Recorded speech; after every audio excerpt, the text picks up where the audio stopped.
All right. Thank you, Father, for the blessing. And thank you for. You need to go outside, girl. Here, I'll let you do this. Look at this. Oh, yeah. I came over to visit. I don't want to go outside now.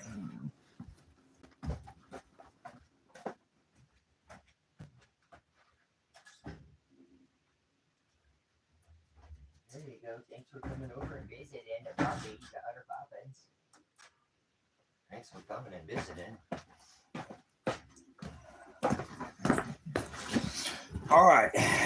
So, yesterday I went able to obtain an attorney. So now I'm going to ask for the ministry's help. Anybody can help. I have no qualms. I don't want any help from anybody who can't help me. So don't help this ministry if you don't have abundance. I have the ability. I hired an attorney yesterday. So here, I have, almost all the ability to pay this. I don't want to take from anybody, okay?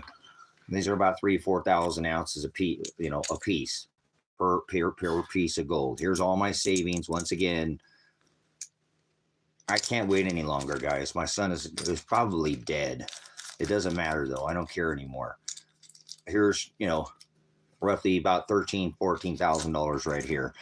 I need another 15. I need $15,000. So I'm going to be dropping the price of my land out here, probably $20,000 under the price that I have originally listed it for. So, no,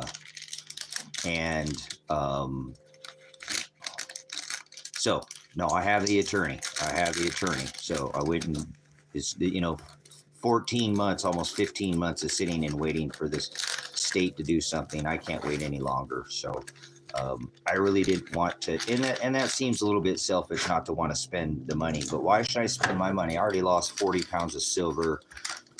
All my gold's gone. My passport's gone. My son and my daughter, potentially gone. I've already lost so much in this case, $13,000 to bail Elijah out. More money than this right here just to bail my son out of jail, bail myself out of jail. I have so much invested in this. This is just over the top, how much money has gone into this. And so I've hired the attorney. John Cleo is a very expensive attorney. He is not cheap, and he is about 8 hours from Lakeview. And so it's very expensive. This is going to cost me probably everything that I own now. I'm going to sell everything but the ministry.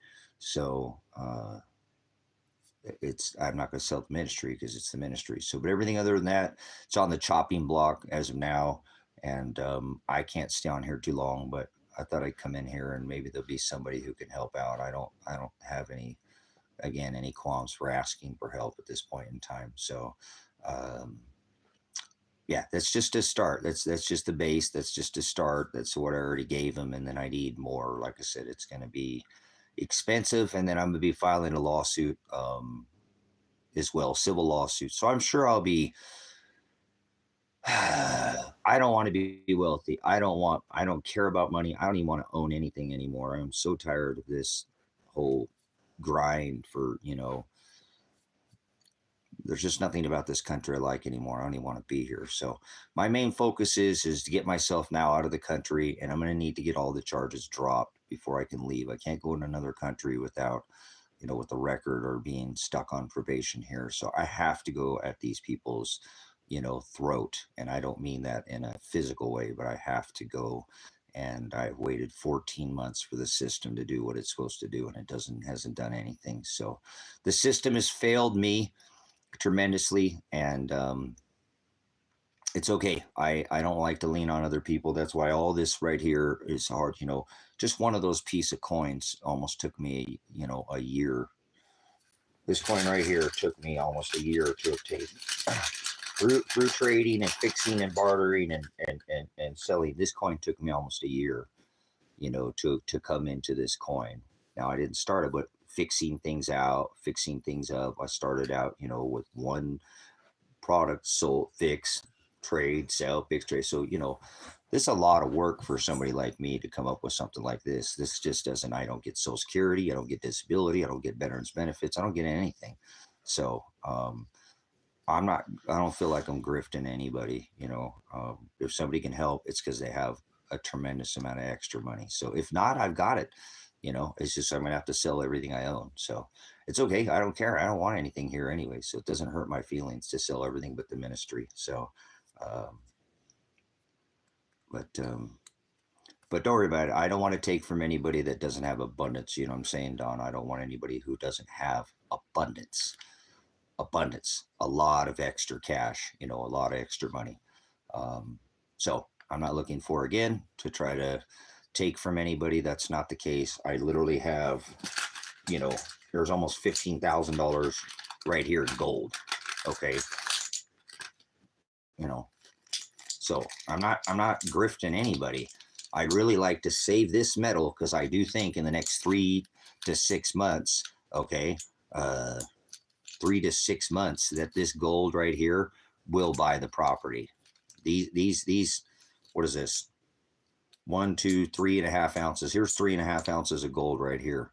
These 3.5 ounces of gold, I think, will be able to buy the property before the end of the year in Ecuador. So I'd really like to hold on to this gold.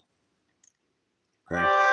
I'd really like to hold on to this gold. I don't want to sell it because I know that this gold piece right here can be worth $10,000.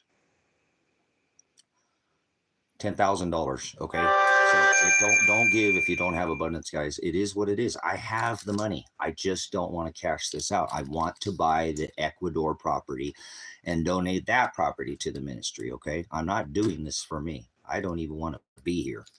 I'm telling you, I'm getting tired of this. This is just cumbersome. My son is possibly dead. I just announced it to a judge. I know they're crooked. I know they sent that Josephine County judge out here.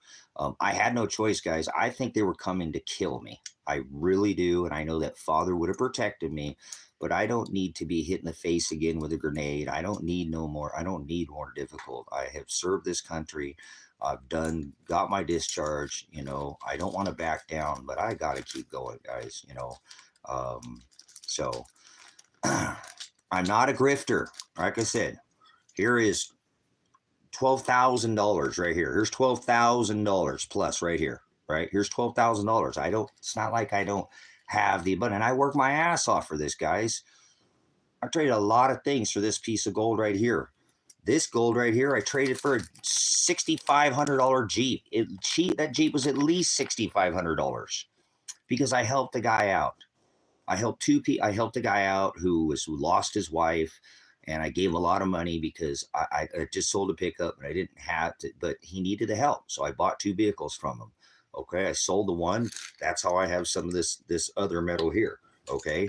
But this was a $6,500 Jeep that I gave the guy a screaming deal because he knew the prior owner. He was a veteran, it helped the guy out.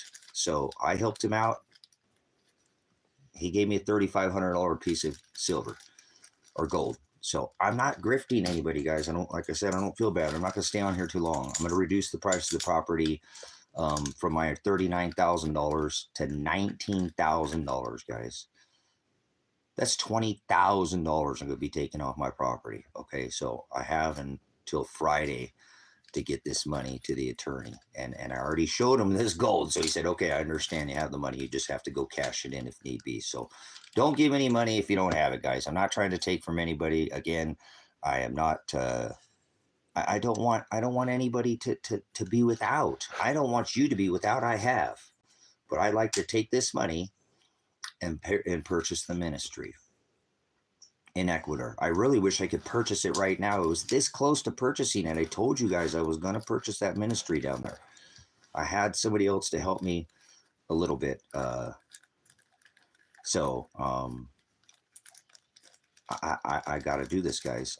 It's going to be a lot of money. Like I said, the attorney's drive is 8-hour drive to represent this case, but I don't have no option. You see what they were going to do. They were going to send me to prison, guys. They didn't care. They were going to send me to prison without ever caring at all. This justice system is flawed, and it is what it is, man. I can't worry about. I have to worry about what I can change now. So anybody who can help, I'll accept it. But don't help me if you don't have abundance. I have abundance. I have abundance. I have abundance. I'm just trying to. These will be worth a lot more down. They're just going to keep going up.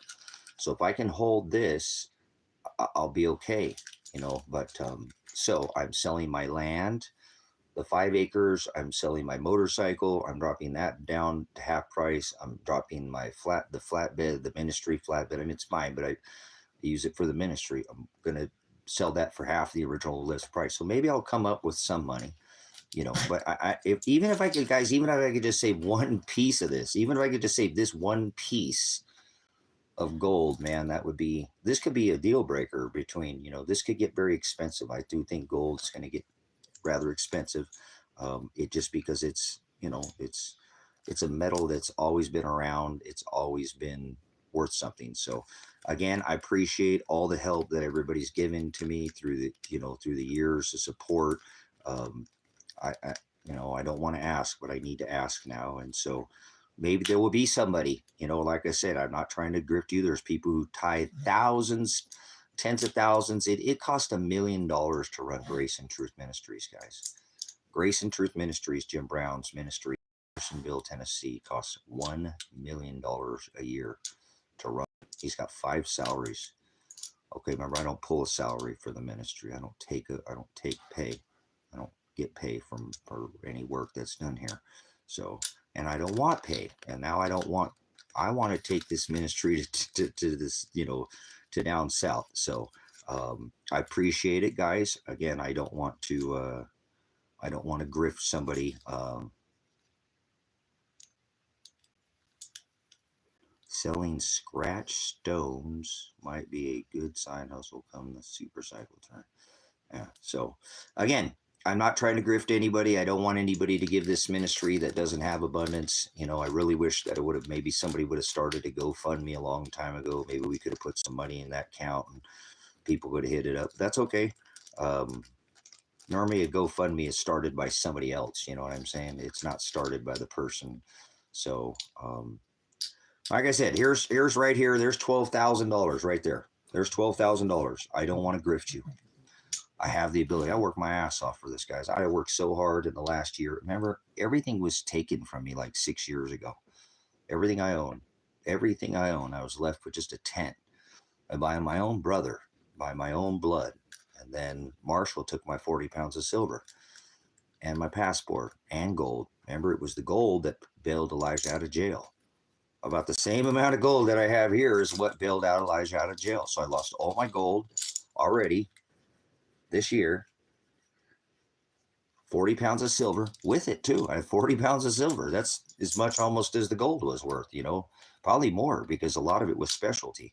I had some really neat, unique coins. So, man, maybe there'll be somebody else that can help help me out. Yesterday, I went and obtained an attorney.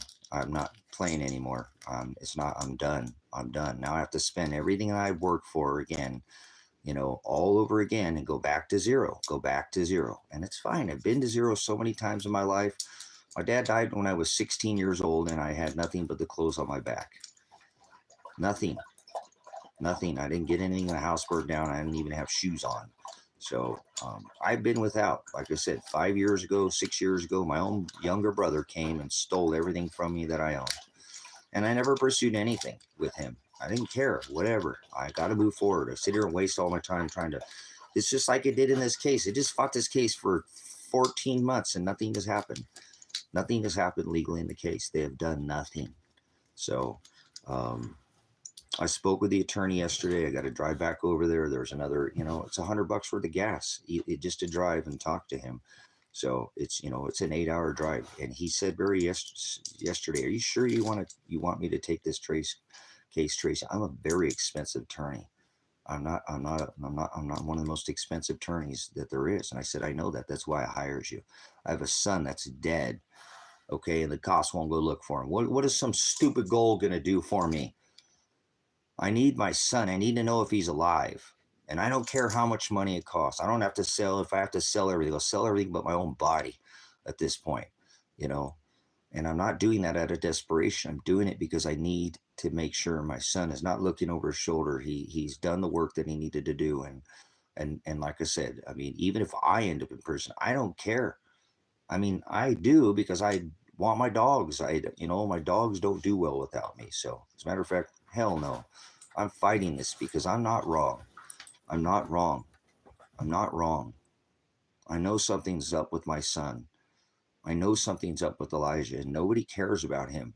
You know, I went yesterday and I did my own investigation. You know, I spent a couple $100 yesterday driving and gas, investigating and doing what I did. And I got a little more information, but not much.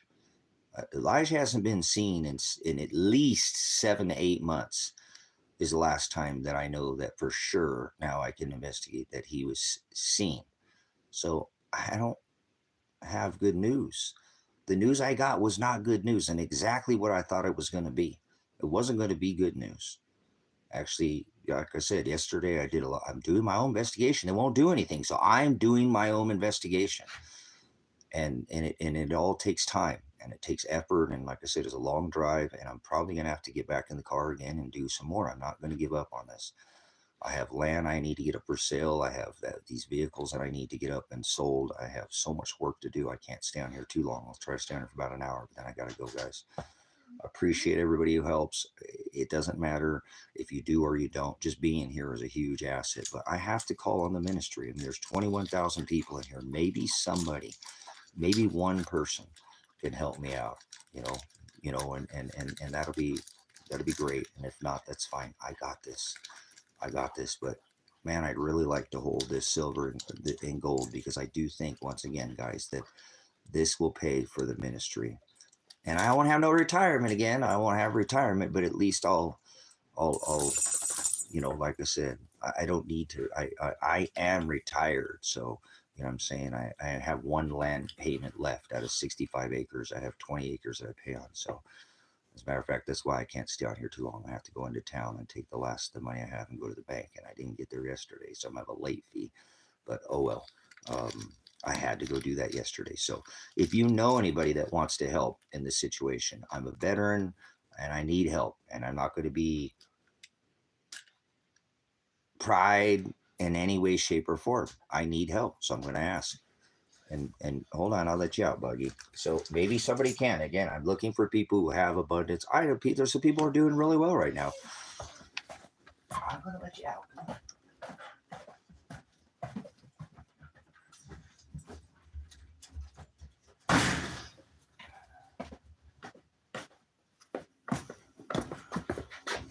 So I hired the attorney, John Caligo. He's really expensive. He's worked on Elijah's case before. He is the actual attorney. He's Elijah's attorney.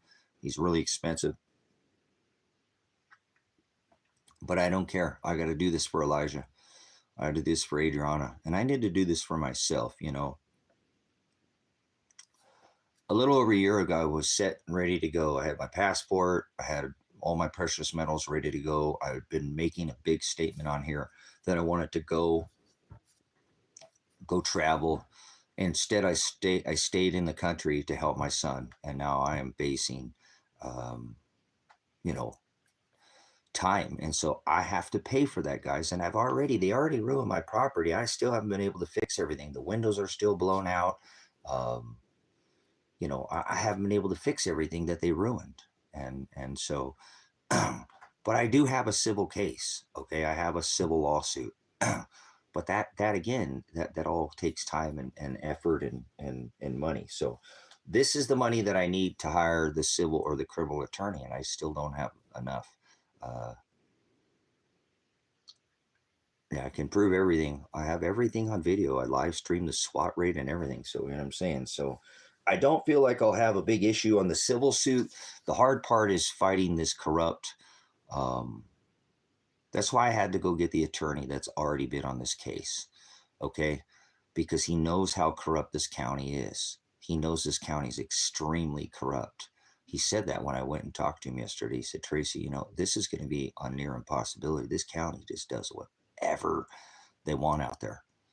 Obviously, they're not following these rules at all, and they get away with it. And they're like the only county in the state that gets away with doing this, but they do. So that's what happens when you're a poor man and you got to move somewhere where you don't have, a lot of money. And I moved here because I don't have retirement or veterans benefits or disability. I never got child support or Social Security. I work for a living. I work hard.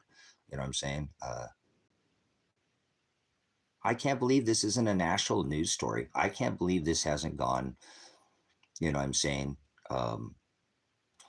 So as a matter of fact, that's one thing on my list, okay, is to go to the news. I will be going to the news possibly today or tomorrow. Okay, so that's the next thing on my list, is to go back to the news, because I do think they'll pick this case up.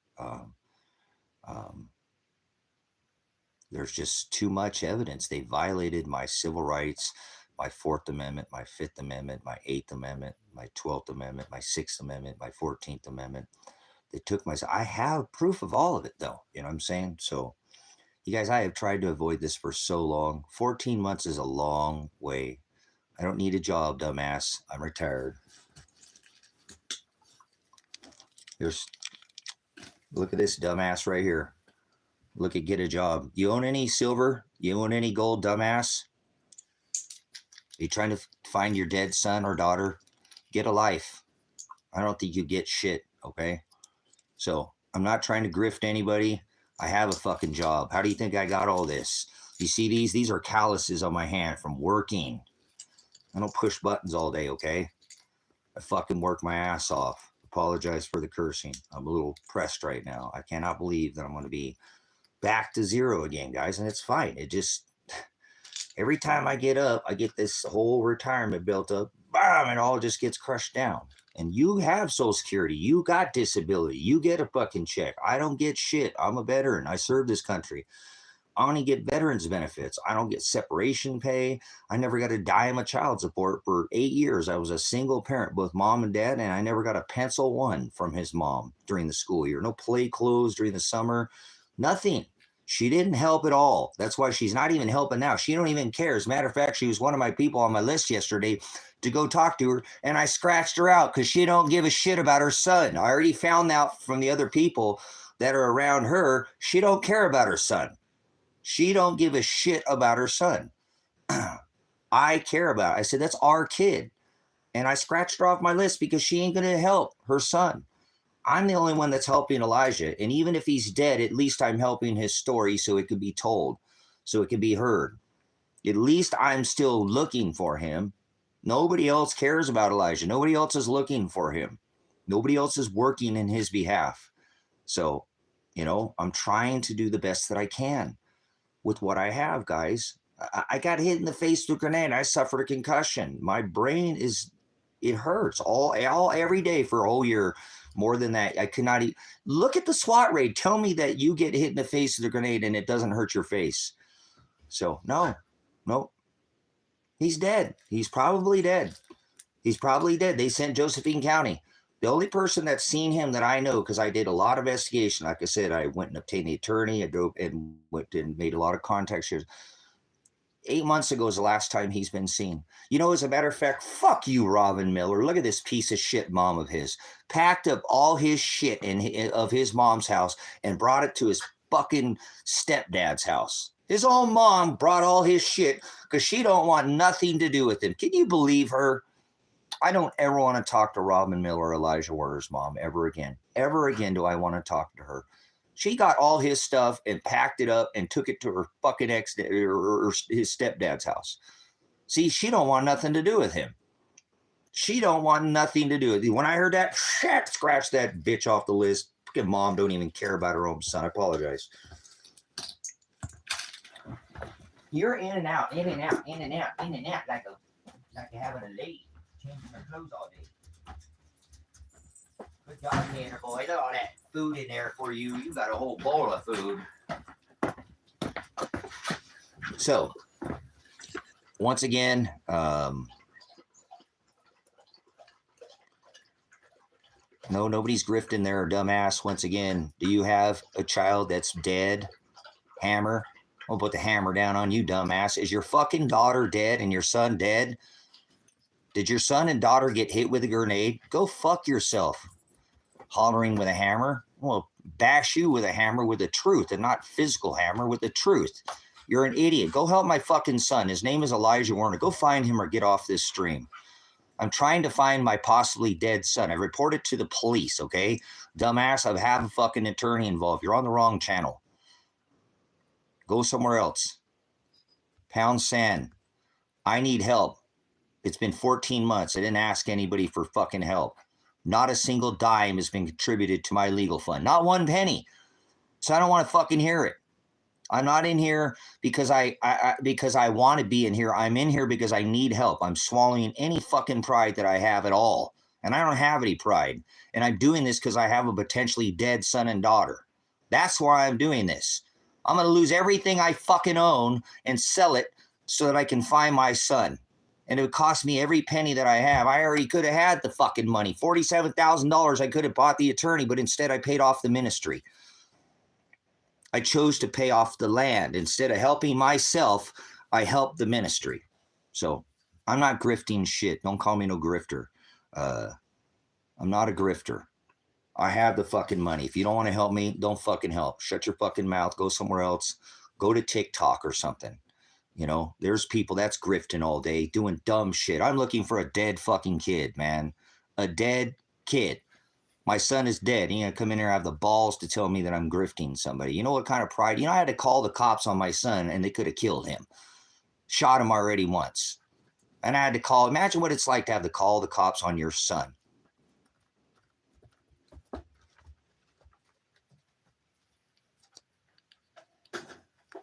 So this is what I need. I need help. I'm trying to secure this here so that I don't have to take this to the coin shop and cash it in. You know what I'm saying? Cash it in and then give it to the attorney.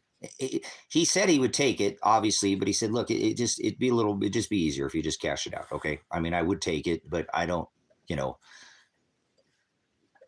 give me a money order. So, and I think what he's trying to do is he's trying to give me a chance to hold on to this gold because he knows that how hard I've worked for all of this. I work my ass off out here in the homestead. Okay. I live off the grid. I don't do things the easy way. I carry all my own water. I make all my own power. You know, I don't live like most people. So that sometimes gives me the ability to put away things where some people might have, you know, a bill. I'll go buy some precious metals with it, you know, pay off some land with it. I work for what I have. So nobody's going to come in here and tell me I'm grifting. If you can't afford it, then leave, go. That's fine. You want to hang out and listen, that's fine. But I need somebody to help me out. Okay. I don't care. I'm going to do this every day. And if somebody helps me out, great. And if not, I can't spend all day in here. Like I said, this is worth about $4,000. Okay. A piece. I have to give this up. I'm going to sit here and hold on to this gold and silver for myself. And I got a dead, possibly son. Fuck this shit. I don't care about no precious metals. Who cares? I already put up this much metal for my son to begin with, just to get him out of jail. This much gold right here already is what I lost. And 40 pounds of silver. And 40 pounds of silver. And 40 pounds of silver. That was the silver was my retirement. So, there you go. Because he got fucking kidnapped. He got hit in the face by the fucking got shot by the police. He got hit in the face with a grenade. They kidnapped my daughter. And now the man that has taken my daughter and my son is the one who I believe killed him. Marshall Radonich. And I've already reported it to the Josephine County Police Department. Now they have Josephine County judge trying to rule on my case because they're trying to put me in jail to shut me the fuck up to cover for my dead son and daughter. And if he's not dead, he's somewhere and he's being kidnapped. And he's not in his, I'm guarantee you, he's got a fucking warrant for his arrest, which he shouldn't have. And he's looking over his shoulder when he shouldn't be. So I am trying to do everything I can as a dad, as a parent. I don't give a fuck what people think about me.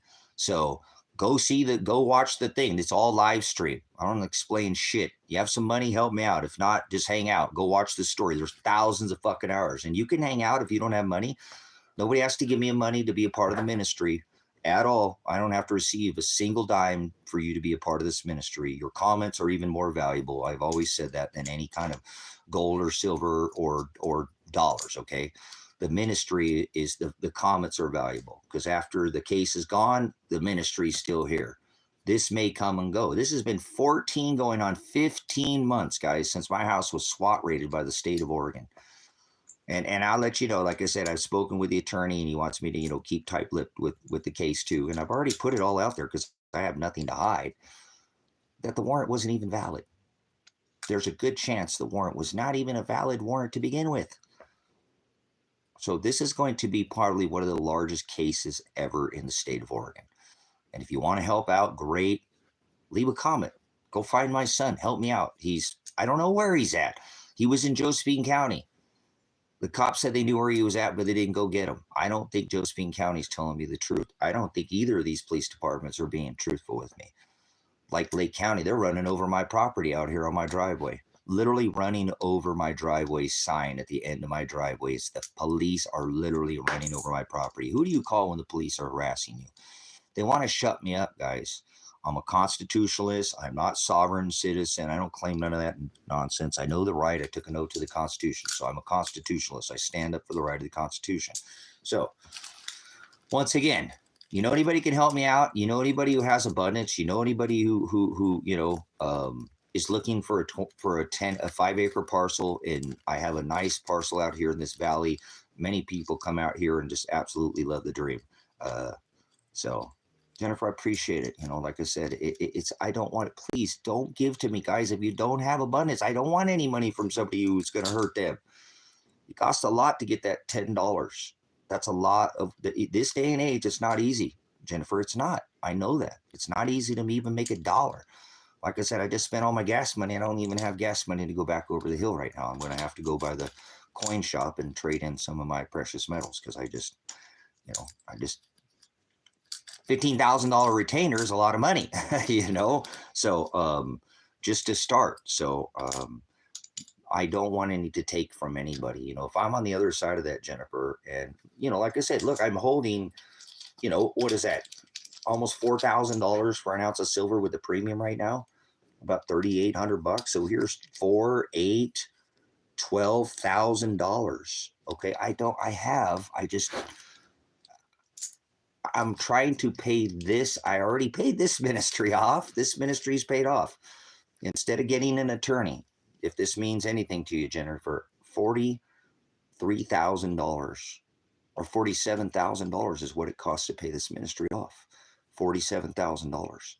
And instead of taking the cash, I had it all in cash, all cash too. And instead of paying off, you know, going and getting legal counsel for myself, I paid the ministry off. I chose to put it into the ministry because I could go to jail. I could get killed. I win yesterday because I think any day they're going to come kill me.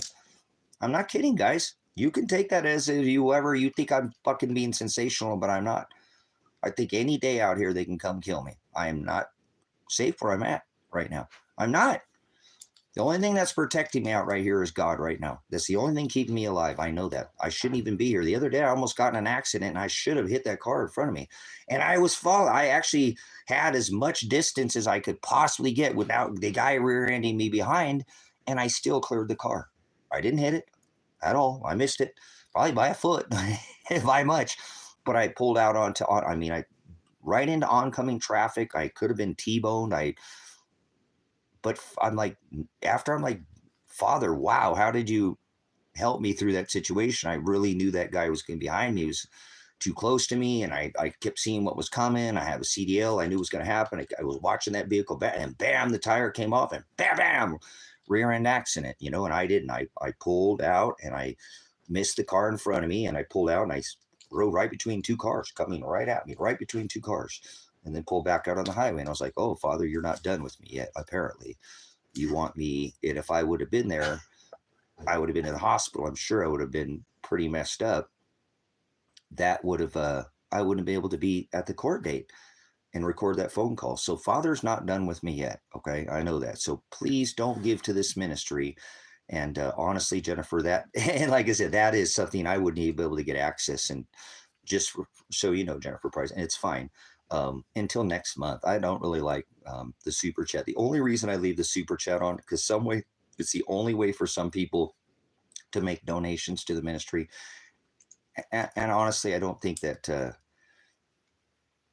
You know, I think the most I've ever gotten paid is just a little over $100 from YouTube. But that all came, like 95% of it came from super chats, not AdSense, you know, not the monetization of the channel. So I've turned monetization off on the channel. Okay, I don't want to give YouTube the 30%. I don't want to give it to them at all. So I'll suffer the 70% and lose the 70%, not to give YouTube AdSense the 30+%. So, and then they, like I said, they make somebody like me wait as a content creator almost a whole month to even see the, you know, the other end of the donation. But I do have Cash App and I do have PayPal, and that's the quickest way for money. And again, guys, it's okay. It just blows my mind. I see these stories of these veterans who have people who make GoFundMe's for them, and their GoFundMe's fill up so fast. You know, like overnight, they've got thousands of dollars, 25. It's like, wow, you know. I don't know. Just because I guess I'm a loner. I'm a nobody, right? I'm just that I don't have a social network like that. I don't have a big, I mean, I have this ministry, but, and that's fine. I just can't believe that, you know, nobody at this point in time said, man, this soldier needs some help. He's a dad. He's in a hard way, and he's looking for, yeah, super chats. They take 30%. So, gosh, this thing sucks, man. Apologize, guys. Your chat just gets, but yes, cooler tastes. Thank you again, Jennifer. YouTube takes 30%. YouTube takes, AdSense takes even sometimes more. So it's a lot of money. And that's why I said I'm turning off the monetization of the channel.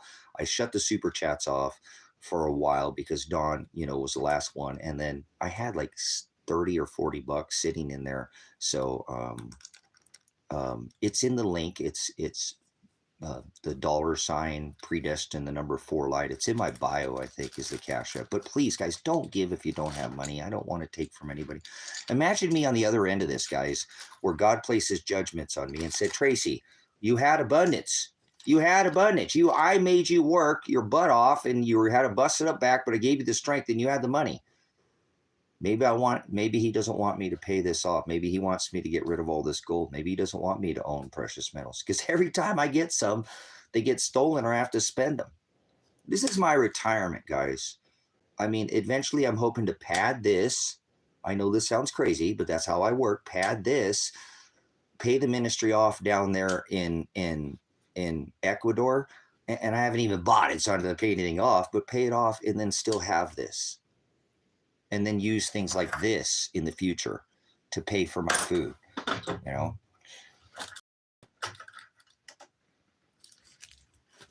See, guys, I mean, I'm not without, guys. I have. I'm not without, guys. I'm not. So Father's blessed me.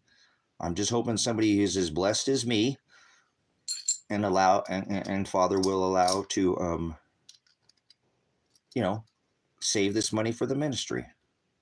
So I don't want any of this. This is my retirement, so I can travel the United States, so I can travel the whole world and share the gospel. This is my money to fly and travel with, guys. This is my money to travel the world with, to share the ministry. People love the gospel. And I know there's a lot of people, like I said, I know I was even talking with Kevin about this yesterday. I said, well, once we get this ministry paid off, Kevin, I'm going to be going on the road. I don't know if you're going to go with me or not. Probably not. You know, you're probably going to want to stay. Well, yeah, I'd travel all around. If you could go travel with me, but I'm on a travel and I want to share this gospel. I said, Kevin, I guarantee there's people that love this truth, and I could go, and even if they don't, I could go and they'd let me stay at their house for a day or two. You know what I'm saying? It could stay at there. Somebody would want me to stay with them, take me, go somewhere to a waterfall. You know, hey, I want to go take you somewhere, Tracy. Pastor, I want to go. You love outdoors. I know you love the outdoors. There's this awesome, you know, rock collecting place, or let me take you fishing. You know what I'm saying? And I think people would put me up for a day or two. And then if not, I would have some kind of backup. See, I want to travel the ministry. This is 50,000 plus people between TikTok and the backup channels. There's over 50,000 people on this ministry. So I do believe that if I was able to travel again, and could say, hey guys, I'm coming to Australia. Does anybody in Australia, I've looked in this area, I'll be renting. Would anybody like to hang out for a couple of days? And I bet you I get a ton of invites because I get them a lot. You know what I'm saying? When I open myself up like that and say, hey, I might be traveling, I got somebody who wanted to give me 20 acres in Russia because he knew as a guy that had been struggling. He's like, I want you to come to Russia. I want you to come out here. I love your call. I love your content. I think you're awesome. I've been watching you, and I think the way you talk about all the nations. You don't represent one nation, you represent all of us. And I'd love to have you here in Russia. And wanted to give me 20 acres of land, guys, in Russia. He's like, if I know you live on 20 there, and I want it, and I'm like, wow, so I know that people would help. Like I said, I could travel and cut some of my costs down, so I wouldn't be cutting into my, my final cost. So please don't give to this ministry, brothers and sisters, if you don't have a tremendous amount of abundance. Okay, please. It's to me. I know. Oh well.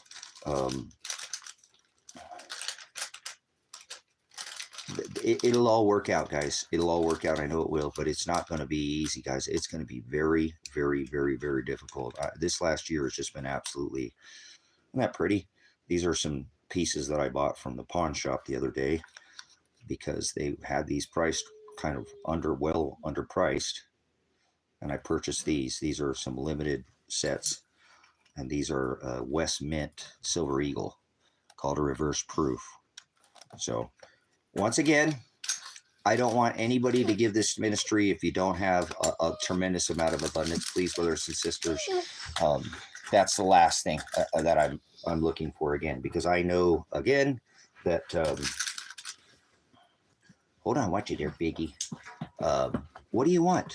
So, isn't those pretty? Isn't that gorgeous? Aren't those just absolutely stunners? This is called a reverse proof too. This is kind of a specialty piece. See how it's fogged on one side? It's got that, but just a beautiful, beautiful. I'm a silver bug. I don't even like. So it's cool. I mean, I know people like gold, but I don't know. I like silver better. I like silver better than gold. I really do. I like silver. I don't like gold. I remember when first time I showed my son I had gold, he's like, Dad, what do you have gold for? We're silver bugs. We don't like gold. We don't buy gold. So you got to be diverse, son. We get a little bit of this, a little bit of that. But I'm a silver bug. I like silver. Silver is my preference. Gold is okay, but I like silver. Silver's like gold. So what? Look how this is a beautiful piece of gold, though. Canadian gold is beautiful, guys, too. Look at this gold.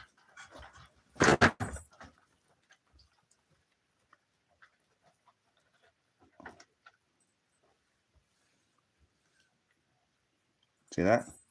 That's a gold maple. And look at that, too. Very pretty, isn't it? Gold has its appeal. I just don't really like gold. I'm not a gold bug. I'm a silver bug. So, can you help me out? Can anybody help me out? I'm trying to save these pieces of gold so I don't have to spend them and pay off the ministry. You know what I'm saying? Some people like gold. That's cool. It's pretty. It just doesn't do it for me. Some people see gold and they kind of, whoa, they get the gold bug. I don't care about gold. It's a neat metal because it's a lot. It's like there's 90 pieces of silver right now for one piece of gold. You can buy 90 silver buffaloes. You get a herd of buffalo. You get a whole herd of buffaloes for one maple leaf. 90 of these to one of these. So this is where I like silver. Okay. Absolutely. Thank you. Thank you for a good fact there. Okay. So you guys, I come in here constantly, guys.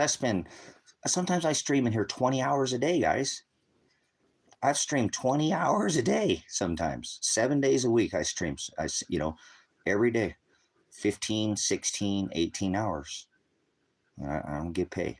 Okay. And I think I give out, hopefully I give a lot of good information, like Solomon just put in there with some good information. The Chinese um, were conquered with well, they stole all their silver with opium. You know what I'm saying? They stole all their silver with opium. Yeah, no beard. What's going on there? Yeah, he should. Good stuff. So, anyways, still working with this case, believe it or not. Still working on the same on this case. I don't understand it. So it is what it is. God's got his hands on me, so it is what it is. But I gotta find Elijah, guys. I gotta find my son. And it's gonna cost me every penny I have, but I think it'll be worth it. And I'll look back and I could make more money, guys. I could make more money. It's not like I can't make more money. I can't make another son, guys. I've been fixed. I wasn't even supposed to have a kid to begin with. I can't replace him. And so I need to know if he's alive or not. And I don't care if it costs me everything I own just to find out if he's alive or dead, and that this will get looked at and that he doesn't have to look over his shoulder the rest of his life. Because right now he has a warrant supposedly for his arrest where he's going to go to prison for 7 to 10 years and he's got to look over his shoulder every day. I don't want that for him. I originally jumped in front of this evidence for that specific reason, that I don't want my son to have to look over his shoulder every single day. He did all the work he was supposed to do. Yeah, he made a big mistake and he got in trouble, but he paid the price. He went to jail. He spent a year in jail. Nobody else went to jail. He's the only one to go to jail out of 5 guys. That's crazy. He did all his probation. Then they said he didn't do it at the very end of his probation when he already done it. And then he did it all over again, and they still tried to throw him in prison, guys. So I don't have any regrets for jumping in front of this. Does my face still hurt? Absolutely. Imagine being grenaded to the face, guys. You should have seen John took the pen, the pen, and he took that thing and he was looking at it. He's like, I said, John, they shot 5 of those in the house. He said, so once again, I can't go into a lot of detail, guys. I can't go into a lot of detail about the case, and I really wish I could.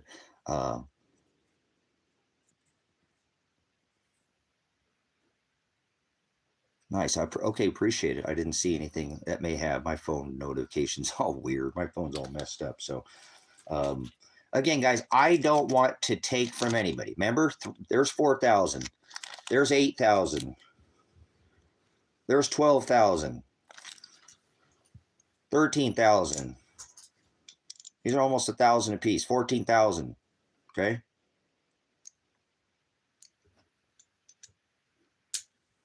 Wait, no, those are quarters. Those are all the. Where's my halves? Oh, these are half inch. These are halves, I think. Hold on. Let me see. I don't even know what these are. I haven't even looked. Hold on one second, guys.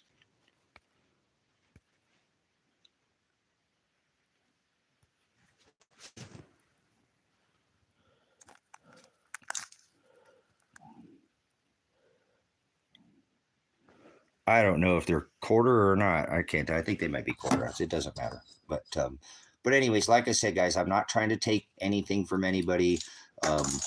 What I'm actually trying to do right now, 100%, is I'm trying to keep these pieces of gold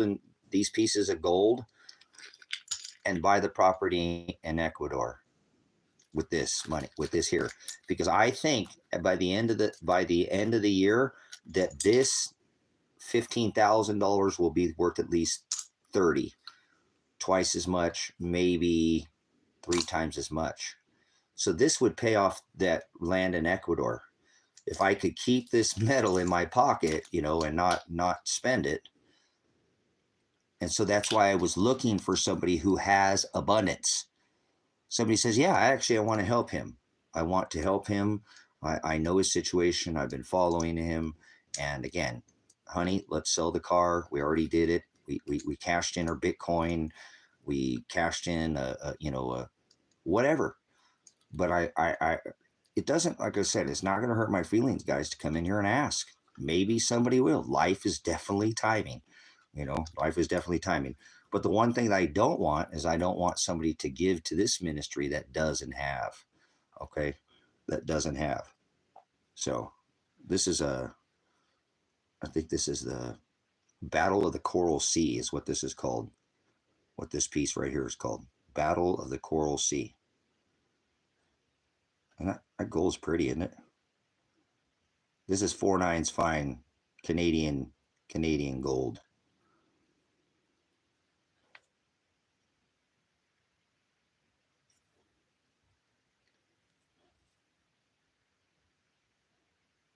No, I'm not. I am a church, Duddy, the one. This is a church.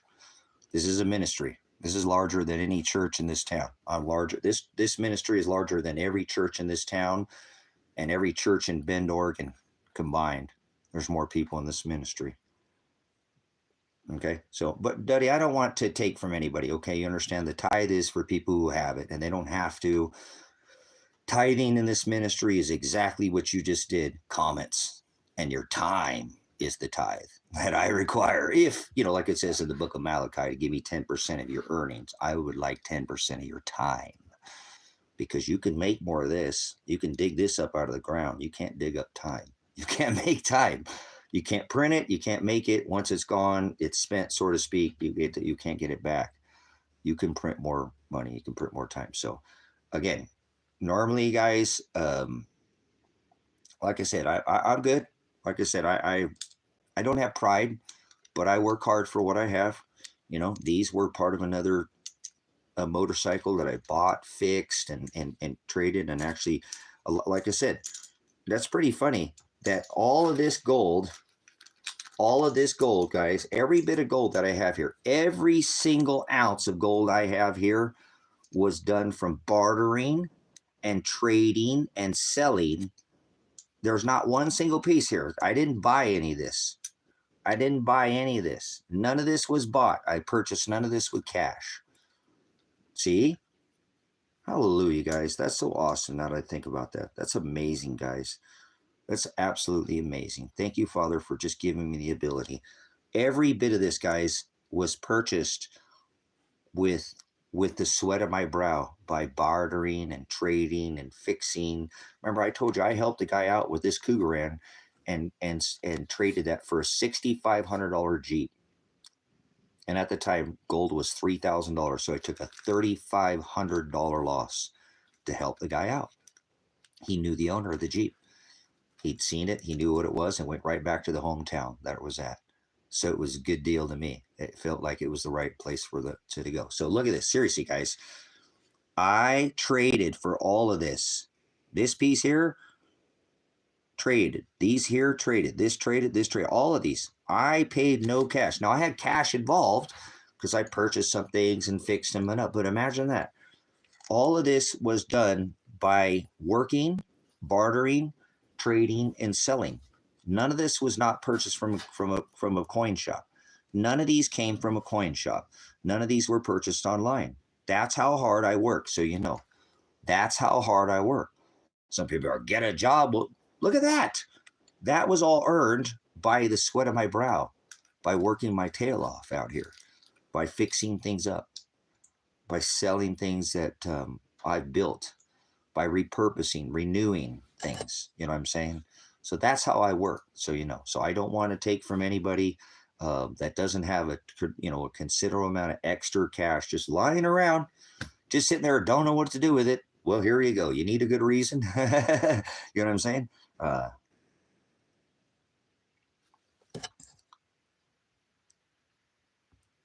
Outstanding. Thank you. No, I need the money because I'm trying to pay off. I'm trying to buy another ministry, Daddy. I'm trying to purchase another ministry. This ministry, I had $47,000, the cash, and I pay the ministry off. I needed an attorney, like I needed the attorney to cover me for what, because I'm helping my son. They tried to throw my son in jail illegally, and I stepped in front, and there you go. There you go, Harley. Exactly. Yep. Because I'm trying to take this and purchase the property in Ecuador with this property. Now, this property won't buy the property in Ecuador right now. It's not enough. But I do think at the end of the year that this gold will go up. So I have to either take this gold right now And like I said, cash it in. I offered to give it to the attorneys. Very expensive, probably one of the most expensive attorneys in the state. But when you have a dead son and a dead daughter, you'll do whatever it takes. I will sell you everything but the clothes off my back, okay? I mean, I have land for sale, a V6 motorcycle, my motorcycle for sale. I have flatbed, the utility vehicle out here. I have land for sale. I have a lot of stuff online. I'm not coming here trying to grift anybody that does not have extra abundance. It just may be good timing. I might come on here and bam, somebody say, "Yep, honey, this is the opportunity that we've been looking for. We want to help this guy out. He's a veteran. He's a prior law enforcement officer. We watched his channel. We haven't said anything. We want to help this guy out. Honey, we got 2 of those cars sitting in the driveway. Let's sell it. The kid's gone. It's just sitting there. They didn't want it. You know, maybe something like that. Not to take from anybody that doesn't have money. I don't want to do that. Absolutely. So anyways, go look at the case. I'm not going to sit here in time to explain the whole case. But it's all documented. I'm a prior law enforcement officer. I'm a prior, United States Army veteran, and I'm a constitutionalist, and I pay the price for standing up for your constitutional rights. So tremendous, price. Grenaded, tear gassed, the ministry wrecked, had a stroke out here. My vision is ruined for life. My vision will never be the same. My hearing's not going to be the same. My lungs are probably, I need to get out of the country and get a doctor to look at my lungs. Right now there, Duddy, I'm fighting for your rights right now. Right now, right as I speak. I have what, 6 channels starting that are still on YouTube, not the ones that have been taken down. America Ever After.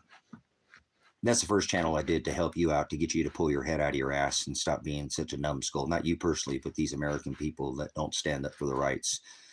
Stand on the X. Go inside. Flatten the curve. Is that why veterans kill people in other countries, so you can wear a face diaper?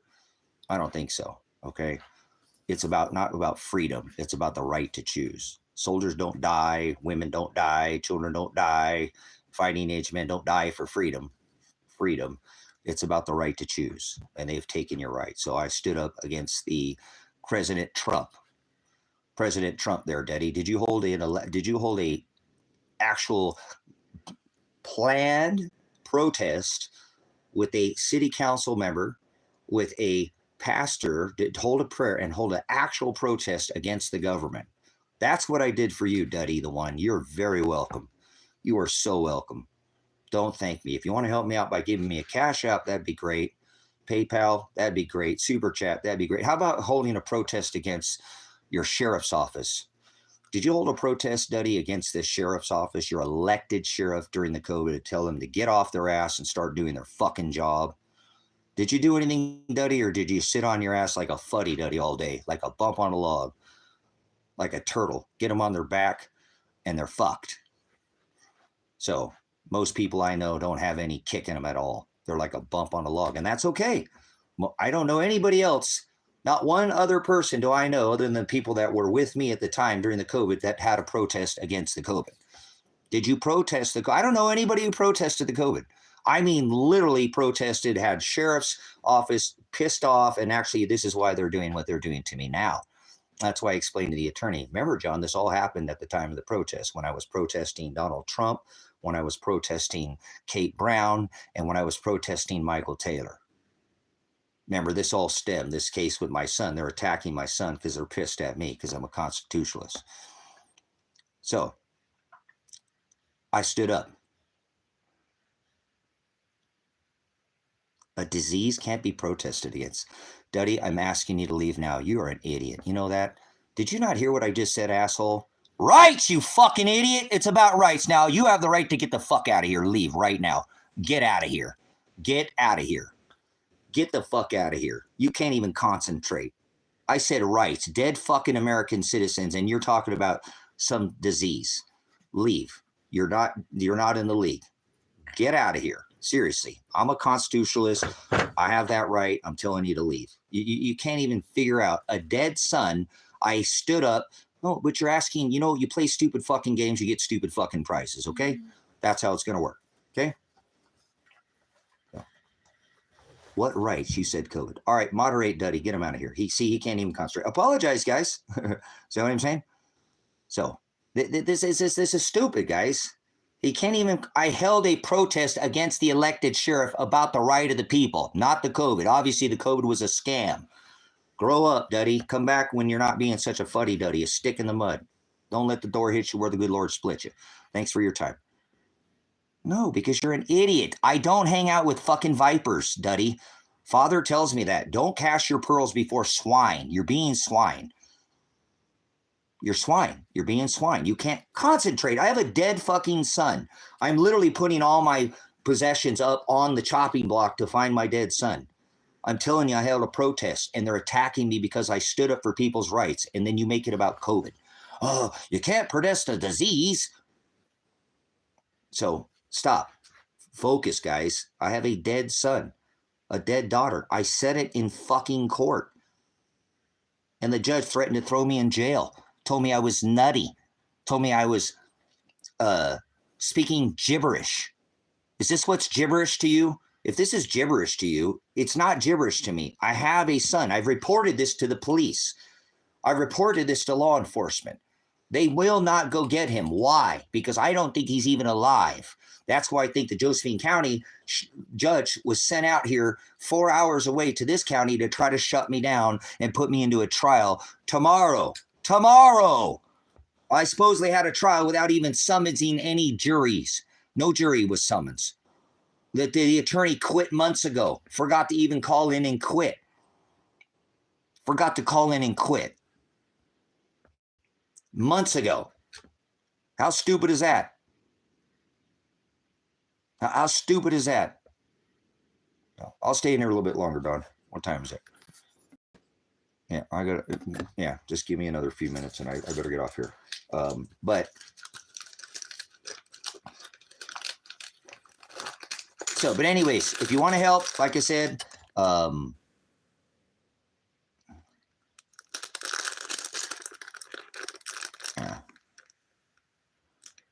good. You guys, I don't care what anybody says right now. This is straight up, Yahtzee Germany right now. This is it. This is Yahtzee Germany. Yahtzee, you know what that means, right? It's going on right now, guys. If you don't stand up against, you're not going to ever get your, I don't believe that there'll ever be a time, an opportunity like right now. This is just like when people are literally walking to their death into these, smokestacks. And you're sitting there on the other side of the fence, just speaking, you're not saying anything. You're not doing anything. And there are some of us that have been doing it, like Elsa just said, for years. And we pay the price. And so what? It's worth it. It's worth it. You understand? It's definitely worth it. So, anyways, life is timing. Like I said, it'll only take one person to come in here and go, yep, I want to help this guy. Honey, he's a veteran. He's a veteran. You know what I'm saying? Let's help him out. He's putting his money where his mouth. There's $15,000 almost right here, guys, in gold. I'm not asking somebody that doesn't have money. I have it. I have land for sale. You want to buy some land for me? Help me out. I have land for sale. It's on the Facebook Marketplace. I'm asking for help. I don't have pride. I'm not grifting anybody. Don't give me any money if you don't have it. Don't send it. Don't even send me it if you don't have a tremendous amount of abundance. Don't send me anything. I don't want a handout. I need somebody who has abundance. And said, this is God. It'll be from God, not from you. It'll be from God. So don't worry about it if it doesn't happen. It will happen. See? It'll happen. Father's already provided. I just need somebody who might be able to help me out that maybe wants to see me go to Ecuador and buy the property down there and have the, we'll call that, it's not high desert, but it's high up on the hills, high jungle faith and truth ministries, because it's the middle of the Amazon jungle. Okay. And I wanted to purchase that property to grow food. I don't want to do anything else with my life except for share the word of God and be able to provide food for the ministry. That's it. That's what I want to do with my life. Period. And as soon as I can get the ministry done, then I don't want to have anything to do but share the word of God. That's it. What do you want to do for the rest of your life? Share the word of God. You don't aspire to do it? No, I don't want to do anything else. I've already lived a blessed life. You know what I'm saying? I don't have anything to do. I don't have anything to do. All I have to do is share the word of God. If I can get this legal thing taken care of, I'm good. I'm good. You know what I'm saying? Well, this is already done. So I'm not running away. It's not a runaway. I'm adding to the ministry. Pork. I don't eat pork. You can eat pork. It's not what goes in a man that defiles him. It's what comes out of him. But pork's yummy. It's sweet, or it's salty, but I don't eat it. I haven't been a long time. But anyways, I'm not running. I'm adding to the ministry. I'm going on the road and traveling. There's no running. I don't run from shit. That's why I brought my son here and said, no, you come here. If you want to arrest him, you're going to come here. That's why I told Marshall, the guy who kidnapped and I believe killed my son, and there's where the motive is, and my daughter, no, you're not going to take my son and hide him and take my daughter and go mine gold all day. No, we're going to stay here and we're going to get this shit taken care of. I don't run for nothing. I don't run from my problems. I face them fucking head on. So I'm adding to the ministry. Pork, would you like me to send you some aguacate, some papaya, some star fruit, some lychee, some, guava, pineapple? I have all this property that I'm looking to obtain down here has all this on there. And that all goes great with pork, right? Pineapple, Kahlua pork, So I'm trying to add, no, my son and dad are gone. My son and daughter are possibly dead. They're not with me. They're possibly dead, and I've already reported to the police, guys. That's why I've obtained an attorney. I had to take, it's been almost 15 months, and they haven't done anything in the case. So I have to take this money, guys, and I have to get this attorney. And I went yesterday already and obtained the attorney. I signed all the paperwork. I got all it taken care of. I just need to give them the cash. So I need to take this and find my son. I need to find my daughter. Nobody will look for him. Nobody will look for him. You know what I'm saying? Nobody will look for my son and daughter. There's 40 pounds of silver and gold at that location. My son's car, my daughter's car. It's crazy that the cops won't even go try to find. This is what I'm fucking doing, Harley. Are you fucking stupid? Are you just fucking dumb? Okay, no, I have a criminal case, you dumb fuck. Harley don't know your ass from a hole in the ground, so leave now, Harley. You're a fucking two-wheel thug is all you are. Get out of here. You don't know your ass from the hole in the ground. You are dumb as fuck. I have to take care of the criminal case first, dumb fuck. You don't know anything about the case, so don't speak up about the case. Don't speak up about the case if you don't know anything about the case. I have to take care of the criminal case first so that I can get my fucking figure out where my son is at. I'm facing 6 felony charges in the rest of my life in prison because I'm already fucking standing up looking for my son. You're a fucking idiot thing. You don't know anything about the case. I have 6 felony charges. Do you understand? 6 felony charges. You don't have any felony charges because you don't have a dead son or you don't have a dead daughter. Okay? Get the fuck out of here, pork. See, get out of here. Go on the run. You get the same time as if you would turn yourself in. See, maybe that's what happened, Harley, with my son. Maybe, but I think he got picked up by Marshall Radonich, and I reported this guy killed my dad, my son, killed my daughter, killed my son. You understand? I've reported this to the law. I just fucking reported this in court, in open court. Okay? So I've been working my ass off for 15 fucking months to try to get this taken care of. Every fucking day I work. There probably hasn't been a day that I've just taken off and not spent some kind of day working on trying to find out where my daughter is at. Okay? Find out where my son is at. And now I have to sell everything I own because I waited 15 months for the fucking system to do what it's supposed to do, and it didn't do anything. So, this is crazy that I can sit there and literally report my son dead to a Josephine County judge that my son was killed in, okay, possibly, and they don't even do anything. How corrupt can cops be? Why can't they protect and serve? So they're in their 20s, guys. They're not kids. They're adults, but they are my kids. And I don't care how old they are. I'm not going to stop taking care of my son. I was a single dad for 8 years, both dad and mom. Not a fucking dime of child support from his mom. Never helped me out once. It's like right now, she doesn't even want to help him. My son is possibly dead, and I've reported it, and she doesn't want to help. As a matter of fact, like I told you, I went and did a whole bunch of fucking investigation yesterday, and I found from somebody told me that his mom packed up all his shit and brought it to somebody else's house. Her own son's thing, she packed up all his shit and brought it to his fucking house, guys. So, isn't this nuts? You got a dead son, possibly. You report it to the police and they won't do anything. I've been reporting this for 6 fucking months, guys. My last time that I got arrested, that they arrested me, right? I said that. Marshall Radinich, Wolf Creek, Oregon. You guys, I went to Marshall Radinich's house, Wolf Creek, Oregon, where my son was at, because the cops wouldn't go there after 2 months later, and now everything's gone. The whole operation there, you know, it was like a business / big property, huge, probably 50 fucking acre property. Now it's a ghost town.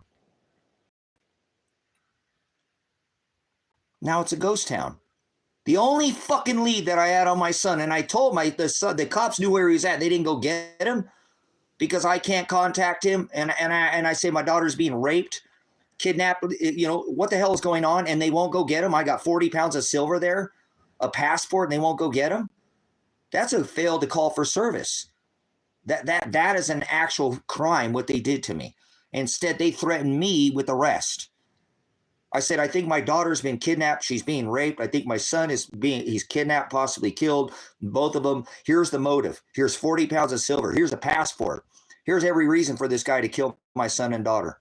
Here's the motive. I told him, hey, I'm going to figure this out one day, Marshall. One day this case is going to end, and I'm going to find out if you took my silver, if Elijah or if Adriana took it, because you said you had it the whole time, and now you're saying my daughter had it. Why can't your stories are not straight? I think your kids don't want none to do with you. Okay, listen, Day, you're a fucking prick, dude. I got a dead fucking kid, and you're sitting there telling me my kids don't want anything to do with me. You're the kind of person that has that First Amendment right, that uses it, but sometimes I wonder, you know, what the fuck did I serve this country for people like you? Just like you, to say the dumb shit you just said. My son was moving here. My daughter was moving on this actually looked at another, I had 65 acres. They picked the other 20 acres. They were moving their shit here, dumbass. You don't even have any idea what you're fucking talking about. They were moving their shit here. They were bringing things from their old house, moving it to my property. So I think you use your First Amendment right. And this is the problem that I find with people just like you. Well, I'm not your brother, and there's a no contact order. So get out of here. Leave now. Don't say anything else, Day. You're the epitome of why I sometimes totally regret my tourist service with my honorable discharge. I'm like, what the fuck did I do this for? For people to act like this fucking idiot right here. You have the right, brothers and sisters. That's the nice thing about the Constitution and the First Amendment. Congress shall establish no law prohibiting the exercise of free speech, of the press, and of religion. The right to peacefully assemble, right? Redress grievances. He's got a right, but he's a fucking idiot. These people, these Americans are got to be some of the most foolish people I've ever been around. And I'm veterans. I've met people, a lot of people from, and I'm not saying that there aren't good. The kind of people like this that are they don't care. I have a dead fucking son and they don't care. What if their son went missing or their daughter went missing? Maybe they wouldn't be here on the internet, you know, pushing people's buttons, would they? Maybe they'd be out looking for their son and daughter. Nobody hit them in the face with a grenade. Nobody hit their daughter and son. You know, they grenaded my daughter and they didn't even have an arrest warrant for her. They didn't even have an arrest warrant. They kidnapped her. Then they released her charges because they dropped her charges because it was illegal. The kidnapping was a kidnapping. If I can actually find my daughter, okay, find my daughter or my son, Find my daughter. Eugene, get the fuck out of here, Eugene. Look, you're an idiot. You can't even concentrate. Bye, Eugene. That sucks. I was just in Eugene yesterday. See you later, Blue Green.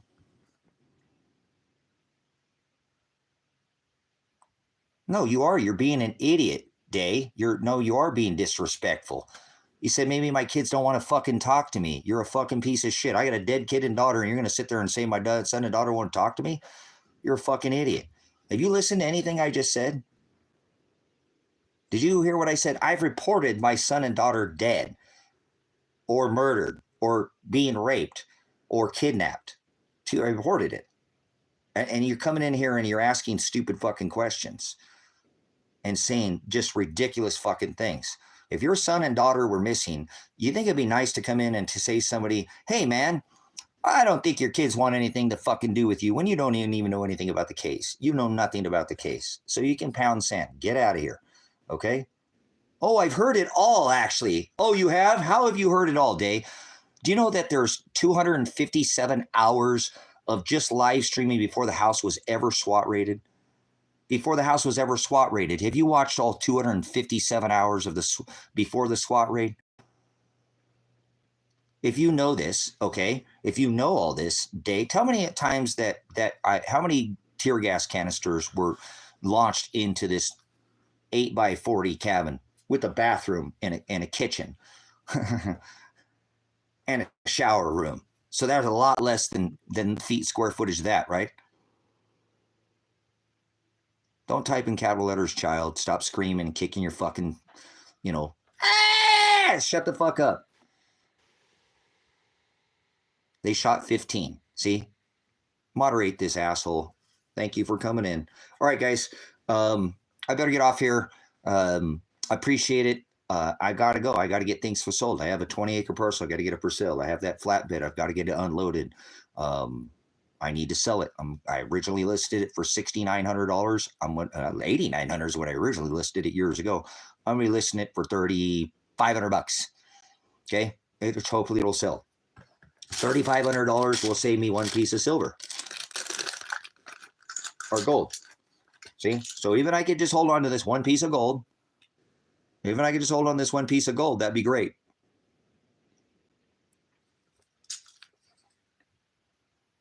I'd like to hold on to that one. I'd like to hold on to that one. I'd like to hold on to that one. I'd like to hold on to that one. Okay? So that I can purchase another ministry. Not for me. Oh, that's what gold sounds like. For the ministry.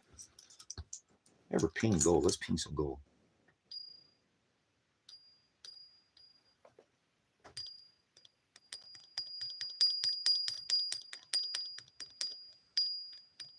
So that's what I came in here to do. I thought, hey, maybe somebody will help me keep one of these pieces of gold. Maybe somebody has abundance. Maybe somebody has, does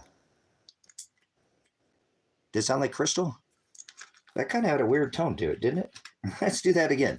Let's take it out of the bag. So I apologize for the cursing, guys. I really do.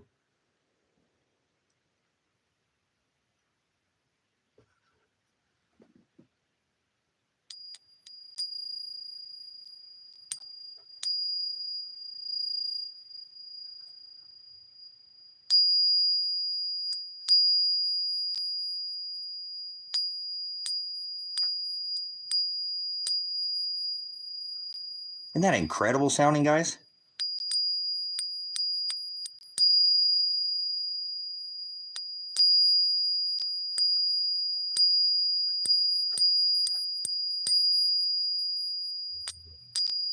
It's a long sound, huh? And so silver has a different ping. Listen, this is silver.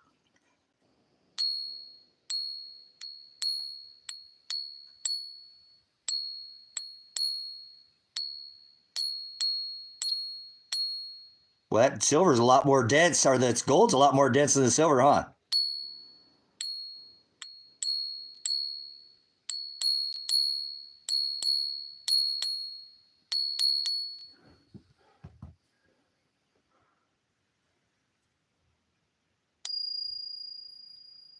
Whoa.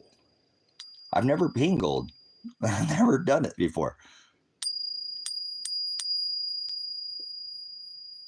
Wow.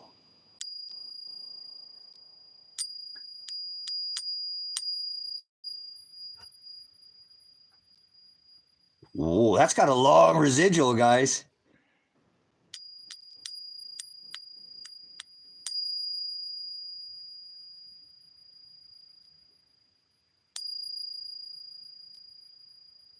You hear that? Brrr.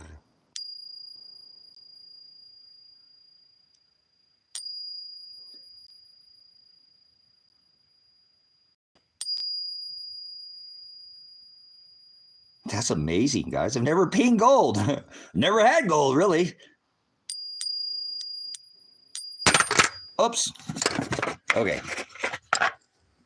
And this isn't even 4.9's fine. This is a Cougaran. Doesn't it though, Elsa? That has a long... I know, Hoosier. Imagine a big gold bell, huh? Imagine a big gold bell. Imagine a big gold bell. This is 31.1 grams. This one's 31.1 grams. This is the same. Believe it or not, guys, this is the same amount of metal. This is the same amount of metal. This is 1 ounce. This is 1 ounce. And so is this. These are both 1 ounce of metal.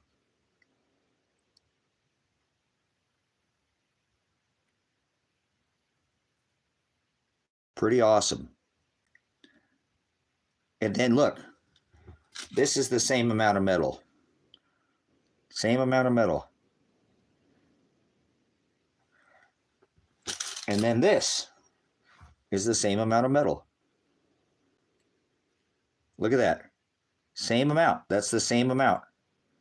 31.3 grams. 31.3 grams, 31.3 grams.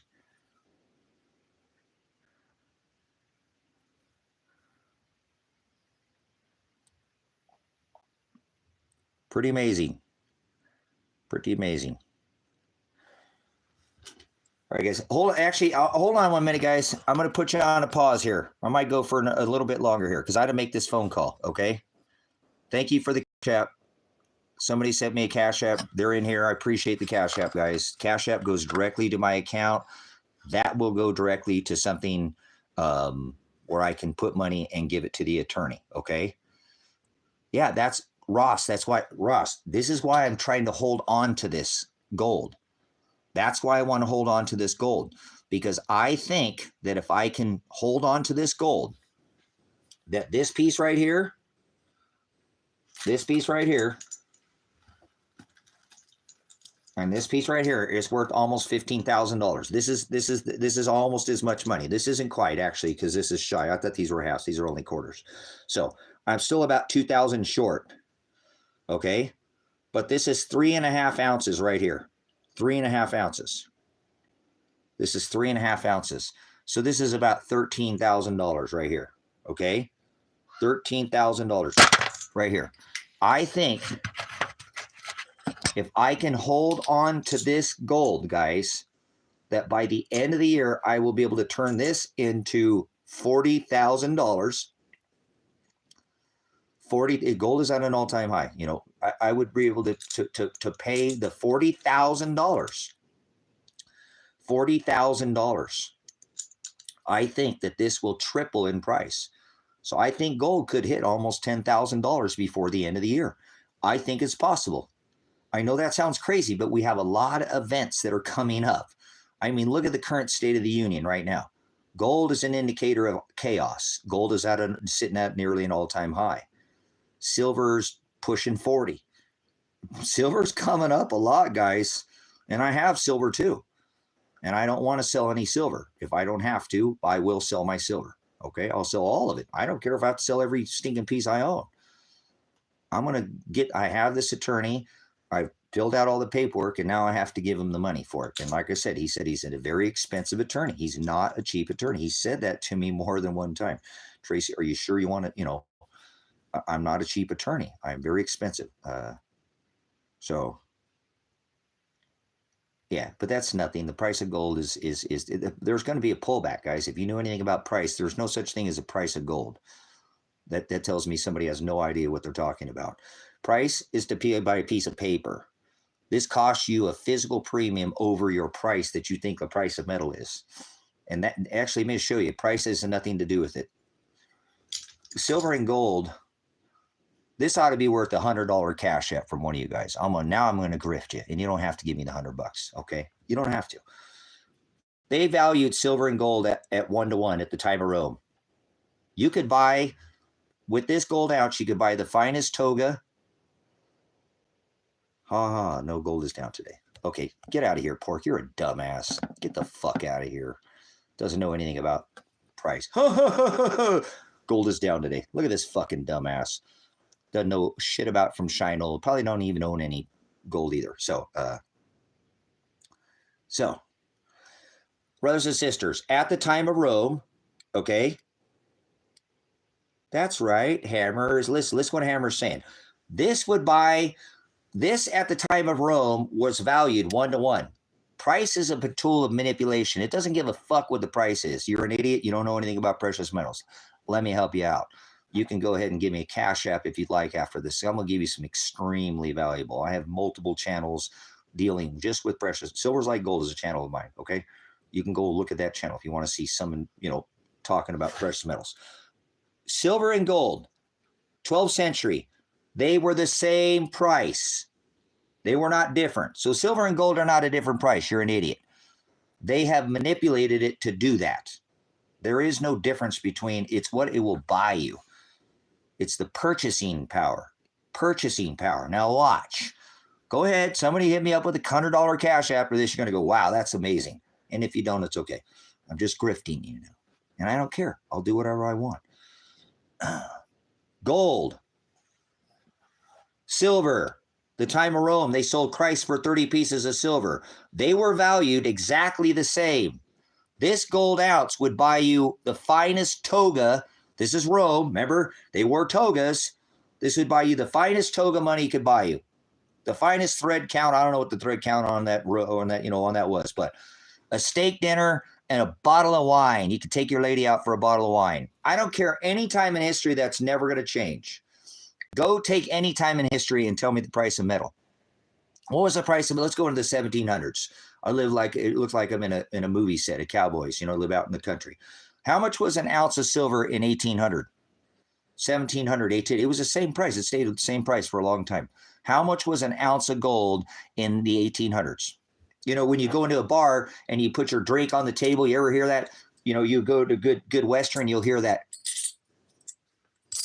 You'll hear that. Right? Hear that? Because that was money. That was money.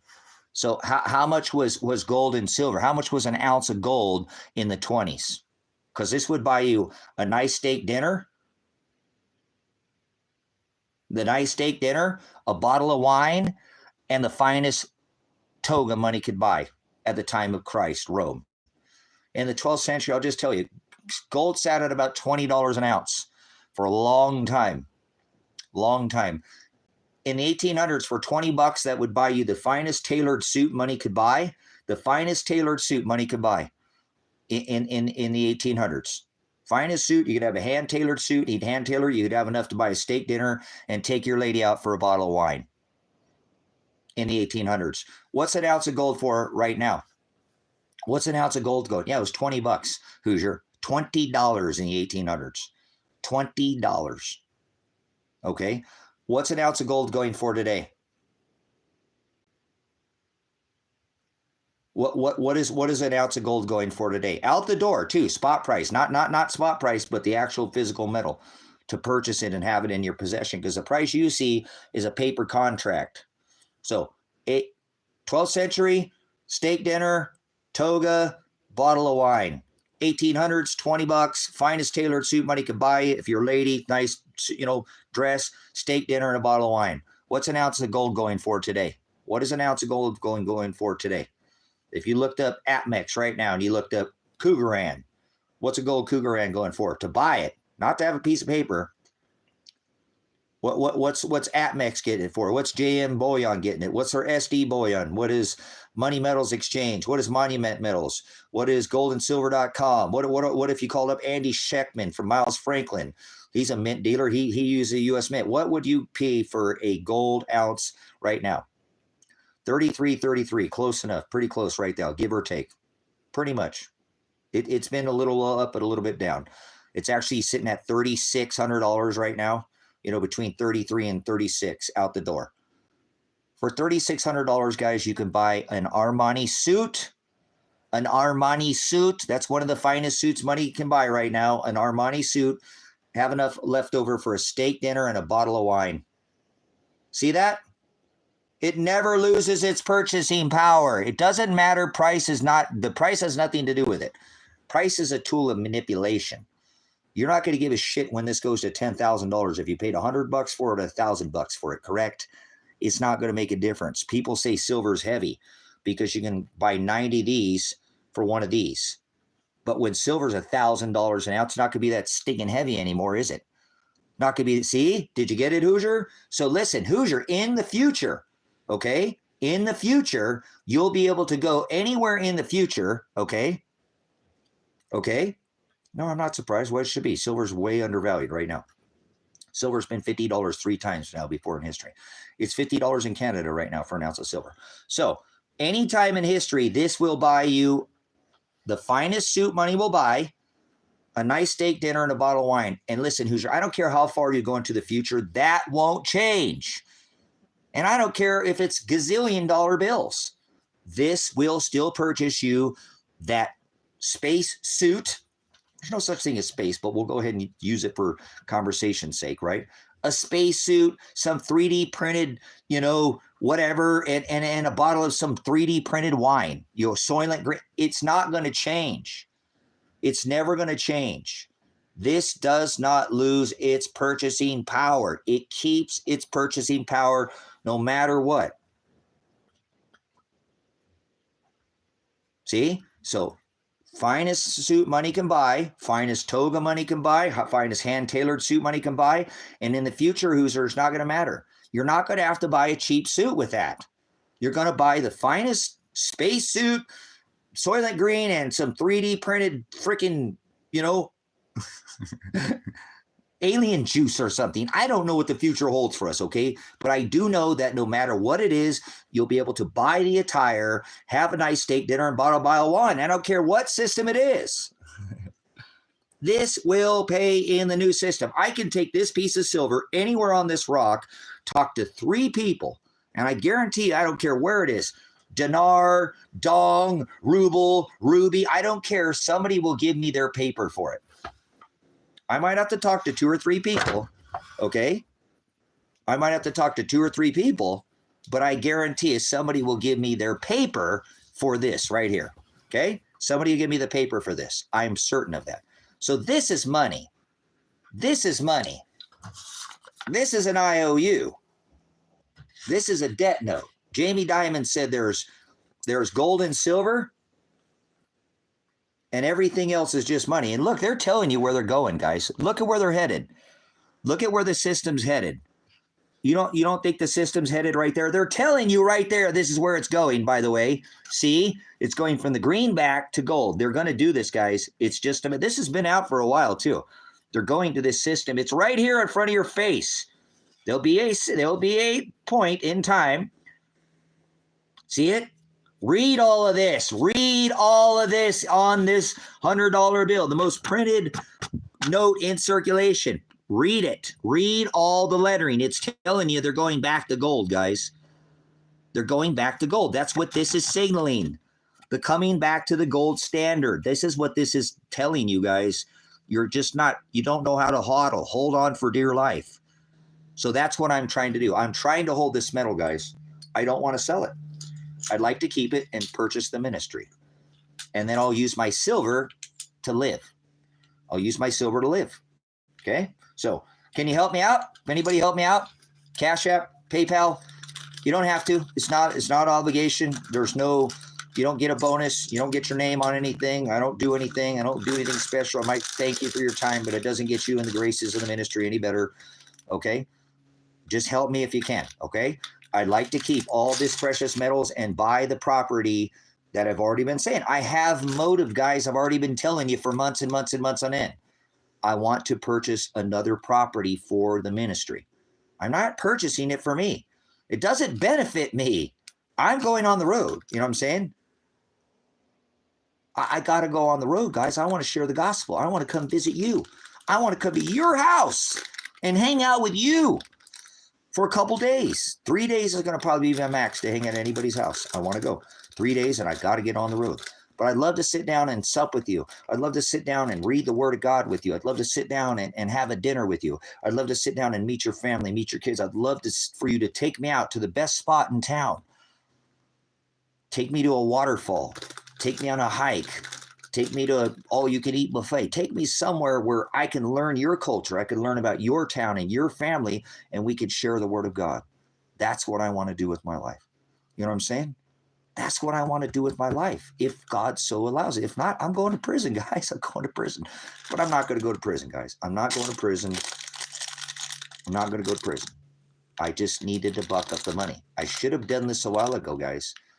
I have zero regrets, so you know. I probably could already been out of this by now, but I chose to take the money and put it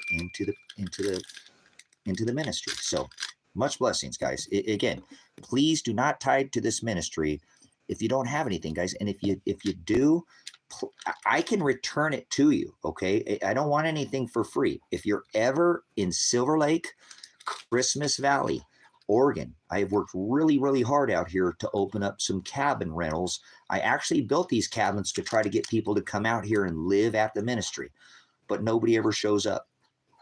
Nobody's ever showed up. I have Kevin, and he bought the property next door to me, and we've got him all hooked up off grid, and Kevin's doing good, but nobody showed up, and that's okay. That's what God wanted. If they were meant to be here, they'd be here. But if you're ever in the area, and you can come here I told you, whether you make a donation or not, okay? You're not going to get my graces by giving me anything. It doesn't do anything. You're helping the ministry. You're not helping me. I'm retired. I have a legal bill, and I apologize for that. I will return it. Like I said, I'm trying to take this money that I have and buy the ministry with it. So you'd really be buying into the ministry is what you're buying. You're not really helping my legal fund. I will cash this out if I need to and pay for my own legal fund. But if somebody wants to help me, I actually didn't want anybody to help me at all, guys. I don't want anybody to help me if they don't have abundance. I imagine imagine doing what I'm doing right now. And I have this abundance. I got 65 acres of land out here. Well, no, 45 now, because I sold the other 20 to Kevin. But I got 45 acres of land. I'm holding up $15,000 right here in my hand. I just showed you another. I went and bought these the other day, a while back. I came up almost $300 on these 3 sleeves, guys, of silver when I bought them, because they were underpriced. They just didn't have, the price moves around, the premium moves around, and I got them for the lower price. These are ½ ounce, right? Silver, 1929. I forget, there's a name for this, but these are reverse proof too. These are indented. See what I'm saying, guys? I don't want anybody to give to me unless they have a lot of extras, because I just need to sell, and I live in the middle of nowhere, and it's not easy to sell. See, I'm not lacking. I work for what I have, guys. 6 years ago, I had everything taken from me. So, and I'm not doing this to show off. I'm doing this to show you. I'm not trying to be a grifter. Here, guys, look. I have precious metals. I have, I have abundance, but I'd like to hold what I have and pay and buy the ministry. It's a property in Ecuador. It's 2 hectares, so it's almost 5 acres. It's got 20 plus fruit trees growing on it right now. 20 plus fruit trees growing on it right now. Papaya, guava, pineapple, lychee, star fruit. There's an abundance of and there's a spring at the top and there's a spring at the bottom. There's another place I can actually do the same thing. So what I'm saying, if you come out here to this area because I already have abundance. I'd love for you to stay in one of the cabins out here. Stay for a day, stay for 2 days, stay for 3 days, stay for a week on me. Okay, so if you make a donation to this ministry, I'd love to give back to you. If you don't donate to this ministry, I'd love to give back to you either way. You don't have to give to this ministry to be a part of this ministry. You never have to tithe a single penny. And again, I don't want to take from anybody who doesn't have abundance, because what if I have all this stuff and then you're struggling and you give me $10 or $20 or $100 because you felt bad for me or something? I don't want anybody to feel bad for me. I don't want to feel anybody feel bad for me. Okay. So I have abundance. What I want people to do is see that you'll know me by my fruit. Okay. I don't want to hurt anybody's pocketbook who's already struggling. That wouldn't work for what this is. That would be a burden to me later. Father on the other side of judgment said, Tracy, you had all those precious metals. You didn't go cash them in. And yeah, you've been a little short, but you didn't go cash them in. And you took $100 from that old lady. She sent you $100 and she's on Social Security. I want you to know, I don't have a paycheck. I don't get any pay. No Social Security, no disability, no veterans benefits, no child support. I don't have income. I have zero income every month coming in. None. I have to work every month. I'm screwed if I don't get up off my butt and work. Bills don't pay themselves. I had 65 acres of land out here. And I didn't come into all this by sitting around. Like I tried to show you guys, all this gold was done from trading. I didn't buy any of this gold with money. I purchased none of this with money. Every one of this was done by working my ass off, trading. And I gave a couple people some really good deals. I gave this guy, I bought 2 vehicles from him. No, not this guy. This is another deal. This guy right here, a $6,500 Jeep all day long. An 80s Jeep. It was a gorgeous Jeep too, but he knew the owner. He knew the owner. He knew where it came from. He was excited. He actually said he was going to come give me this and $2,500 cash. But when I pulled back, because I was trying to buy the Ecuador property right then, I said, hey, I'll take 1 ounce of gold. He's like, honey, I'm on my way up there. I got to go get that Jeep. So he said he was willing to give me $2,500 cash at this. He just couldn't get up here. And then when I actually put this up, he said, no, I'm going straight up there, honey. I'm going up there to buy that thing, because they knew the guy who owned it for years, for a lot of years. Like I said, and I helped the guy out whose wife had just died and his kids were just, they were destroyed. Actually, I got to go back up there, guys. I think somebody's broken into this guy's house and I'm really worried about him, because I drove by there yesterday. That's one of my things on my list, guys. His whole house looks like somebody went in there and just ransacked his house, and I helped him out. See, his kids wanted him to leave and he wanted to stay here, and he had 2 vehicles. So I bought the Jeep from him and I bought the Suburban from him, because I had just sold that double cab Tacoma, and I took the money and I helped him out. So I helped him out, and then he was able, so I don't know if he's gone, but he wanted to stay. And that actually kind of, I talked with Kevin about that. I need to call him. But anyways, I want to put you on hold for a minute, guys. I need to make a phone call. I'll come back on here and maybe we'll do another 20 or 30 minutes or something, but maybe we'll get another donation. Give me a moment here and I'll be back with you guys in just one moment. I'm going to put the stream on pause and I will be back in. Okay. Give me a minute, please, guys. Much agape, guys. Thanks for everybody's hanging out here with me. I appreciate your abundance of time. You know, time is expensive too. You could be doing a lot of valuable things with your time right now, and you're here hanging out here with me. So awesome. All right, we're back. I apologize. I had to call the attorney, guys. I had to call the attorney. You know what I'm saying? I had to call this attorney. I just have to do it, guys. So again, I appreciate it, guys. I know that this is not,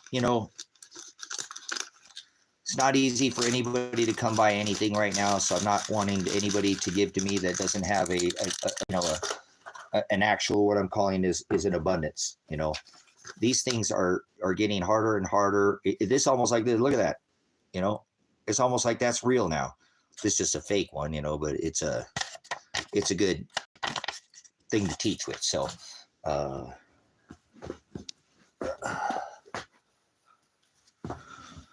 where did I put that silver round?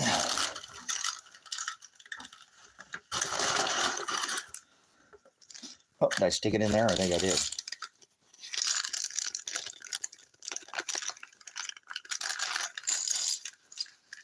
Nope, I don't have. Okay, where'd I put it? Where did I put it? We'll put it in this sleeve right here. I'll put it in this sleeve.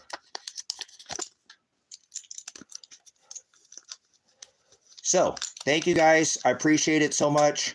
You know, like I said, this has been a hell of a year. This is one of the most difficult years I've ever lived in my entire life. I mean, I have had some pretty difficult times, but this has just been an absolute almost nightmare, guys. I mean, it is hard to believe that it's been 15 months since they've SWAT raided this house and my son and daughter are missing and nobody's looking for them. Nobody cares about them. It's just like, you know, I wish that if I was missing, if I had been kidnapped and somebody did something to me, I'd hope somebody be keep looking for me, not just let me sit there, especially if it was in my own blood, you know what I'm saying, my own family. So I'm not going to stop, guys. Would you trade all your precious metals to find your kids? Would you trade all your precious metals to go find your kids? I got 2 fucking missing kids and nobody else is looking for them.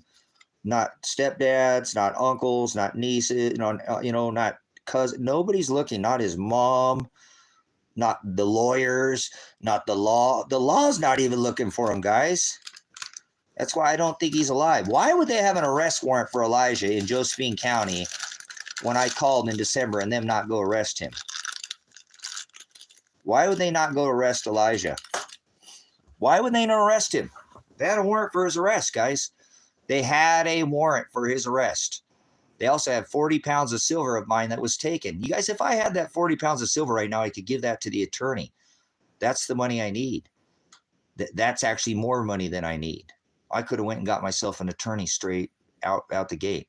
So when I report 40 pounds of silver stolen by Marshall Radonich, why wouldn't they go call for service and look for that? He also had my passport. He had my potentially raped daughter that he was raping. Potentially, my son, I don't think he's raping him, but he could have killed him and be raping Adriana. What if Elijah's gone and Adriana's alive and he's still fucking raping Adriana? Because he said to bring him down there and he would hide him in the gold mines. I have all the motive, guys. I have every bit of motive. And I've given this to the cops. I've given them the motive on how this happened to my son and my daughter. And they will not pursue anything. They will not go look for him. Why? Because I don't. And then why would they send a Josephine County judge 4 hours out of his jurisdiction to rule on my case? To try to shut me down. Didn't you see? He said, you're going to trial tomorrow. Tomorrow, I was supposed to have a trial, guys. I was supposed to have a trial tomorrow. Elijah's not there. Adriana's not there. Nobody's called. No witnesses were summoned. Nothing was done in the case. So I needed to hire an attorney that can take care of this case. And he's not a cheap attorney. He's one of the most expensive attorneys in the state of Oregon. He's been practicing law for, since the 80s. He's been doing it for a long time, guys. He's not, he's been doing it for 40, almost 50 years or something like that. So he's not cheap. He's really good at what he does. And he's 8 hours from the courthouse. So we're talking probably just $1,000 a day just for him just to drive there and back without even doing any services. That's probably what I'll end up paying him to drive for his drive time. Lawyers get paid a lot. So we'll see. We'll see what happens. I just thought maybe I'd come in here and somebody might have some abundance. So as you can see, I do. And I'm going to take the abundance that I have and help my son out and not help my, like I said, this will help my son. When I can get this taken care of, maybe they'll let go and drop all these charges on Elijah because it's all bogus. And I can prove every bit of it in an open court with plenty of evidence. I can prove it 50 different ways. So next from here, we'll be going to civil lawsuit. And I already spoke with the attorney, and he's looking at a civil lawsuit attorney for me. And I'm sure once the civil lawsuit attorney picks up this case, it's probably worth at least $100 million, at least $100 million in lawsuits. So I'll probably end up like I said, if things go the way that Father wants them to go, I will have more, uh, more abundance than what I know to do with. And then I already said I'm going to take the millions of dollars and donate half of it to Grace and Truth Ministries in Hendersonville, Tennessee. I'll make a retirement fund for myself, which doesn't need much because I don't really live on very much of anything. And then we'll give the rest of it to High Desert Faith and Truth Ministries. So we can do dual locations down in Ecuador, here in Silver Lake, Oregon, and we'll provide a tremendous abundance of food, and we will ship out food to the ministry. So that is the goal of the ministry, to get to where we have 2 locations, both in the northern and southern hemisphere, and that the ministry is providing content as well as organic fruits and vegetables, and maybe even meats for the subscriber and follower base, the followers over on TikTok, and then the other channels here on YouTube. We would love to share the abundance of having, property to be 5 acres down in Ecuador, and then 20 over here in America, in North America. We can ship food all over the world. This is a worldwide ministry. Again, this 50,000 followers and subscribers with the backup channels, it just dwarfs mega churches. So this is much larger than any mega church. 50,000 is a lot of people. And so there's plenty of reason to get, these up and going, and ship you out food. You know what I'm saying? That's what I want to ship to the subscriber base, is organic, naturally grown vegetables and fruits that aren't abundant in the Northern Hemisphere. The whole idea is to send a lot of this back up to the Northern Hemisphere as well, where fruits and vegetables that are readily available and almost nearly free down there and easy to grow aren't as easy to grow up here, aren't as conducive to grow where I live here. And then we can ship that out to you guys. So Mylar bags, freeze dryers, oxygen absorbers, prep, kitchen. It's going to cost some money to do, but I think we can put it all together. And I'm hoping that I can accomplish this in my lifetime. So that has been my focus. I've just been swamped with looking for a dead or missing son, that's really taken up a tremendous amount of my time. Like I said, I have another appointment. I have to go into town, drive another 8 hours away to continue this legal battle with the state of Oregon. So no more sitting around and waiting for the system to do what it's supposed to do and let this council they're not providing me any counsel. So I had to take the precious metals that I had, the silver and gold, at this point the gold, and go to the attorney and said, all right, let's do this. And so he is going to be looking for a lawsuit attorney for me as well. So I will, once again, be looking for people who want to donate to the ministry. This is your time. If you've ever been looking for a chance to make a donation to the ministry, this would be a good time for you to, if you have it, but don't do it if you don't have abundance. Like I said, don't act like there isn't abundance already here. Father has already blessed me with having the ability to have the gold, but I want to take the gold and purchase the ministry in South America with that. So will that, roughly $13,000, $14,000 worth of gold be worth, that property is $39,000. I'd like to try to offer them about 35, 36 for it. When I first looked at it, it was $18,000. That was 3 or 4 years ago when it first went up for sale. But it has had a tremendous amount of improvements done to the property. There has been a road put in, a fish pond put in, an above ground pool put in. There's another gate and a driveway and another, a road that goes right past the house. There is just a tremendous amount of, so, I got an email here. Oh, hey, thank you so much. Appreciate it. And again, guys, I have not asked for any money for legal funds, guys. I haven't. I've waited 14 months as a United States Army veteran to try to let the system do what it was supposed to do, guys. Isn't that what we're supposed to do? Be patient, let the system, the wheels turn slow, let the system do what it's supposed to do. You guys, it's not doing anything. So I now have to do something. If my son and daughter had already like been found or something happened to them, maybe this would be different. But I have a son and daughter that are missing. You know what I'm saying? Thank you so much. Blessings. You know, guys, I appreciate it. You know, like I said, I have not taken in one single dime to my legal fund. Not any. Not any. So, and that's what I'm saying, because I already have abundance. What I'm going to try to do is, if I can get help for the ministry, you're really not helping with my legal fund, because I'm going to take the money that you give me and I'll actually pay off the legal fund, but I'll still have the money to pay the ministry off. Oh, inside now I don't have to pay it off because I haven't entered into a contract. This ministry already paid off. This was $47,000. Guys, I really wish I had that cash right now, but it is what it is. It is what it is. I'm happy that the ministry's paid off. What if I die? You know, I suffered a stroke. I got hit with a grenade. I could die out here. I almost died 2 weeks ago. Literally, my whole lungs were filled up with fluid from the tear gas canisters.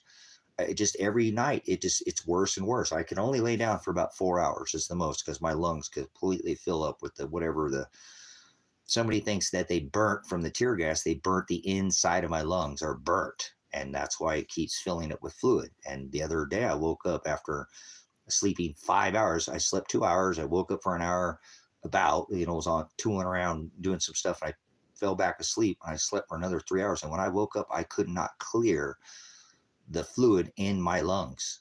I couldn't, guys. I thought I was going to die. I mean, I was looking at the dogs going, I don't know, guys. I'm trying. I could not get so I can't lay down. Why are you always on here?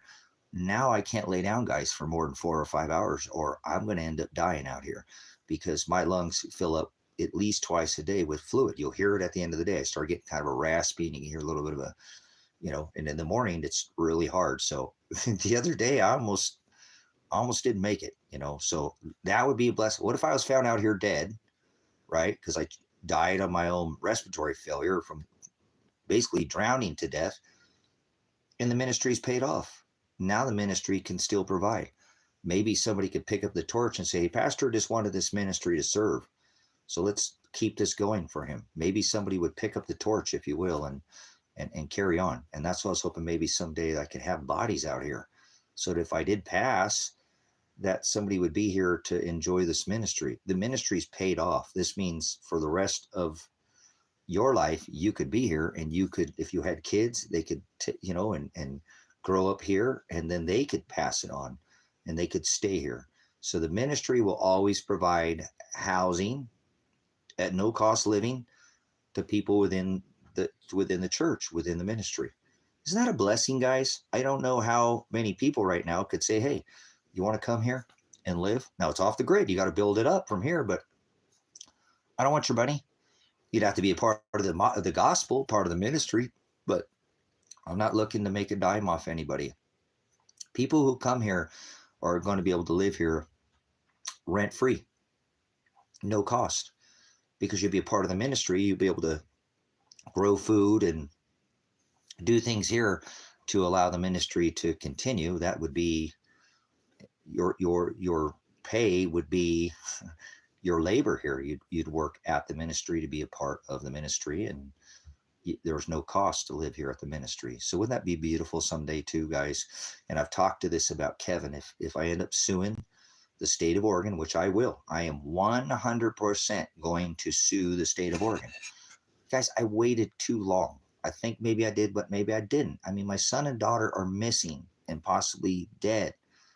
And now I'm having why did I? And I don't. It is what it is. Father said, you got to, he wrote it this way. So if he wanted it to be any different, I know it would be different. And it's not. This is exactly the way Father wants it. So hopefully here soon, this will all get wrapped up, and it'll all go past. And I will be suing Lake County, Oregon, though, and the state of Oregon, both. And I have proof, guys. I don't want vengeance. I just want accountability for the police officers that came out and grenaded my daughter. and arrested her without a warrant and grenaded my son. They did not threaten them. They were not violent. They had no weapons. That was a total excessive force. I want those cops to be held accountable. They're public servants and community service officers. You think, you know, when they serve a warrant, they have to serve it properly. There was no threat to their life. Nobody was threatening them. It was not. And they went straight to excessive force. So I have to sue Lake County and the state of Oregon to make them accountable. I don't want the money. I already said I will donate all the money to both Grace and Truth Ministries, where Brother Jim can build the housing that he wanted out there and stop paying $3,000 a month to rent out some place in the side of some, conference room so he can have the classroom. He's paying $3,000 a month, guys, for that. That adds up every month. That's that's $36,000 a year that Brother Jim is paying just to have a place to in the classroom. And he can't, after the COVID, he can't even get 20 people to go into that classroom anymore. Before the COVID, he'd get 30, 40, 50 people. I mean, it get filled up, but the COVID did a number to people, making them all scared, being together, and he can't hardly put 20 people in that classroom right now. And he's paying $3,000+ a month to rent it out. I want to buy Brother Jim a building. I want to buy him a building.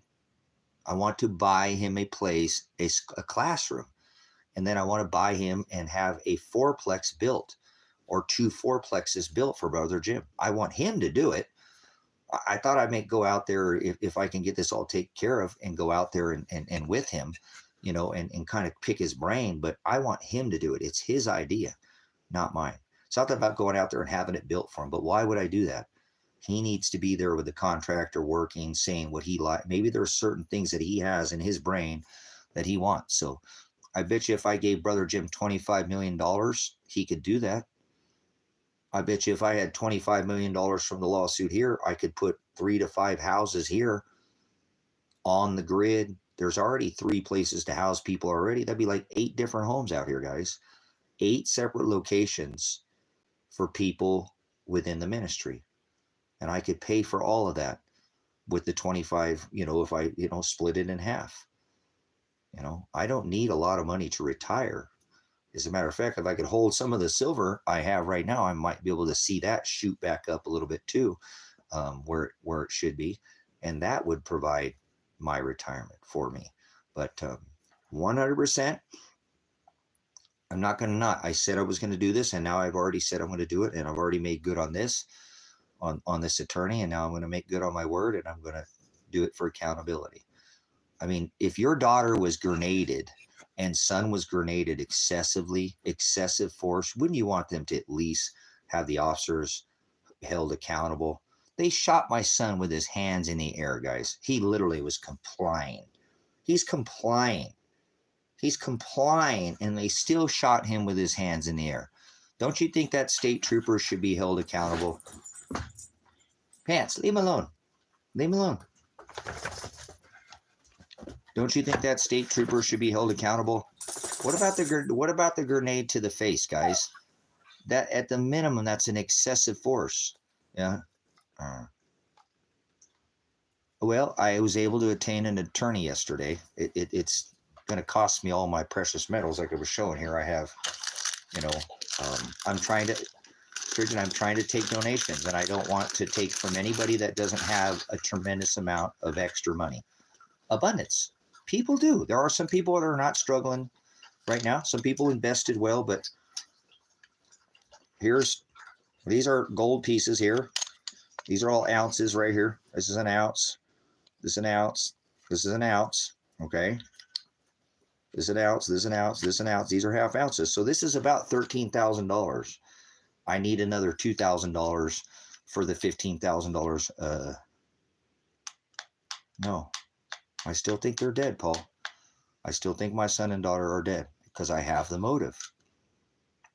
Yesterday, when I did my investigation, because I did all yesterday, I drove all and went got the attorney. The last time I've found that anybody has seen Elijah is 8 months ago. and they didn't even physically see him. They just had contact with him. It wasn't even like a solid contact. Somebody could have did it. It wasn't even a voice contact either. So somebody could have been using his, messenger or phone. And I think it's Marshall. I think Marshall Radonich killed my son over the 40 pounds of silver, and killed my daughter because she somehow got caught in the middle of it.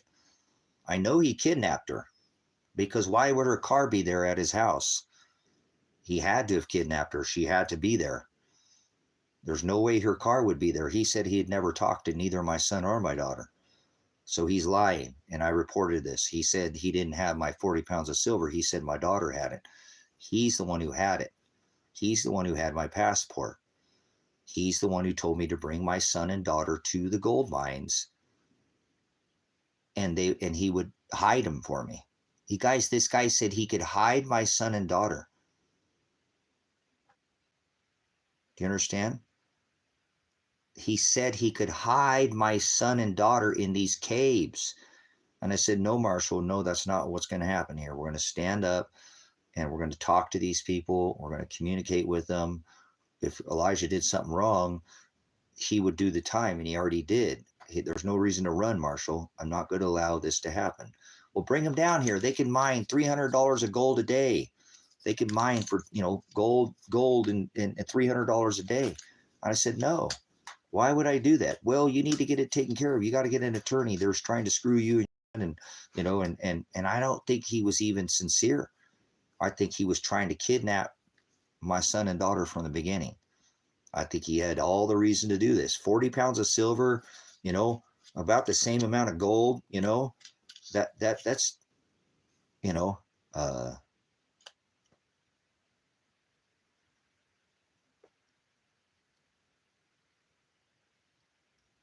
it should, though. This case should be national news, guys, by now.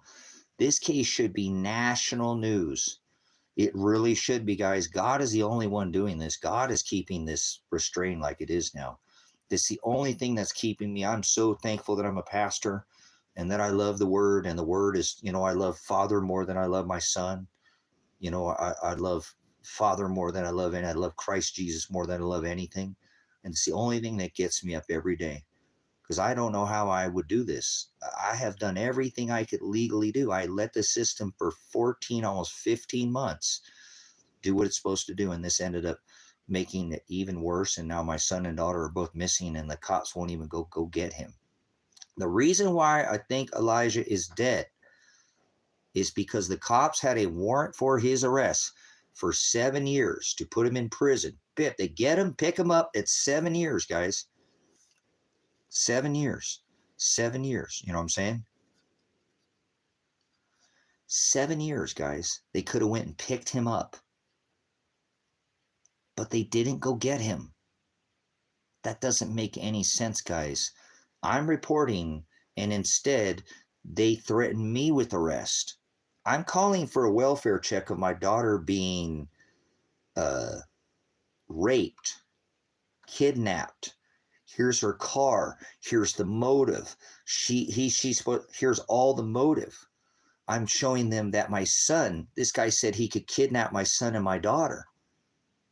Not kidnap, he could take them and hide them in a cave, in caves. And I report this, 40 pounds of silver and a passport, which is a federal offense to withhold or steal somebody's passport. That's a federal charge. That's a felony. 40 pounds of silver, felony. Passport, felony. Raped or kidnapped or murdered daughter. Kidnapped or murdered son. With all the motive, I called Josephine County, and they threatened me with arrest, guys. They threatened to arrest me. They said, you're not supposed to have contact with your son. If we contact him and do a welfare check, and your daughter, you're not supposed to talk to him. You're using us to make contact with him. We're going to come arrest you. I'm reporting a murder. I'm reporting a kidnapping. I'm reporting 40 pounds of my silver and my passport and my gold being taken by the man with all the motive and they wouldn't go get him. And they got a 7-year prison sentence on my son. And they specifically tell me that my son was in that county, seen on camera. This is Josephine County Police Department tells me they've seen my son on camera 2 times. They've got him on camera, and they've got an arrest warrant for his arrest, and they're not going to go get him. Why wouldn't they, if they knew if they had him on camera, why would they not ping his phone, go follow him back and arrest him? I don't think that's true. I don't think what Josephine County is telling me true. And I think that's why Josephine County just sent a judge 4 hours out of his jurisdiction to rule on my case. 4 hours out of his jurisdiction to rule on my case. This is the motive for Marshall Radnich to kill my son.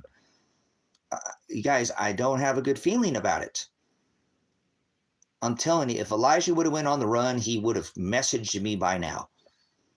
If he's facing 10 years in prison, why would he care about some stupid no contact order? I think that would be the last of his worries. Would you fucking hurry up, Dad? Why did you pay off the ministry and not pay and get an attorney? Dad, I fucking hate you. Anything. Dad, I'm kidnapped. Dad, he's holding. Dad, Marshall, anything. No contact for 14, almost 15 fucking months. Bullshit. My son is dead. And if he isn't, I want some accountability on who and how and who's held him and where he's at. And how is it, like I said, that the cops can have, almost like a 7 to 10 year prison sentence? This is lock stock. They bring him in court, guys. That's it. They have a downward departure. That means he cannot get out any sooner. That's a for sure thing. I mean, he could fight it, but it's a for sure thing. They could put him in jail for 7 years and have an arrest warrant for his arrest. They came here and SWAT raided the house to pick him up here. Why wouldn't they go get him there? And I even pleaded to the cops, please don't shoot my son. You guys already shot him. Not you, Josephine County, but the state troopers shot my son already once. And now I'm sending you. Imagine how hard it is to call the cops on your son and say, hey, go get my son. And if they pick him up, he's going to fucking jail, guys. What, you want to go out there, Buggy? See what I'm saying? This doesn't make sense. This does not make any sense. It doesn't make any sense.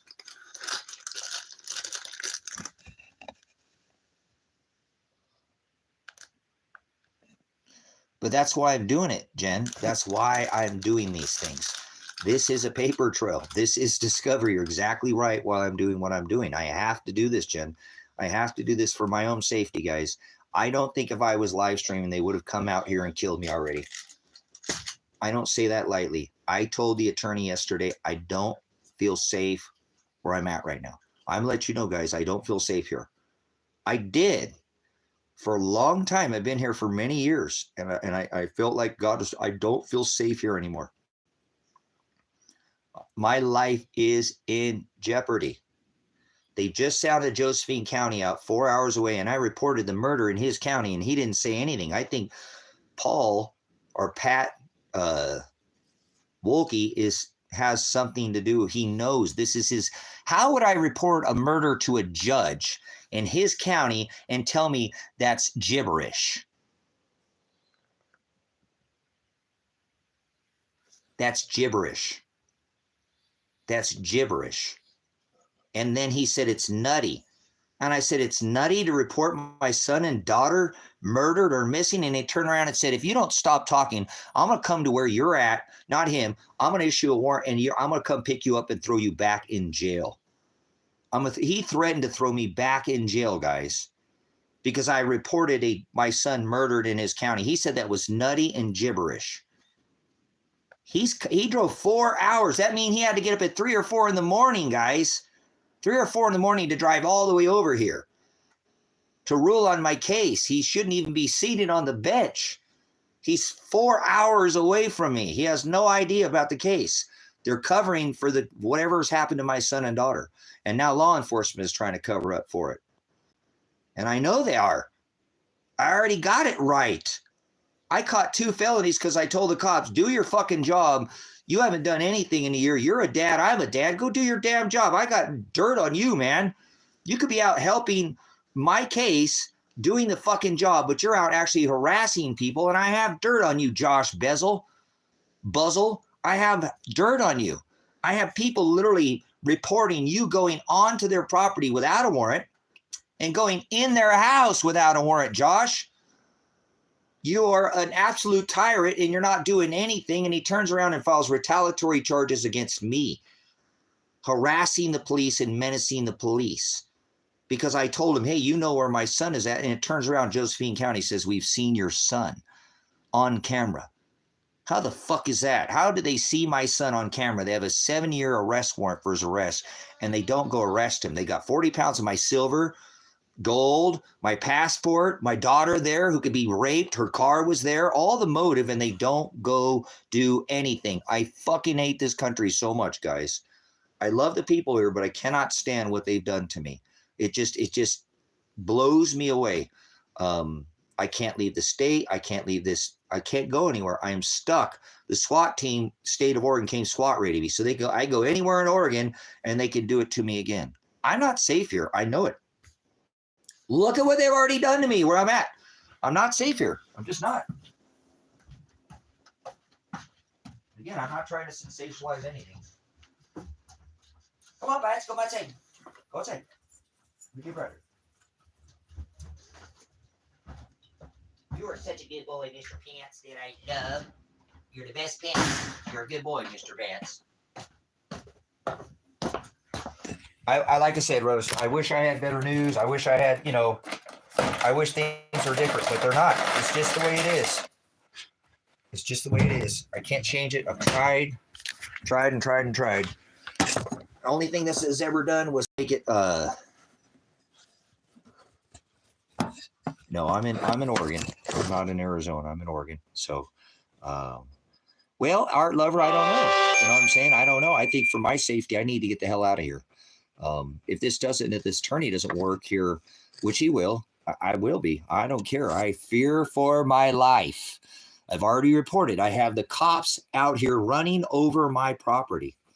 The cops are running over my property. I have a big marker pole at the end of the driveway, and they went and knocked it over with their patrol vehicles because they can get the fuck away with it. They get away with these things, guys. Cops can do these things. Who do you call? You know what I'm saying?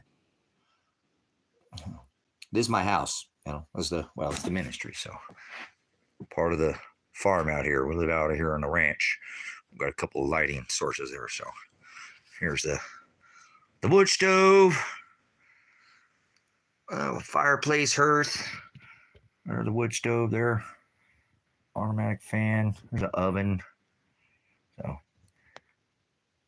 out here in the high desert.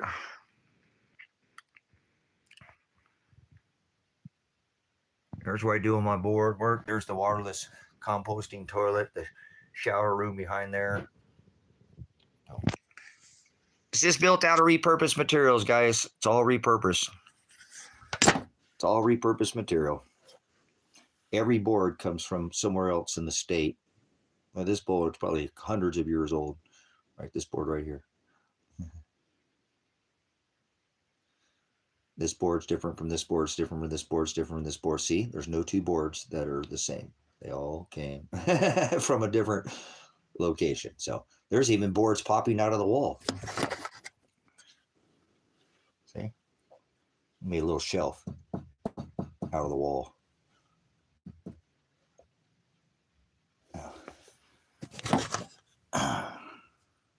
But okay, so let's wrap this up. I'm going to wrap this up at 2.5 hours, guys, and I got to get to work. I have to come up with $15,000, and I don't want to sit here and grift you guys all day, and I'm not grifting you. I want to find somebody who has abundance. Somebody want to start a GoFundMe for this soldier? That'd be great. It's been 14 months. Nobody started a GoFundMe for me. That's okay if you don't. But again, what I'm trying to do right now is trying to take the gold ounces that I have and save the gold ounces, because I think the gold ounces are going to keep going up. The money's just going to stay the same. The money's actually going to keep being worth less because they keep making more of it. So if I can secure $15,000 cash, I have to give that to the retainer to the attorney. That's just to get started too, guys. That's not anywhere near what I'm going to owe this for this case. But this is the at least to get them to go over there, and maybe they'll just drop the case because they have massive lawsuits. And I told John I already think that's what they're going to do. I said, pressure these people. They've already ruined the case. They kept me in jail too long, a week extra. They co-counsel me. My son's attorney counsel me. They never Mirandized me. They hit me with the grenade. They tear gassed me. They haven't done anything. They've, there's been nothing that's right of due process, fair and speedy trial violation, cruel and unusual punishment. This case is huge. So eventually, like I said, I'll probably be going to the news media tomorrow. I might go today, but I'm probably going to go tomorrow to the news media. I will be contacting the news media. I will be contacting a civil lawsuit attorney. John Caligo, the attorney now, my attorney, has contacts for a civil attorney. He also talked about hiring this private investigator that he uses on this case to go look at my son, to look for my son, to see if he can correspond this information. So maybe I should have done this, 6 months ago, and instead of taking the $47,000 and paying off the ministry, I should have got an attorney. But it is what it is. I can't change it. I have the title. It's paid off. It's done. It's done. It's done. It's done. So what's done is done. And again, I feel like that was the right decision. No, I'm not begging anybody. You're an idiot there, Brawley. You don't know anything about this. This is your first time ever coming here. You don't know your ass from a hole in the ground. You don't know anything about this ministry. You don't know anything about my dead son. You don't know anything about my dead daughter, do you? My kidnapped or kid. You don't know anything about this case, do you? And then you have the balls to open up your mouth. So guess what? You just stepped on your dick. Good job there, Brawley. You don't know your ass from a hole in the ground. Two cheeks to the same hole, two wings to the same dragon. Which cheek are you speaking out of? Your left or your right one?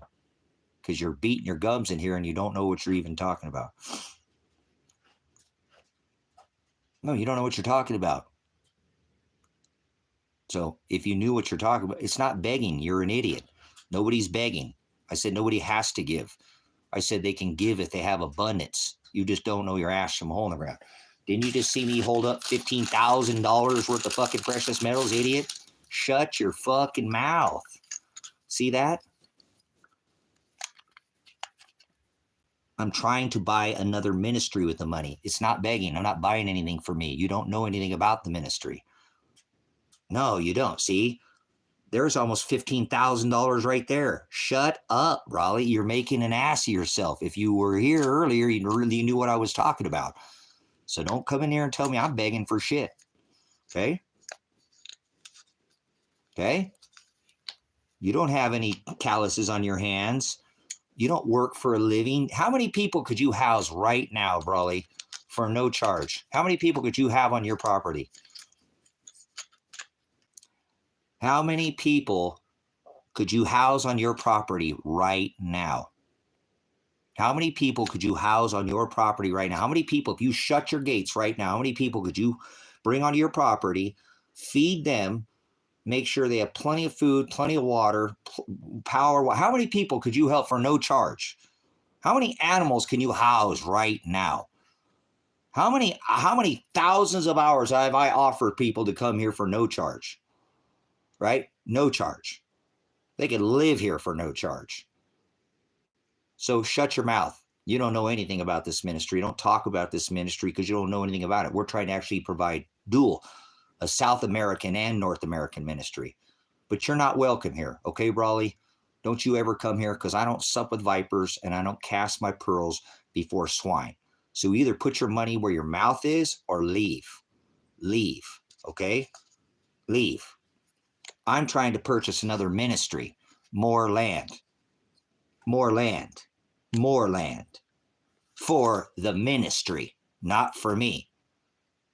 I don't need to own anything. As a matter of fact, I didn't even buy any land until I was like in my 40s. So you don't even know anything about me. Okay? So, more stolen land. Does anybody even wonder what are you up to here, Brawley? What is your purpose in here? Stolen land. Oh, is that why I have the fucking titles for it? Man, it's people like you are the reason why people like in this country, it just keeps going to shit. Because you can speak up, but you're not even speaking about anything that even makes a difference. The land's paid off. It's paid off. I'm trying to purchase another piece of land. More stolen land. Does anybody agree with Brawley? Does anybody want to ride this guy's coattail? Because there's normally a troll or two that loves to ride the coattail. They'll just jump right on the coattail. I have a dead son or daughter. Do you understand? A missing son or daughter. So, do you have any land? Did you open up your house during the Paradise Fires to bring wildlife? You know, if somebody caught horses, pigs. Do you have pig pens at your property? Can you house chickens at your property there, Brawley? Did you provide emergency services during the fires, being the only emergency place to bring equine, horses, sheep, cows, goats? Could you actually help anybody out in your family that's a farmer, Brawley? Could you help anybody? Most of your family probably doesn't farm, Brawley. No, nobody's mad. You're an idiot. See? And I'm not preaching. See, you're an idiot. Preachers touch kids. So get out of here, Brawley. Leave now. Get out of here. Okay? Get out of here. You're literally don't give a fuck about my dead son or daughter. I have a possibly dead son or daughter. Okay? So why don't you fucking do something about it? Why you get one more chance, Brawley. Either put money in my Cash App or get the fuck out of here. Seriously, and I ain't never done that to anybody. Your only option of staying here is to fucking make a fucking tie to this ministry or leave. Don't ever come back here ever again. Seriously. If you can't put your money where your mouth is. Did you hear I just said I offered emergency services for people who had, imagine being in a fucking fire and a person like me where you got to drive away from your whole fucking livelihood there, Broly. Your whole livelihood. You got dead fucking animals, right? No, they're not dead, but you can only fit so many in your fucking, your trailer. Only so many in your trailer, right? Right? But you got to pack up all your fucking animals and watch all the other ones burn and die. That's pretty fucked up, Brawley. And everybody's watching you now. Did you provide any fucking services? No, you wouldn't give a shit to fucking anybody. Did you hear what I said? Imagine what it's like to fucking drive away from your fucking prized animals, your whole livelihood, because you only got one fucking trailer, asshole. You have not provided shit for nobody. I have now provided emergency services in the state of Oregon 2 times. You understand? 2 times. Emergency services. Have you provided any fucking emergency services for anybody? Anybody? Did you hear what I said? Imagine driving away from your fucking animals, dying, and they're going to burn. And you can only bring so many with them. That's not anger, that's passion.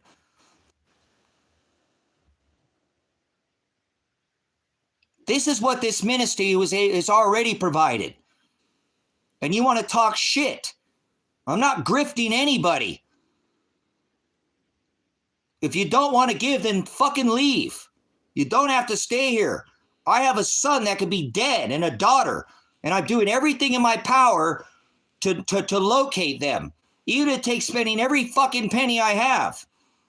And actually, I'm trying to take the money I keep this so I can purchase another ministry. So tell me, Brawley, how many people did you provide for during your emergency fire situation? Could you provide for people? Imagine, Brawley, driving away from your horses, your cows, your pigs, your sheep, your goats, your chickens, because you can't fit them in the trailer.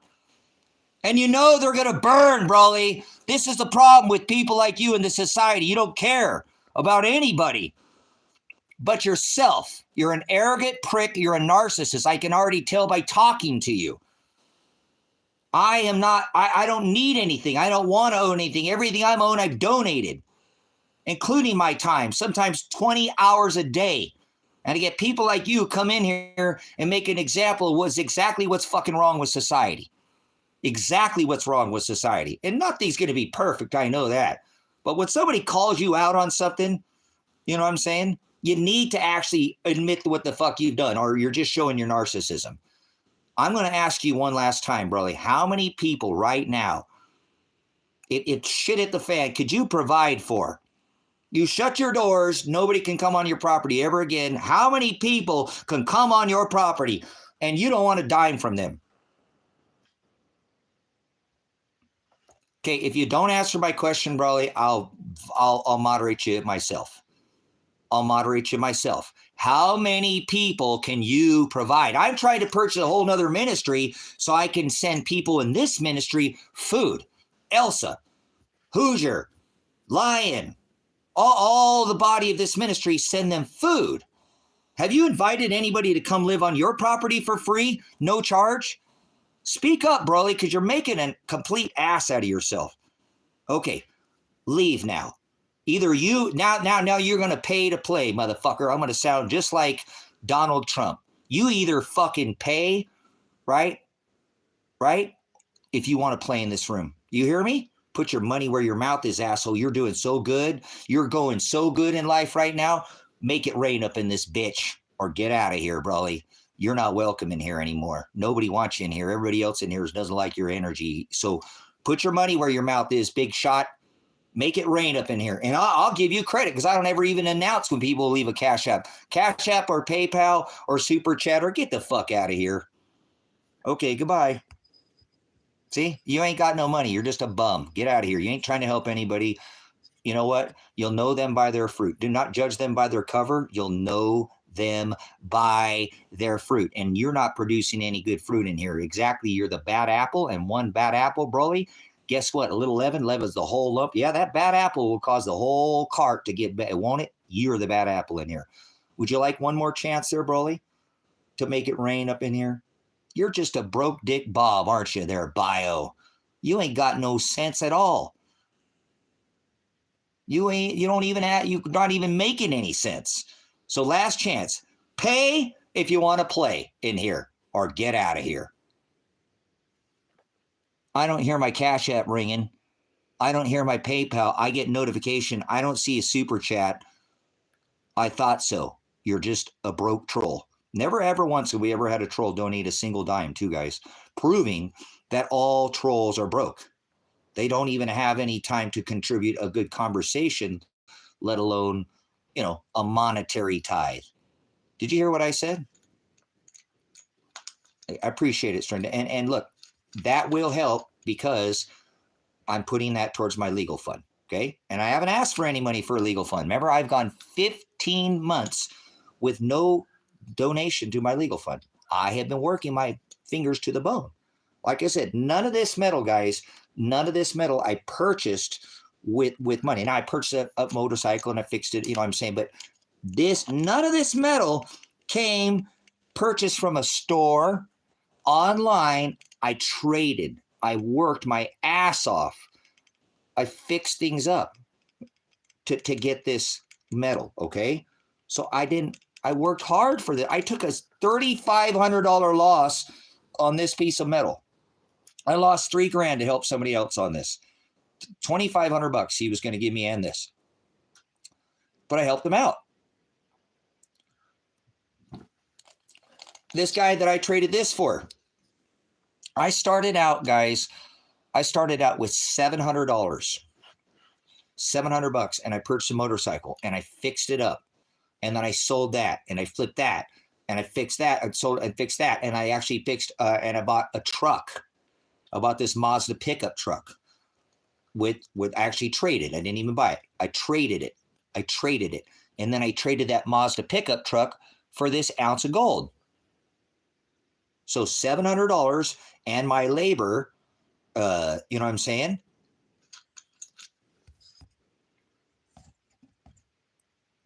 So this took me a long time to get to this, guys. It took me almost 6 months to get this ounce of gold. 6 months.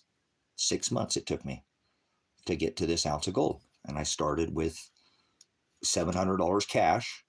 And I kept fixing and trading and fixing and trading, fixing and trading. And that was my final trade into that ounce of gold. So that was traded for, you know, I came up, what, 2,300 bucks.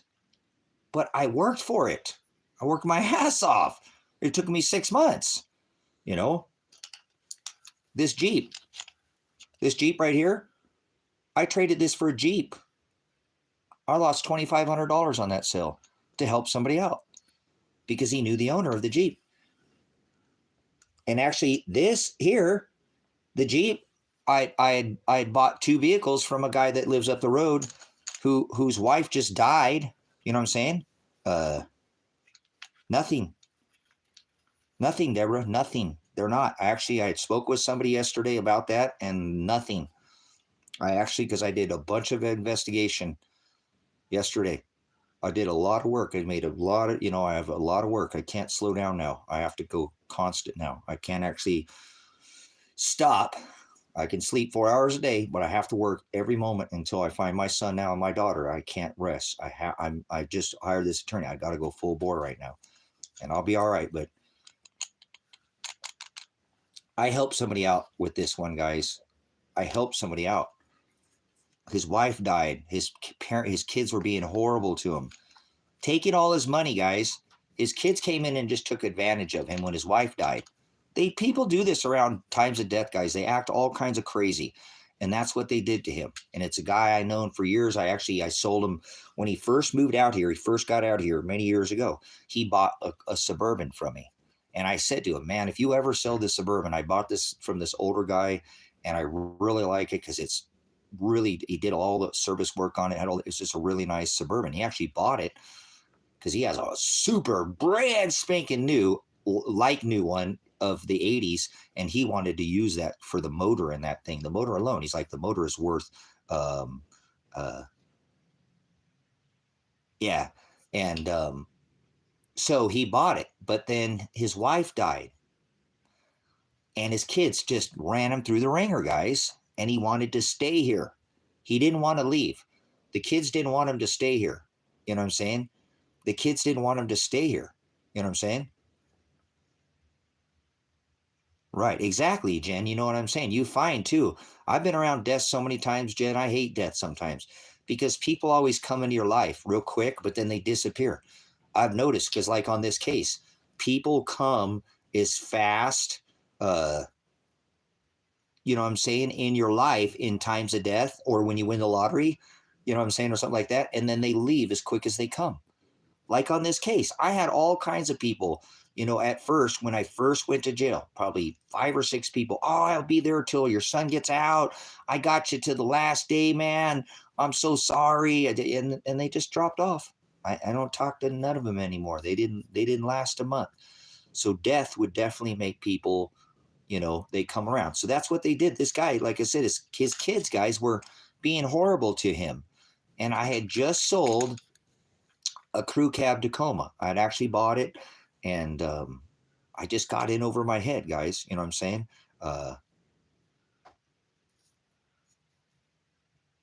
Yeah, right.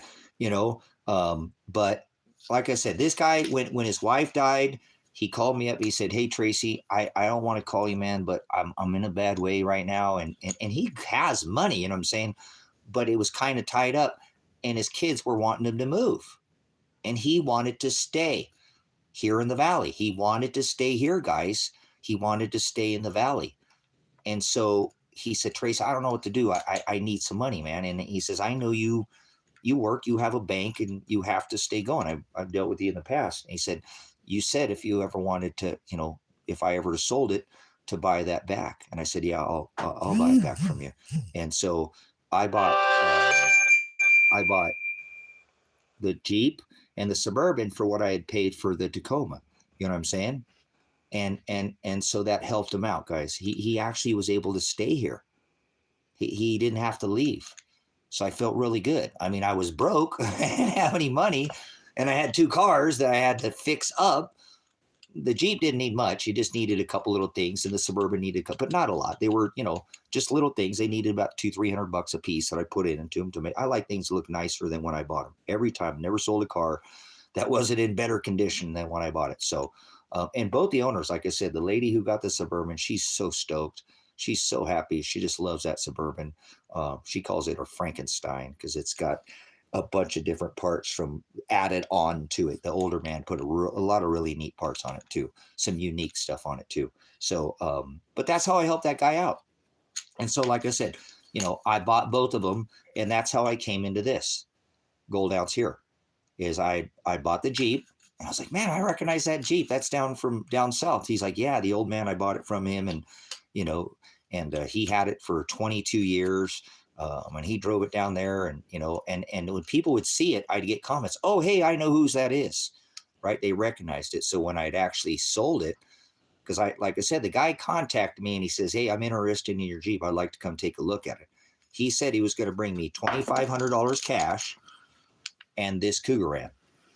And then I wanted to buy the land right there. I was close because I had more money, and I'm like, I'm buying off this property in Ecuador, right? That's actually before I paid this off. You know what I'm saying? I'm buying this. I'm buying this. And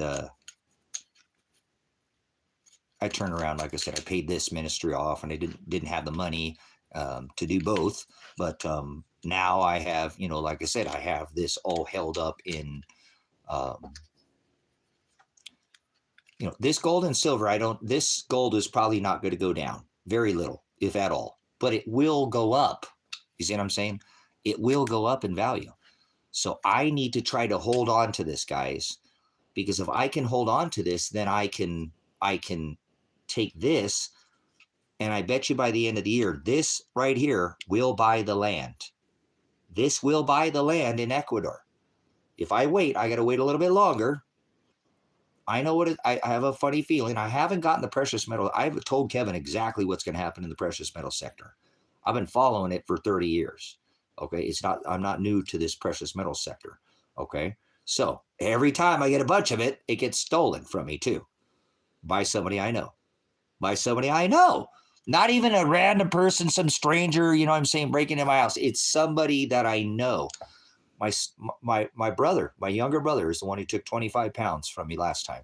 This time Marshall took the gold and 40 pounds from me. I know him. I know this guy. So it's from somebody I know. Isn't that crazy? It's from somebody you know. It's always somebody closest to you that takes advantage of you. So I'm not trying to take advantage of anybody in here, brothers, sisters. Again, I don't want help from somebody who does not have abundance. And I mean a lot of money. You guys, $15,000 is not, that's a lot of money. That's it for me. I don't have income. Do you know, I told you it took me 6 months to come into this right here. A lot of trading. Same thing with here. And like I said, this was helping somebody out. In return, I helped somebody out again. I took a $2,500 loss on it, knowing that someday it could be worth twice as much. And he said, I'll give you the money if you want money. I said, no, I'll take the gold because I think eventually the gold will go up. I'm taking a loss on it, but I'll eat up the loss that I'm taking later. And he said, well, that's smart. I think you're doing the right thing. He said, I don't have a lot of gold. I got a couple pieces and I'm holding on. I want to hold on to one. But that's why I wouldn't give you the second one when you wanted, 2 for your Jeep, because I wanted to hold on to it. That's why I told my wife I'd give him $2,500 for the Jeep and that gold Cougar, and then you listed it for 1 ounce of gold, and he said, I'm on my way. Like I said, he wanted to come up and look at it for. I'm like, man, that guy sounds familiar. But when he got up here, guys, he fell in love with the Jeep. He knew exactly whose Jeep it was, right? And he told me all the backstory on the Jeep too. So it went to somebody who knows it, who loves the Jeep, who absolutely adores it, and he knows the owner. So I couldn't have come up with a better, situation for me. So I'm thankful. I'm super thankful that he got the Jeep. And, I took a loss. So what? Life's not Burger King, right? You can't always have it your way. So I'm doing the best that I can, though, guys. I'm doing the very best that I can. And if it's not good enough, then I apologize. I mean, not for you, but whatever. I'm trying to do, I'm working with what I have. It's hard to wake up every day knowing that your son and daughter are missing and that you've reported them dead and nothing happens. And I got to wake up every day. You know, I'm even really having a hard time. I have just not slept at all in the last couple of weeks. Very good at all. Normally I can fall back asleep after I wake up, and I'm laying awake for hours, and I'm not even thinking about anything, and there's nothing I can change. When I lay down, I don't worry and think about things. I don't. Time to lay down. I've had all day to think about it. Laying down at night is not going to fix anything. You know what I'm saying? That's not when you fix your problems. You fix your problems when you're up during the day and moving around, not when you go lay down at night. So, when I was young, I used to beat myself up thinking about all the things, you know, that I didn't do or could have done or could have, should have, would have. When I hit the end of the day, that's it. I did what I could do for that day. Tomorrow's another day, you know, so I don't beat myself up at night. I just have been really struggling here with my sleep patterns, just a little bit off, but, okay, let's wrap this up. Thank you guys. Appreciate it. Thank you for the ties, guys. 3 people gave cash apps, guys. That's every stinking penny in my brain helps. If you'd like to start a GoFundMe for me, nobody has. You know, I don't even know how to do that, guys. I don't know how to do that. But that's an option. I don't know. I really wish somebody would have started a GoFundMe a long time ago. I bet you we would have a considerable amount of money in there by now. So that's an option. Maybe you know somebody who wants to help out a veteran. I'm not trying to use my veteran status. Some people really like helping veterans. That's an option. But once again, if you're watching the restream and you want to make a donation, please don't donate anything to the ministry if you don't have abundance. Abundance means you have extras. You don't want to take from anybody that is in need. And if you can't do a large amount, maybe it'd be better that you don't help me. You know what I'm saying? Maybe it'd be better that you help yourself first. You know what I'm saying? Maybe it'd be better that you help somebody else around you in your area. Don't you have somebody in your own immediate family that you can help before you can help me? See what I'm saying, guys? Father will provide. I know he will. And I'm just going to keep coming on here. So I'm going to come in here every day for a couple hours a day, a few hours a day. And it is what it is. If you don't want to be a part of the ministry anymore, because I'm trying to get legal funding here, you don't have to be a part of it anymore. If you think I'm grifting you, think I'm pressuring you, please leave. I don't want anybody to feel obligated in any way, shape, or form to have to give to this ministry, to be a part of it. A part of it is the comment section. That is the only requirement, that you sit in here and you watch and you don't say anything, because some people do for years. I can't believe that they do. They come out, hey, I've been watching you for years. I want to say something. And they finally come out of the woodwork. That's such a blessing when people do that. So, or it's you being in here in the comment section, putting amazing comments in here that other people are watching. So I appreciate the 3 people that gave to the ministry. I don't want you to feel like you have to. And if you sent me a Cash App and you feel like it's going to contact me, and I'll send it right back to you. I don't want to take anything from anybody that doesn't have abundance. If you couldn't afford it and there was something I said, you felt like I pulled on your heartstring, and you're one of the 3 people who sent me a Cash App, I will immediately, well, it wasn't a Cash App, apologize. It was a PayPal or a super chat, because I got 2 Cash Apps. I'll send you it back, guys. I don't want you to feel like you owe me. You owe this ministry. You're not going to, like I said, you're not going to change your status within the ministry. We're all the same here. None of us are higher than another. Even me, who comes and open up the ministry here, doesn't make me above you. I'm not above anybody. I'm just one ugly dude out here in the desert, and trying to locate his son and daughter. So thank you for your time, and I appreciate it. Guys, please don't give to the ministry if you don't have abundance. God will provide. See, he will provide. Now, it took me a long time, but look, he'll provide, guys. Here we go. If you can help me pad this, I already told Kevin yesterday, I said, Kevin, I'm going to go on the ministry. I don't really want to do this, but I need to go on there and try to keep this gold. I really want to buy that property in Ecuador for the ministry. And if I hold on to this gold, I think this gold will be worth as much as this gold will be pushing $33,000 by the end of the year. So I'd like to purchase that other property before the end of the year. Okay. So if you can help me, anybody helps me, like I said, even if I come up with $3,000, then I can save one piece of gold for later and put it towards the ministry. Okay. So don't give unless you have abundance, meaning extras that you don't need. I'm not saying it's like gambling, but let me give you a little friendly, not advice here, but if you go to a casino, don't bring your credit cards. Don't bring your credit cards to a casino. Don't bring your credit cards to a casino if you want to go have a good time and just, you bring as much the casino money that you can afford to lose. And I mean all of it. You understand? You don't go to casino. You go to play and have a good time. If you win, great. If you don't, great. But you don't go with money you can't afford to lose. Does that make sense? Does that make sense, guys? When you go to a casino, you take as much money that you can lose. That's it. Don't bring any more money. And if you lose it, you lose it. And if you win, you win. See, that's how I need the person that can tithe this ministry will tithe. They can afford it. If it's gone, it doesn't hurt them at all. You see what I'm saying?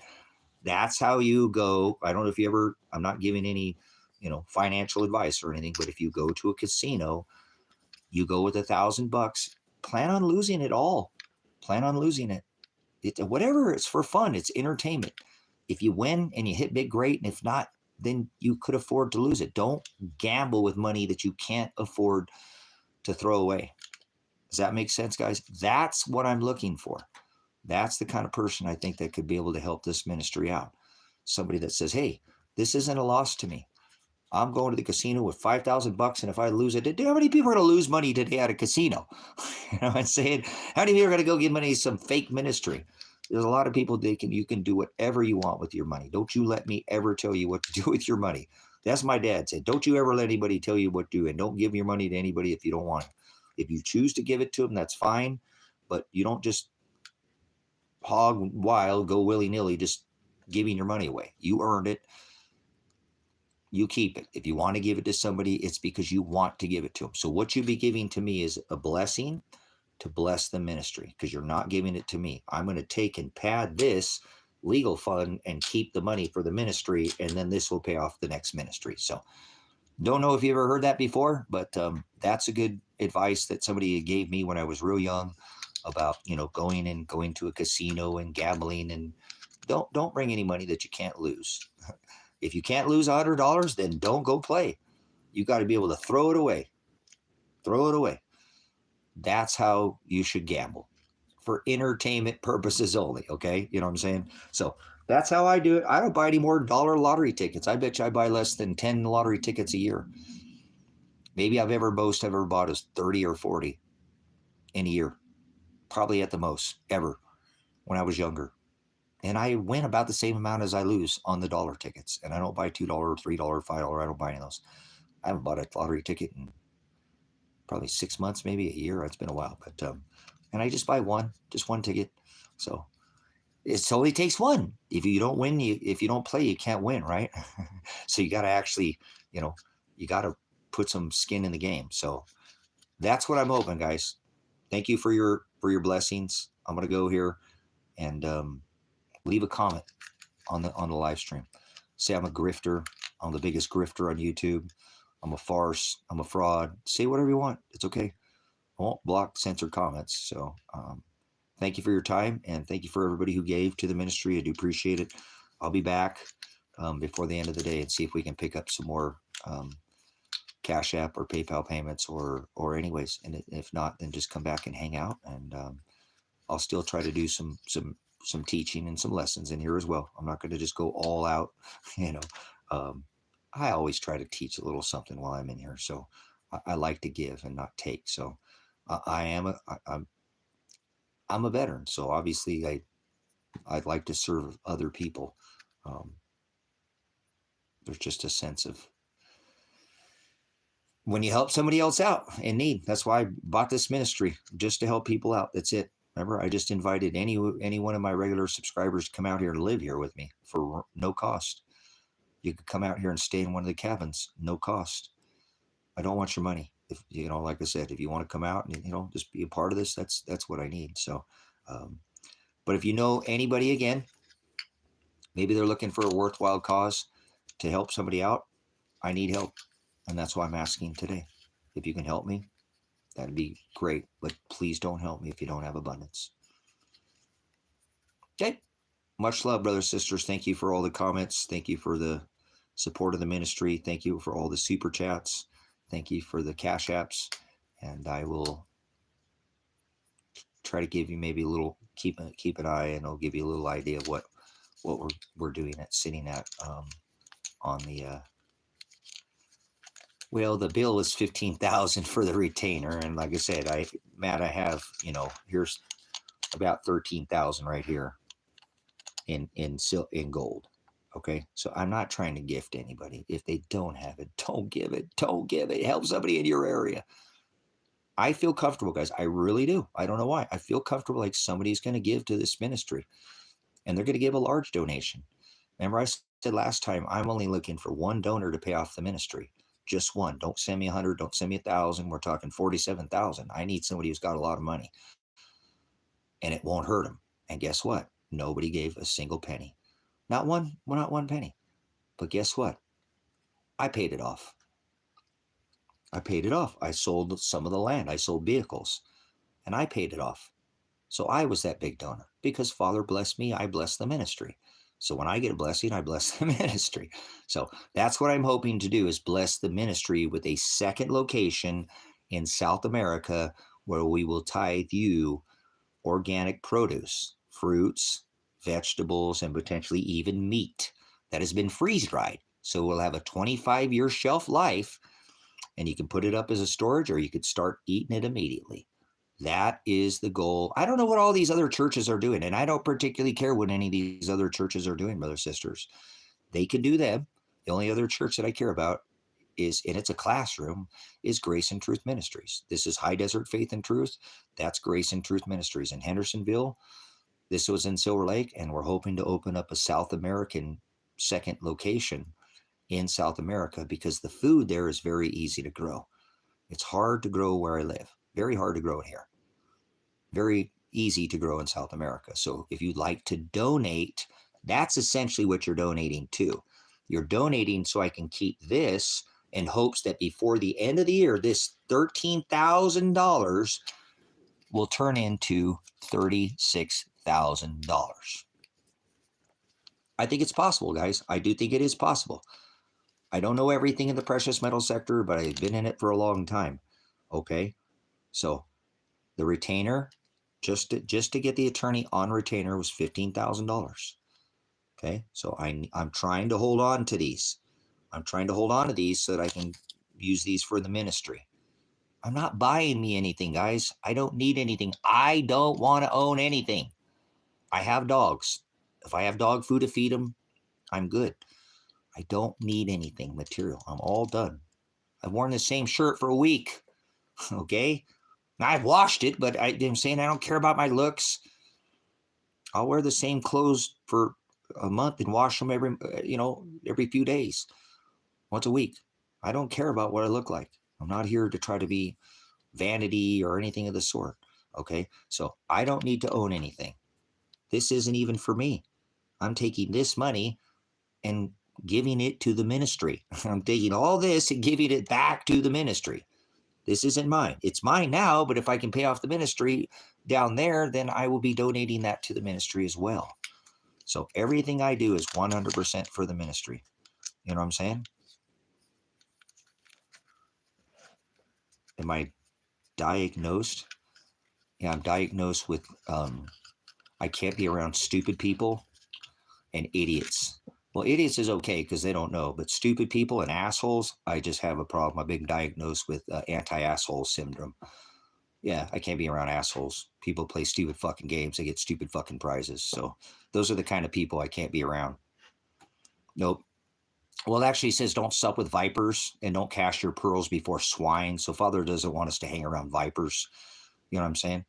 So, all right, do you have them there, Hammer?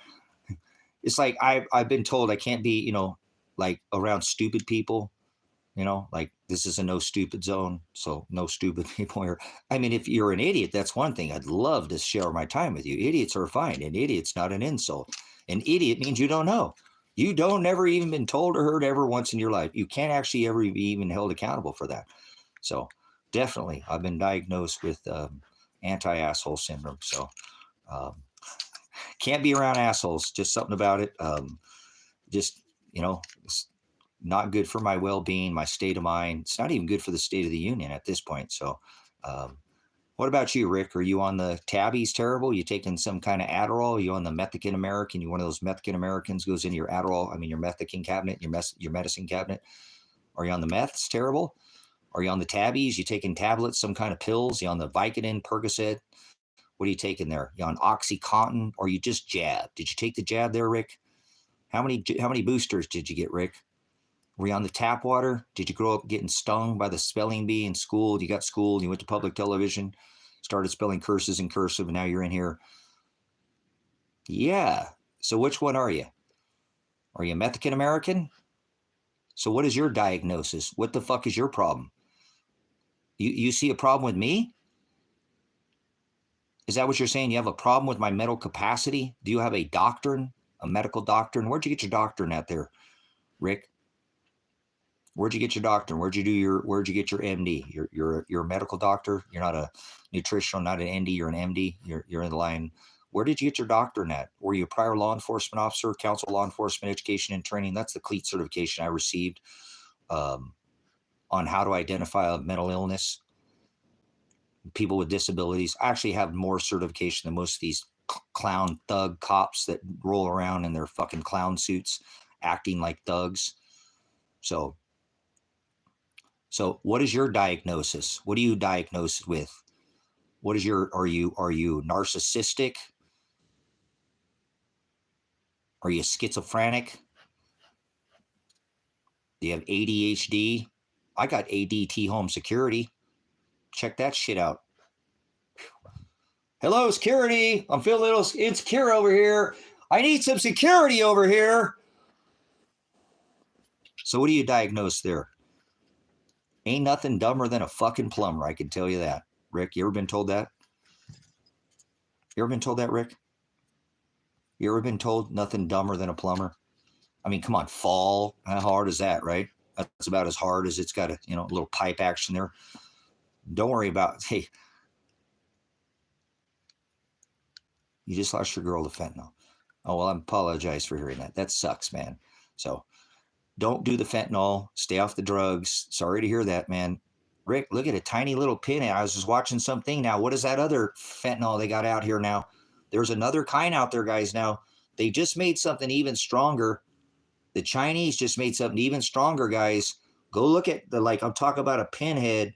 I'm a veteran. I took an oath to the Constitution to defend the right of the people, right? I don't have any fucking diseases. My problem is I'm a fucking too hardcore for you. Most people just don't like it. They can't handle the truth. They can't handle the There we go. Thank you, movie. I was researching that last night, guys, looking at, a lot. It was like, dude, no way. They just made something that was like, you don't even want to, that carfentanil, guys, if somebody blew it on you, you know what I'm saying? Cool. All right. I'm just giving you a hard time. Rick, it's what I do. It's what I do. This carfentanil, guys, if it blows on you, like if you're walking down the street and somebody has a baggie and it blows on your kid, dude, that is crazy. That's crazy. So at least, Rick, we can at least be real with each other. Who's responsible for bringing all this into this country? There's one man that's responsible for this, because you got to put the blame where it's at. Who is responsible for all of this coming into this country? There's one man that's 100% liable for all of this coming into the and I apologize, but for your girlfriend's death. I blame it on one man. One single man. has allowed this to happen and is part of all of this. He is the kingpin. So don't blame everybody. Don't blame them all, Rick. There is truly one person. You can start with the government. I can tell you that, because they're the biggest drug pushers on this rock. They move more drugs than any of these people on the streets. It's government. That's what it is. It's the government, okay? But there's one man that's responsible, who's now running and ruling the roost, who's responsible for bringing in this car fentanyl. Yep, Mr. Warp Speed himself and his buddy Joe, because he's buddies with G too. They're both, remember, I love China. So that sucks. I'm sorry for your loss. I may have lost my daughter and my son too. Hopefully not to something like this. You know what I'm saying?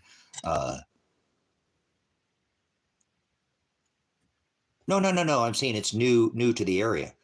I know it's not new. I know they've used this for some time, but meaning they kicked this out onto the streets, and that the dragon is starting to produce this at staggering rates now. See, I figured this how they did it. I always try to tell everybody, it's normally not the drugs that's the problem, guys. Like I said to Rick, I'm not only CLEAT certified, I have drug recognition, training expert. I have training on how to identify. You guys, they took what I used to try to tell people. It's normally not the drugs that's the problem. Even people overdose on less amounts, not large amounts. It's the cut. It's the greed. It's the cut that normally kills people. That gets them. It's normally not even the drug itself. It's the cut. So that's what they started doing. Because of greed, they started making the cut with this fent. And now they're doing it even more. So I don't care what you take now. There's a good chance there's just a little bit in it. So I wouldn't even be using anybody's vape pens. I'd be very careful of these dispensaries, on what you're getting from these dispensaries. If you use cannabis as medicine, I'd be very careful of that. And I would never take any street drug. I don't do drugs, but I wouldn't take any now because it's too dangerous. It's too freaking dangerous, guys. We're talking like a pinhead. And this stuff can kill you. That's crazy. So, Rick, all I can tell you, man, I don't know how your girl was, how old she was, but I'm telling you, this world that we live in is a hellhole. And there's good people here. There's a lot of good people on this rock still fighting to try to not, stay in the word. But Rick, I don't know what's going to happen in the next 6 months. And I'm not one of these doom and gloom people where everything's the end of the fucking world. I hate people like that. I don't hate them. I hate the fact that they make everything so sensational. Because every event, I was telling people back in 2000, you're the stupidest fucking people ever to walk this earth. How the fuck do you think a computer that we've had here before, you think this is the first time we've had a computer? You're idiots. Okay, you know nothing about our historical or biblical scriptural record. You know nothing. If you think this is the first time it's here, but this is bullshit. You think that the computer is not going to turn to zero, it's going to be the end of the fucking world. You're an idiot. You're fucking scaring people, and you're making people do stupid fucking shit and act, and you're fear porning people, So this sucks. I tried to tell people way back then, something was wrong with this country. People aren't, we're not helping each other out by doing these things to each other. Then it was the Mayan calendar, right? Oh, it's 2000. Then it's the Mayan calendar. Then it's 2016, and that everything is the end of the world.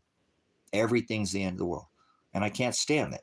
But we have now ran into something, like I said, there are so many people in America that are hooked on some kind of Adderall, some kind of whatever. They got some kind of psychotropic drug that they're taking, whether it be back in the day when I was young, because I'm super active and I never stopped going. People are like, Dad, what's wrong with you, man? I'm thin, like, I don't do drugs. They wanted to put me on Ritalin because I wouldn't sit still in class and I couldn't concentrate. I'm always busy, and I could pass my classes. I just didn't care enough to even spend enough time to even care enough to just spend enough time to pass a class and move on. I wasn't like my brothers and sisters, or they got A's and never missed school and stuff. I didn't care if I got a C and I didn't get my ass whooped by my dad. I was good. So I think it sucks because everybody, makes everything sensational in the end of the world. But I can tell you, whatever's going to happen in the next 6 months, I don't think I would want to be here. Cool. So, Rick, I don't know how your lady passed. And all I want to say is I know it's not easy. I've been around death my whole life. Nothing but death. You know, went from LA, the streets of LA, you know what I'm saying? To join in the military, to become a police officer. All I know is death. All I know is death. All I know is death. You know, it's nice not to be away, but I can tell you this though, Rick, and I know it's hard to hear, but I don't know what's going on in the next 6 months to a year to 5 years from now, but I'm glad your girl's not here to witness it, is all. That's it. I know you probably miss her, and I'm getting, but she ain't gonna be here to witness this crap is horrible. At least she's sitting in the ground in peace right now. Her body's not suffering. She ain't got to look around. If she was struggling with addiction, now she's not. Okay, if she was, I'm not saying if she was, and that's crazy. See, that's what sucks right now.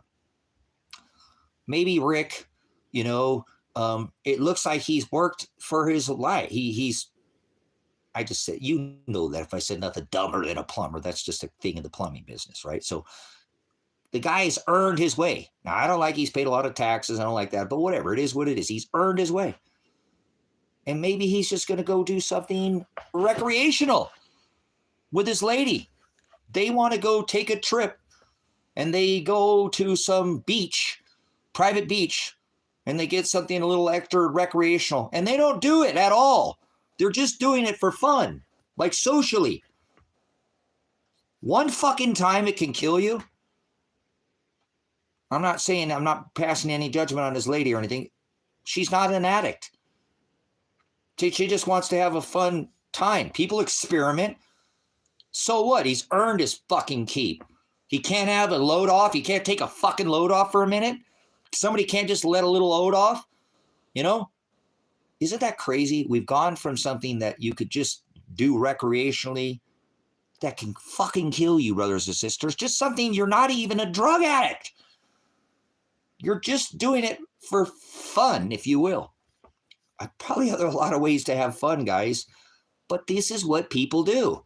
People need a little break. It's like I tell you, dude, what do you get? You get that guy $1. Give him a few bucks, man. It's the $5 general now.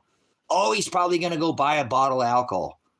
So, if that's the last thing at the end of the night, he's out on the streets and he's barely eating anything, and he wants a bottle, and he's going to pass out in the streets. So he has to sleep on a fucking cold pavement without his back, or he's going to pass. So give him some money, man. So I think that's what I'm saying. Rick, at least at this point, what a different world we live in, where somebody could just do something recreationally. It's not a problem. It's not going to kill you. To somebody like this, something just bam, because it just takes such a minute amount. See, there you go. And that could have been somebody, a medic in the line of field. She's treating a fucking patient, and she dies serving the fucking community. This happens, guys. Medics get this shit on them. I'm a first responder, combat medic. I've served in the military, okay? Military police in the Army. I'm a first responder. I'm a police officer. I will show up first person on the scene and put you back together before the paddy wagon gets there if you don't make it. Or the the one with the ambers, the oranges and cherries, not cherries and blueberries, but the amber and red. Okay? It's crazy. Somebody in the medical field, guys, could be messing with a patient and touch them now and die. That's insane. That's insane. So people are very, very, very vulnerable right now in public. To like I said, imagine being in the line of a community service officer, a police officer. Fuck the police. You never heard a song called "Fuck the Firefighter," have you? But anyways, or "Fuck the Medic," right? a firefighter will run into your house and save your wife, your girlfriend, your dog. Hell, you got a gerbil in there. They might not even thinking about their life. They're going to run into that burning, smoky building without any thought to save a life. That's how officers should be acting, because that's how medics act too. We have a couple, regulars that subscribe in here that are medics, and it's not an easy job, guys. It's not an easy job dealing with the public, just to begin with. People are weird. We're all different, so none of us are like what we think in our own head. Somebody doesn't think about you the way you think. But imagine being a medic or a fighter, or even a tyrant thug cop and coming in contact with something like this, and your life is gone. So I have mad props for people who serve in community service. Obviously, I've done that. The people who don't do their job, I don't. So that's why I hate the fucking government, because they're the ones allowing this to happen, guys. The government is the biggest drug. How many years were we involved in Afghanistan? 20 fucking years, guys. 20 years. You think Afghanistan was over? It's about fucking drugs, guys. It's about drugs, okay? That's what Afghanistan was all about. All these wars we do are over drugs and resources more than anything. So the number one drug dealer on this rock is the government. And the person who pushed more drugs on anybody else is Donald Trump with his warp speed jab. And he's responsible for all this coming in. He created this, guys. I don't care what anybody says. I don't care if they throw me in prison or whatever they do to me. I'm going to keep pointing this out. He is the man responsible for allowing all this to come in here. He's 100% solely responsible. And all his little minions, Joe Biden, Hillary Clinton, John F. J.D. Vance, all of them. They're all on the same team. It don't matter if it's red or blue. It doesn't matter if it's red or blue. They still push their same agenda through. Same thing. So, Rick, apologize for getting on you. Look, all I can tell you, Rick, is I'm a pastor. Our day of death is written already. Our day of death is already written. Our day of death's already written. You understand? Her death was already written, Rick. There's nothing you could have done. Don't beat yourself up. Father wanted her to die on that day. If it was from an overdose, it was from an overdose. Whatever it was. You couldn't have saved her, Rick. You couldn't have saved her. You know what I'm saying? You couldn't have saved her, Rick. Her day of death. Your day of death's already written too. So don't be doing nothing stupid, because you ain't going to get where you want. Seriously, you keep your head on straight. Father wanted that for her. I just told you. She ain't going to have to. This world's going to get crazy. And I'd get the hell out of here, Rick, if I was you. I'd get the hell out of here. Rick, there are plenty of places. You could take somewhere like, you could go to Ecuador and you could live on this for 6 months. I could live on this for 6 months. You sound like you have your shit together. Get the fuck out of this country. There are so many other places you could go live and still have a property here and live like a king. Just look it up. You probably already have. There are plenty of other places. Don't fall for this. You know the best time to go to Mexico, Rick, is when they tell you don't go to Mexico. When the American people say don't go to Mexico, that's the best time. It's like going to Disneyland and you got the whole park to yourself. Hey, Orle, what's up, Rick? Come on out. Here we go. We got the whole place to yourself here. You know, they'll treat you good either way. That's when you go to Mexico, is when they tell you don't go to Mexico. That's when you go to Mexico. So you can stay here, but I'm telling you, you could live a whole different life outside this country. I'm not sure if you've ever been out.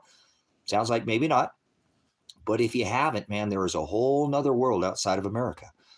There are probably 20 places right now that you could move and live on $1,500 a month like a king. Oh, there's more than that, but that's just and I mean live like a king, guys. $2 and $3. It's like living in the 90s. $2 and $3 meals, guys. It's like $1 to take Ecuador's where I'm headed. It's $1 to go all the way across town in a cab. A carne asada plate's $3. $3. Carne, arroz, frijoles, right? A plate. And a drink too, with like juice. $3. Not even soda.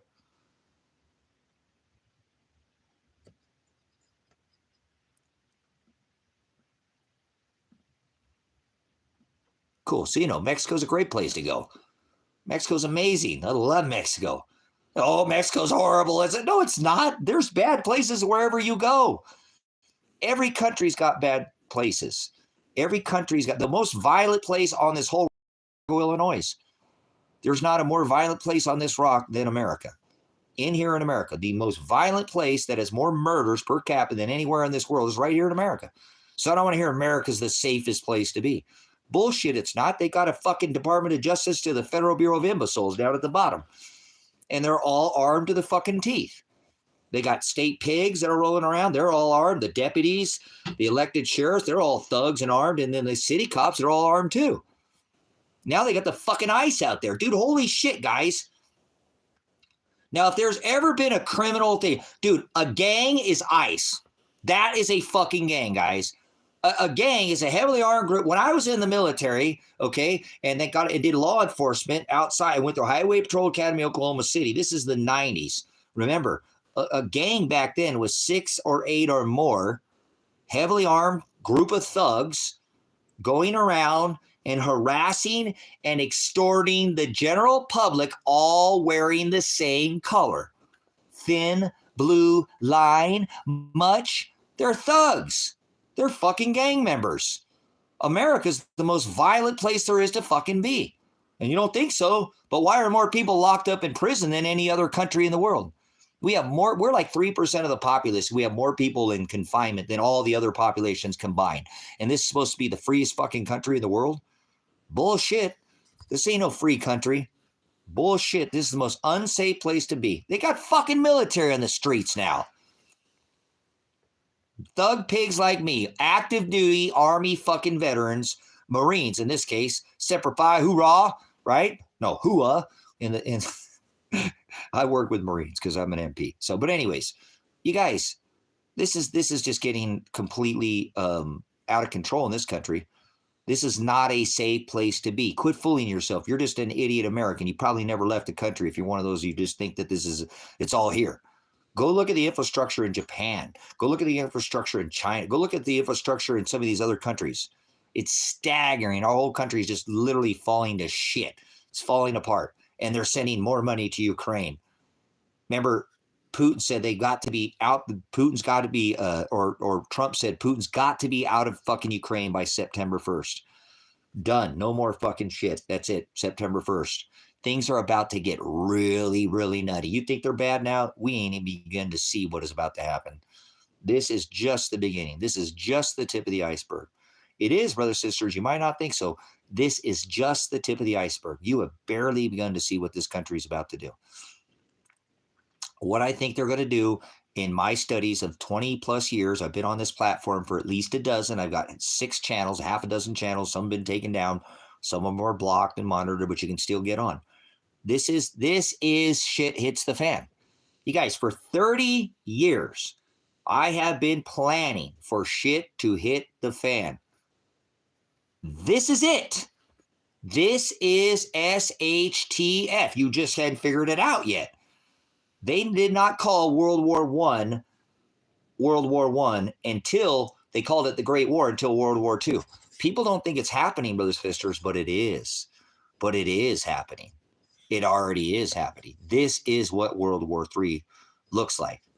No, I'm not uneducated, Tim. I have a fucking 3.8 grade point average, you dumb fucking college. I probably got 50 times more school than you. I went to college before I ever joined the fucking military, you dumbass. And college don't mean shit that you can have a fucking degree and be a dumbass like a fucking officer. So Tim Beatty says I'm uneducated, okay? So, right? So I have college. I went to college even before I ever joined the fucking military. I went to college in the fucking military. I went to college after I got out of the fucking military.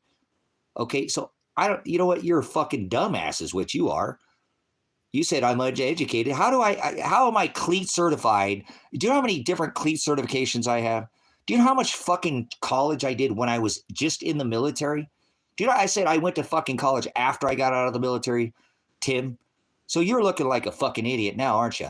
An idiot means you don't know. You're an educated, simple, lame fucking duck is what you are. You don't know your ass from a hole in the ground. An ass is stubborn. That means you don't have the ability to learn. You don't want to learn. Is that what you are? Are you an ass there, Tim? My education doesn't make me smart, does it?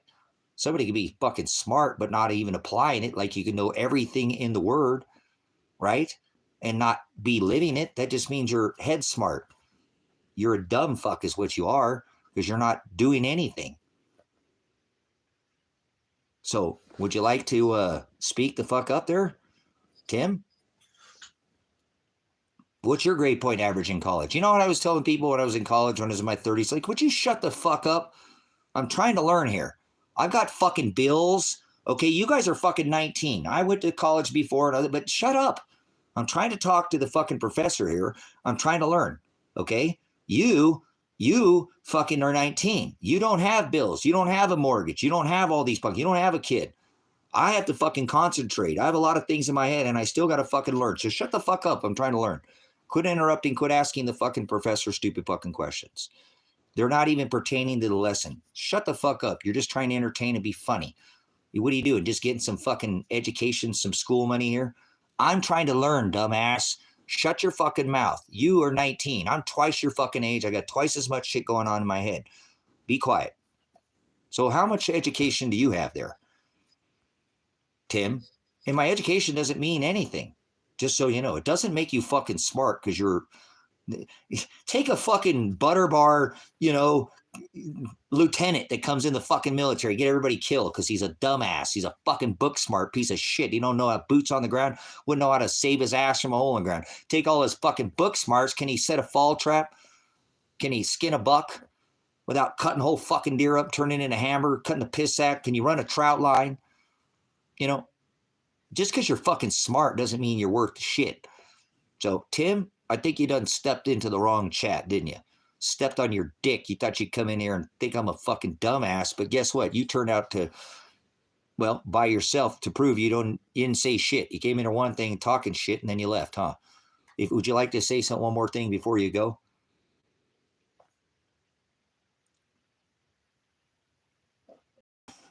So, guys, come on. Look, guys, this union, the state of our union right now is in shambles, guys. We need to come together. Can't spell community without you and I. They want to separate us. Why do you think they use R2D2 LGB3, all the, you know what I'm saying? Good stuff. Good stuff. Awesome, Trevor. Do you have how many of these you own? Travel Escape. Do you own one of these? You got a Sawyer Mini yet? I got my Life Straw over there. You own any of these? Okay. And make sure I'm not overdoing it, but you probably know. Come on, let's be smart. I hope you got some rice and beans too. And I bet you do. I bet you do. Probably got some Mountain House meals, probably got some MREs, probably a little bit of everything. But get this first. Get stocked up on this. Yeah, and this. And then you start digging around with this, and you need a way to protect it, right? Oh, wait, that's the wrong way. There we go. Do not fly an American flag right side up. You're doing this country a disservice. Okay? You need a Sawyer Mini, Elsa. You got to get that Sawyer Mini. Please get your Sawyer Mini. This will last 100,000 gallons of water, Elsa. 100,000 gallons. That means you and your husband could use this the rest of your life.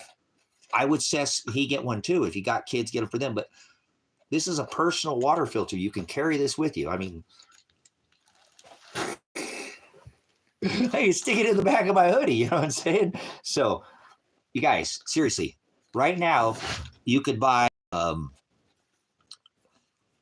well, it's actually more, darn it, guys. I was telling people before silver, right? Before silver got up. I'm a silver bum. Look at that beauty. She's a beautiful.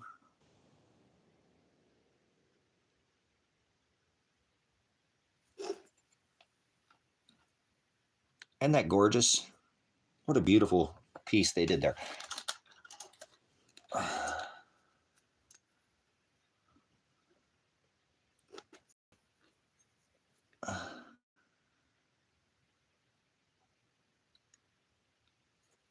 Beautiful piece.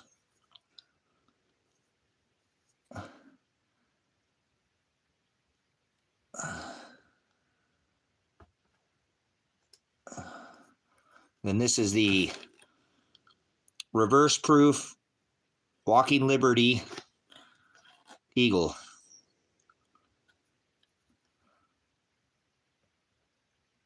Isn't that gorgeous? I hate this stupid eagle. This is this, look at this chicken. I call it the chicken wing. Look at this wing. That's uglier than hell, but I like the old eagles. But reverse proof. What a stunner, eh? What a beautiful piece. Gorgeous. Absolutely gorgeous.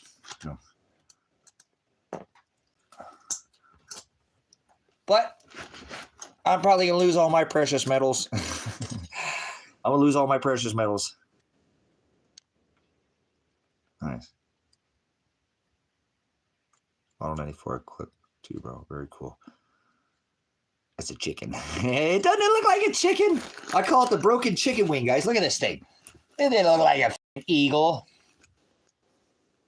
Look at that one wing there. It don't even look like a chicken leg or something. It don't even look like a bird. It looks like a chicken. Look at that broken wing over here. Where the hell is that wing? That's the ugliest thing ever, guys. Some people like it. I don't like it. What is that? Looks like a penis to me. I don't mean to go there. Doesn't it, though? It looks like that chicken's got a pecker. I don't mean to go there. It's a chicken pecker, guys. Look. It's a hammerhead. And it's got chicken legs, too. Look. And it's got... Guys, I was so disappointed when they took the old eagle away. I'm like, what is that? What is that? That is ugly. I don't care what you say. I don't like it. I never have. I think that thing like there looks like a penis. Look at that penis sticking out. Look at that. Come on, guys.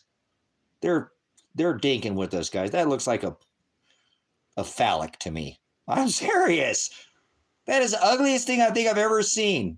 This does not represent the United Corporation of the Divided States of the American. No, it doesn't. But I don't know. Some people like it. I think it's ugly. It doesn't look like an eagle. Like I said, that thing right there looks like some kind of phallic. It's got chicken legs. The face doesn't even look like a chicken or like an eagle. It looks like some kind of chicken face. It's just ugly. I never did like it. But it's worth some bucks though, right? So the other day I went and got these from the pawn shop. These were in this sleeve. Oh, actually, I forgot. I got one of these too. Oh, where did that other pieces go? I got some 10th ounce pieces the other day, guys. Some little tiny ones. This one had this one in here.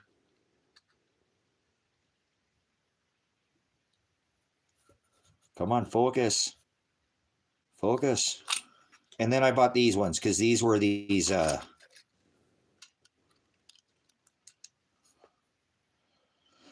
These are half ouncers, fractional silver, because this weighs more than a quarter. And this is a reverse proof. It's actually indented into the... That's kind of funny, guys. Look at that. How similar this is. I mean to look at this the other day.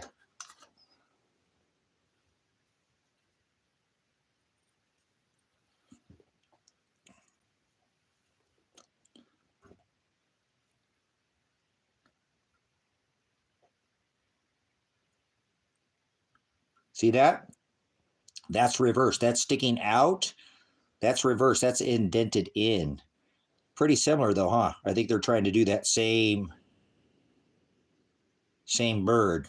Do you agree?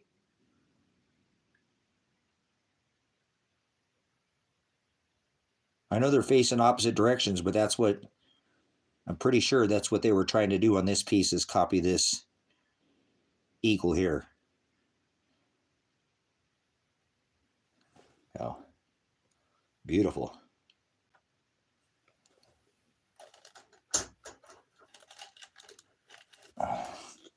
But I picked these up because I came up $258 when I purchased them.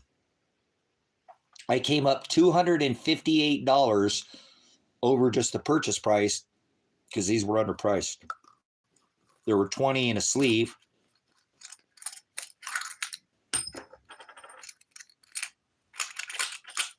I love the sound of silver.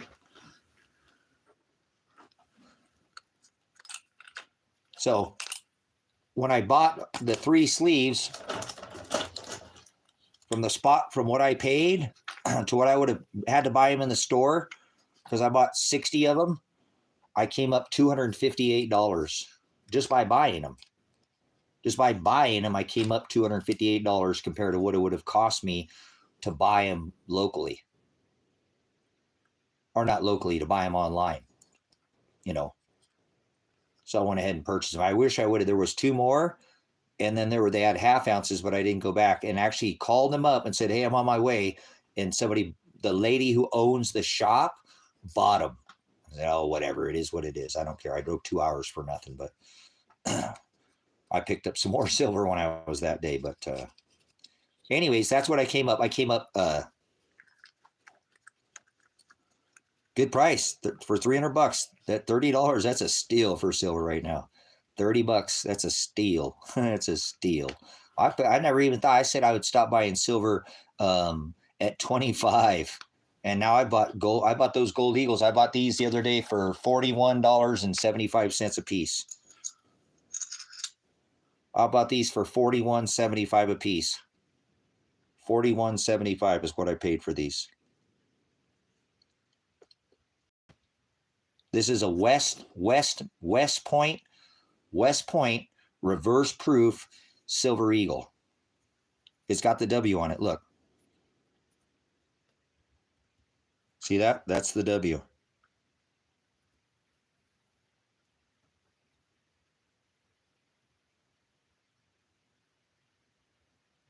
Nice. Good stuff. Thank you. See that? It's got the W on there. What is one of these going for, guys? I haven't even looked at the price of these. This is a West Mint reverse proof, West Point Mint, reverse proof, silver eagle. I paid $41.75 a piece for these. What do you think? What do these cost right now? Will somebody look that up for me? What's a West Point? That's West Point. The mint was West Point, reverse proof, silver eagle. What's the price of those right now? Somebody look that up for me. You guys got computers. I got a cheap phone. What's a West Point? Comes from the West Point Mint, one of the most popular mints. It's got the W on it. Silver eagle, reverse proof. See, it's a reverse proof. From the West Point Mint. What's one of those going for? Did I pay too much? $41.75 is what I paid for that eagle. And I bought 10 of them. What is one of these going for right now, guys? What's one West Point Mint reverse proof silver eagle going for?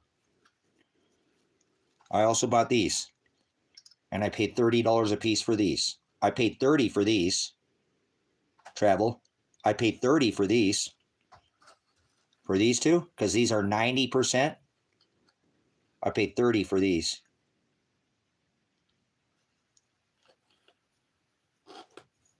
$30 for this.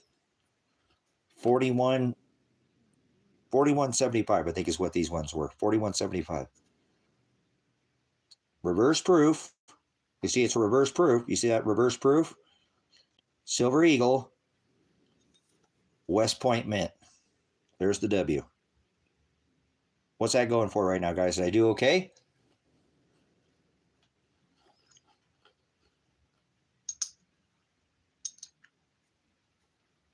Somebody give me a price on one of those. West Point Mint, Silver Eagle, reverse proof. It's a 20... I think they're 2024. I can't see.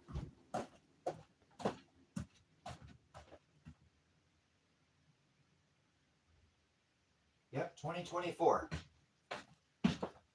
2024.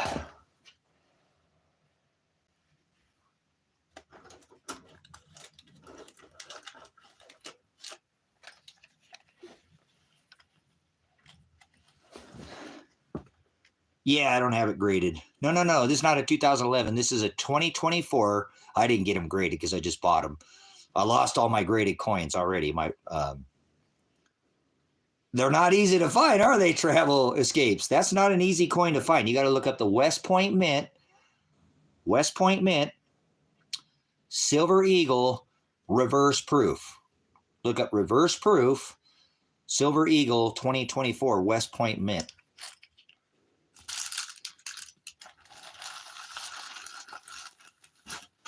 The West Point Mint.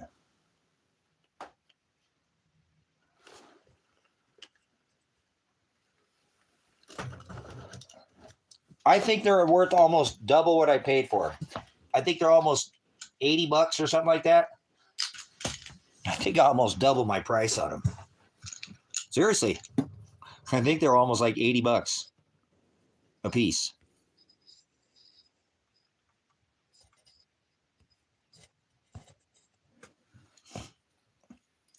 On eBay, they're even more than that. I know that on eBay. So that was a come up, guys. I didn't want to buy those, but I couldn't help but buy them. I'm like, I told Kevin to buy them. He didn't buy them. I'm like, Kevin, buy those. It's not because and I said, I'm buying them then. There's like a few times I told Kevin to buy something, he didn't buy it. And we went back and said, man, I should have bought that. But anyways, I think they're about $80 to $90, you know, base pretty much.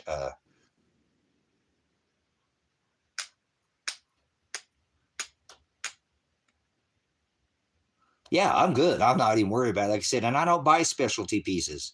I'm a bullion dealer. I buy weight. I buy weight. I don't care about what's on it. I only want it because I know it's worth the weight. It's worth its weight in gold, right? This is pretty incredible. Look at this. These weigh the same. These weigh exactly the same. These are the same. This weighs 31.3 grams, and this weighs 31.3 grams. These weigh exactly the same. I will ping that again because that ping was amazing. Never ping gold.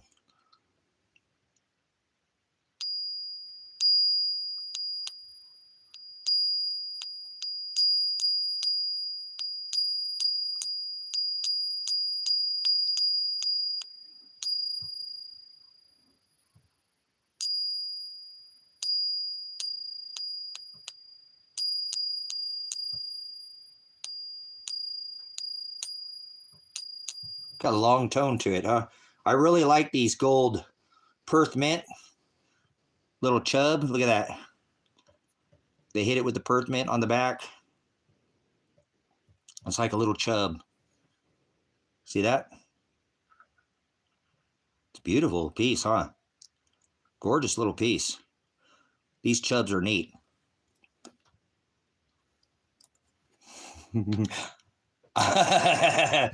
Oh, you can swallow that one. You have a hard time swallowing that one. You know? Oh.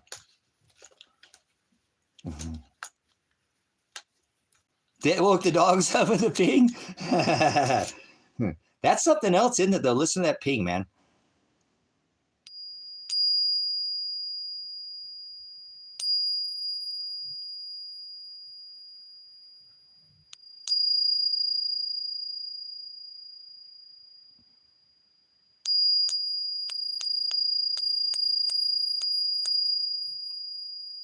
That's amazing.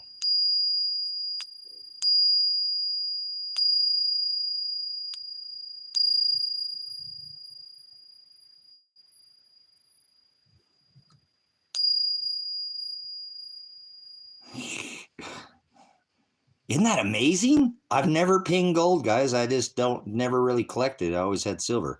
But imagine a gold bell. A gold bell.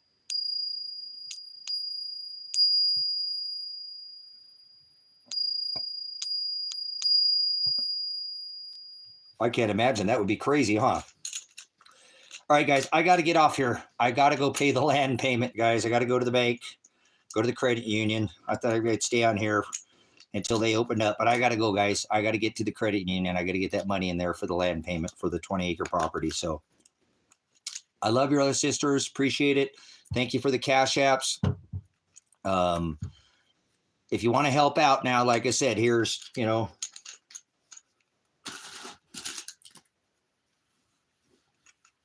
Hey, where'd my other piece go? Hey, there it is. This is the money that I need. I need another $2,000 other than this, obviously. Okay. I need another $2,000, but here's about $13,000. Okay. I'm trying to secure this to hold it to the end of the year so I could buy the property in Ecuador with this. Anybody want to take a friendly wager? Anybody want to take a friendly wager that shows you that I could take this gold right here, right now, and if I can hold this to the end of the year, and if I can hold this gold into the end of the year, this will buy the property in Ecuador. It'll buy the property in Ecuador. I'm saying close to like 30. They want 38. I might be able to get them 35 or 33 is what I was hoping. I think if I can hold on to this, guys, and not sell it to pay for this attorney, that I could keep this long enough that I could buy the ministry in South America. Thank you, Travel Escapes. Appreciate it. I could buy the ministry, guys. So I'm trying to. I'm not grifting anybody. Don't help me if you don't have abundance, but I'm trying to hold on to these. So if you know anybody that has abundance, maybe they hit it big on Bitcoin. Maybe they cashed in their 401. I don't know what your situation financial. I don't want to know your financial situation at all. I don't want to know your financial situation. I want somebody who can help me help the ministry. Help the ministry. I want to buy it's about 2.5 hectares in Ecuador. It's way out in the middle of the jungle, but it's a perfect spot. And it's got 20 fruit trees growing on it right now that I want to send you the food. I want to send you natural organic pineapples, papaya, guava, star fruit, lychee. There's so many different kinds of fruit down there on that property that I can't grow right here where I'm at. That's why I'm purchasing that property, because I want this ministry to tithe food. And eventually, you mark my words, I bet you will have at least 3 to 4 people here in Silver Lake who live here and work the ministry. That's what they do. That's their job. They don't have to worry about bills anymore. All the bills are bye-bye. We figured a way to make bills go bye-bye. We figure out, yeah, you don't have to have bills. You have to get your initial setup, like, paying for a solar system or something like that. Mine's garbage, but it's cheap and it works. It's been working for 5 years. But what I'm saying is, I'll have 3 to 4 people here and 3 to 4 people in Ecuador. You guys, this is going to put up at least 8 people to house. Housing, food, shelter. You know what I'm saying? You know what I'm saying? So this is for people to live for no cost. You work at the ministry is what pays your cost to live there. You probably, once you get set up, you probably have to work 5, 6 hours, 8 hours a day to get started, to get up off the ground, get your stuff up going, get everything. But once you're set, you're probably going to be working 2 to 3 hours a day. And that's it. And especially if there's 3 or 4 people there, maybe 4 or 5 hours if it's a heavy time and we're like doing, processing food or running things through the freeze dryer. You know what I'm saying? That's what I'm hoping to do.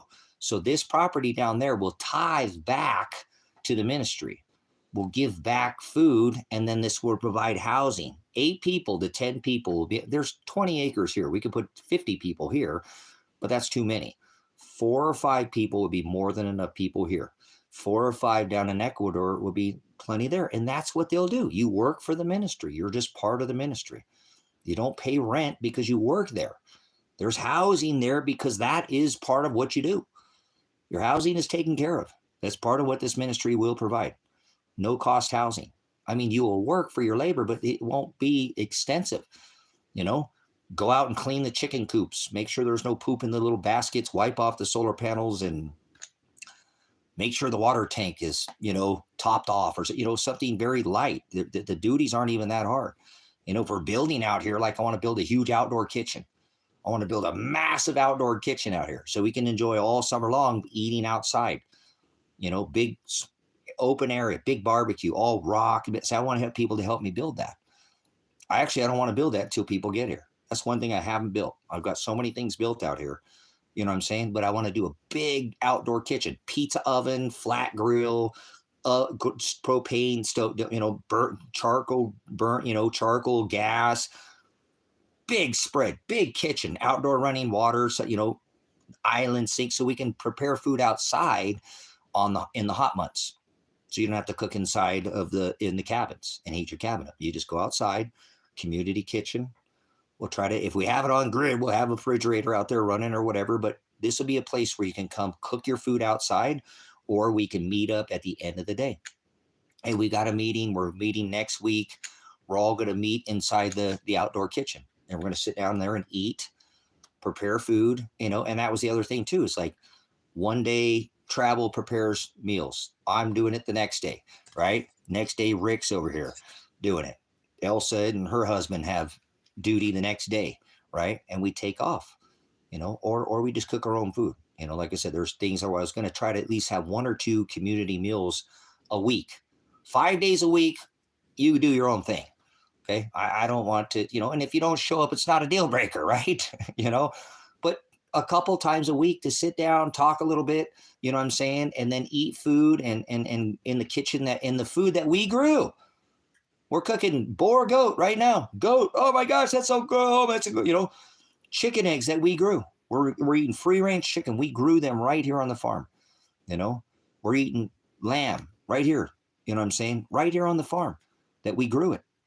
You don't have a power bill because you got a wind turbine and you got a solar panel, and your power bill is taken care of, and you don't pay no more taxes on a power bill. This is the dream that I have for this ministry. Whether it happens or not, I don't care. I'm going to die trying, though. I've been trying for 10 years, and put it all together yet. But I've got aspire. I definitely can aspire to do these things. I think these are things that are possible, but they're not for me.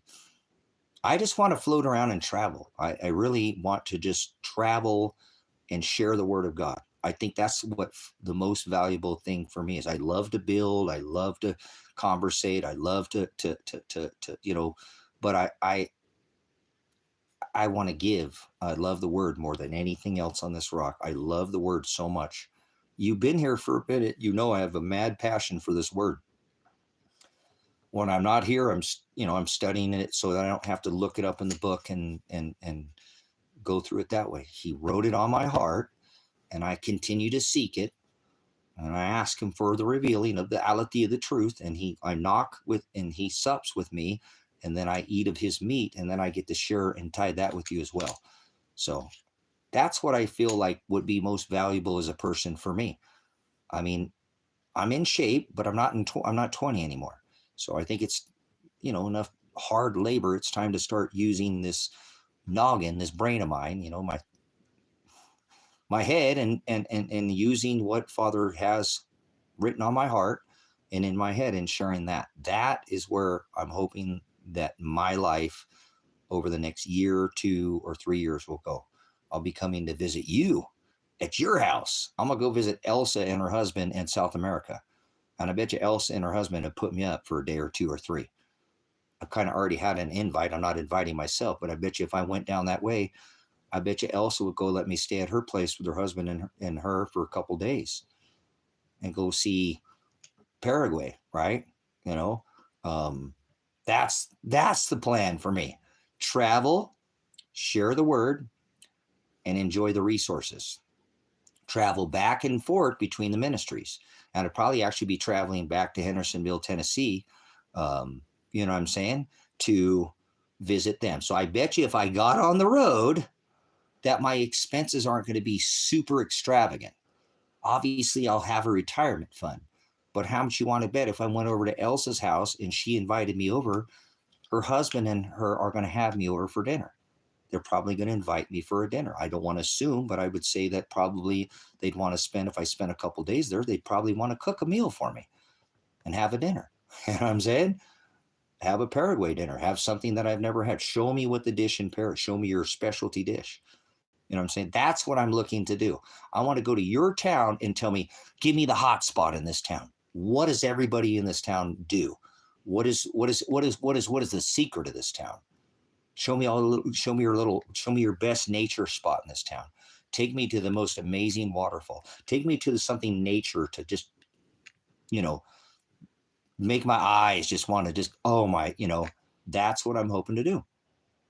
I've worked my whole life, guys. I'm 50 years old. I think it's time to slow down a little bit with this building and building. And I have a lot of things to still build. I'm not going to ever stop building. I'll always, but I won't have to do this.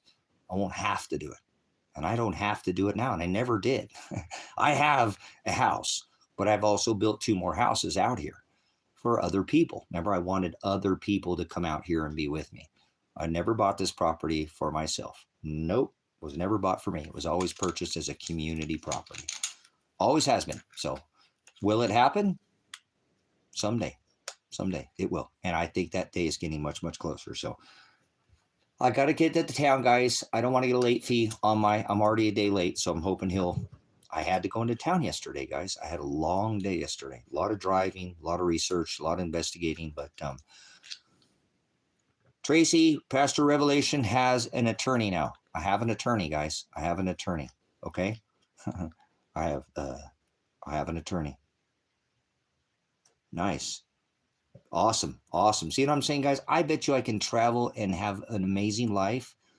And people love the word, so they're going to want to share the word. We don't have to do that the whole time, but we're going to spend a good portion of our time talk about the word, and then we'll go travel and go have fun and go eat and stay for a few days and move to the next location.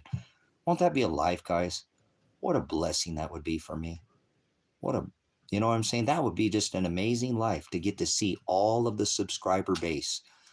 There's probably 30 people in Australia that have invited me to go in Australia, guys, from the TikTok channel. I have a massive following over there. You know what I'm saying? $1 short a day late. So, okay. Much love, guys. If you know anybody that can help me, I have no qualms. I'm not worried about grifting people. I'm not grifting. If you can help, don't help. But thank you for the Cash Apps. Thank you for the Super Chats. I don't receive the Super Chat until the following month, so that's not going to help me this month, but that's okay. I'll actually take the Super Chats and I'll put all Super Chats. Every Super Chat at this point in time is going to land money, okay? Because I won't have that next month. I need this month. So all Cash Apps and all PayPals will help to go to secure this gold so that we can buy the Ecuador property with this money. So this is like a bank. So I'm trying to make another bank because I think this will be worth a lot more a year from now than the paper. The paper would probably be worth less, right? So it would behoove me to try to trade this out for pieces of paper. Anybody disagree? If I can trade this for paper, meaning for paper and pay with a paper payment instead of paying with this gold and silver, I think this would be the best thing to do, is to hold on to this as long as I can. If I have to spend it, I will.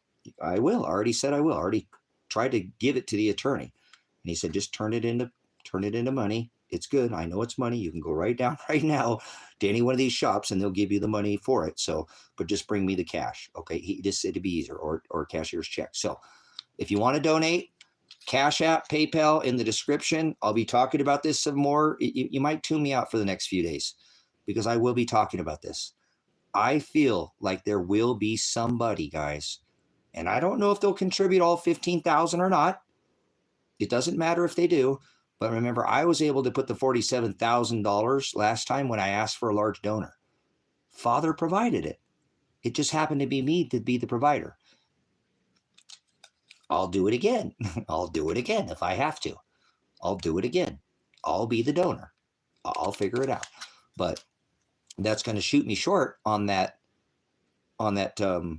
dollar short on the property down in South America. So what? I'll go back to work, guys. It's okay. So don't feel obligated, never feel obligated to be a part of the ministry by tithe, by monetary. It's not part of this ministry. Zero. It has nothing to do with actual, hey, you have to do this. This is asking for a blessing, only for those who are already blessed. And obviously I'm already blessed, but I want to bless others with food from South America. Will it happen? Who knows?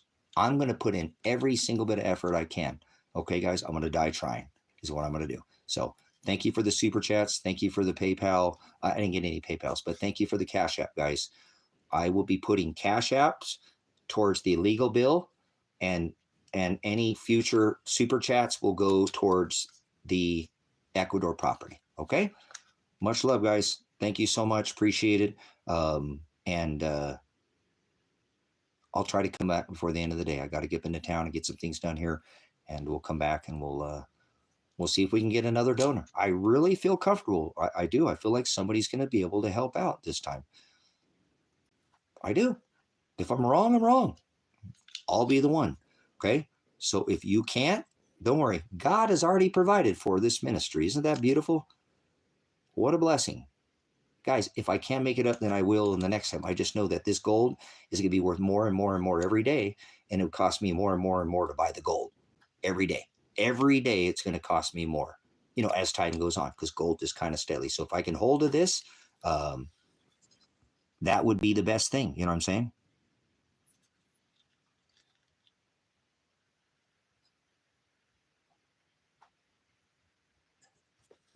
Come to Islam.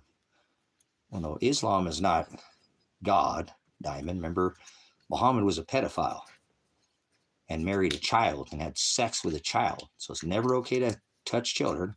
I don't have any problems with Islam.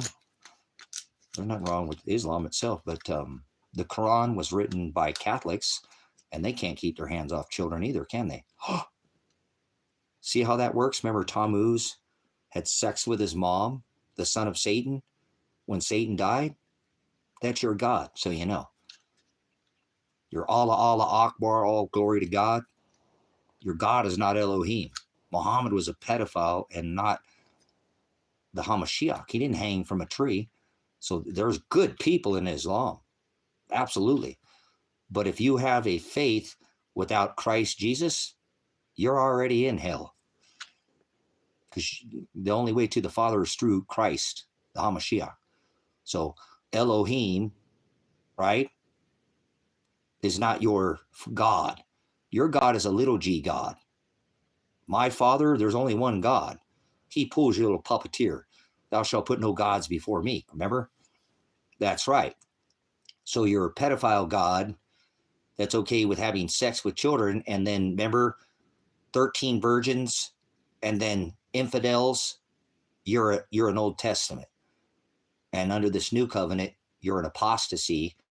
And I rebuke the fact that you think it's okay to have sex with children. It's never okay to touch a child. It's never okay to have sex with a child, minor child, ever. Ever, ever, ever, ever, ever, ever, ever, ever, ever, ever. Is it okay to have sex with a child? Okay? So don't push your Quran in here unless you actually know who wrote the Quran. And it was written by Catholics, wrote the Quran. So once again, I would love to go to Islam. I would love to go anywhere. I'd love to be in Syria.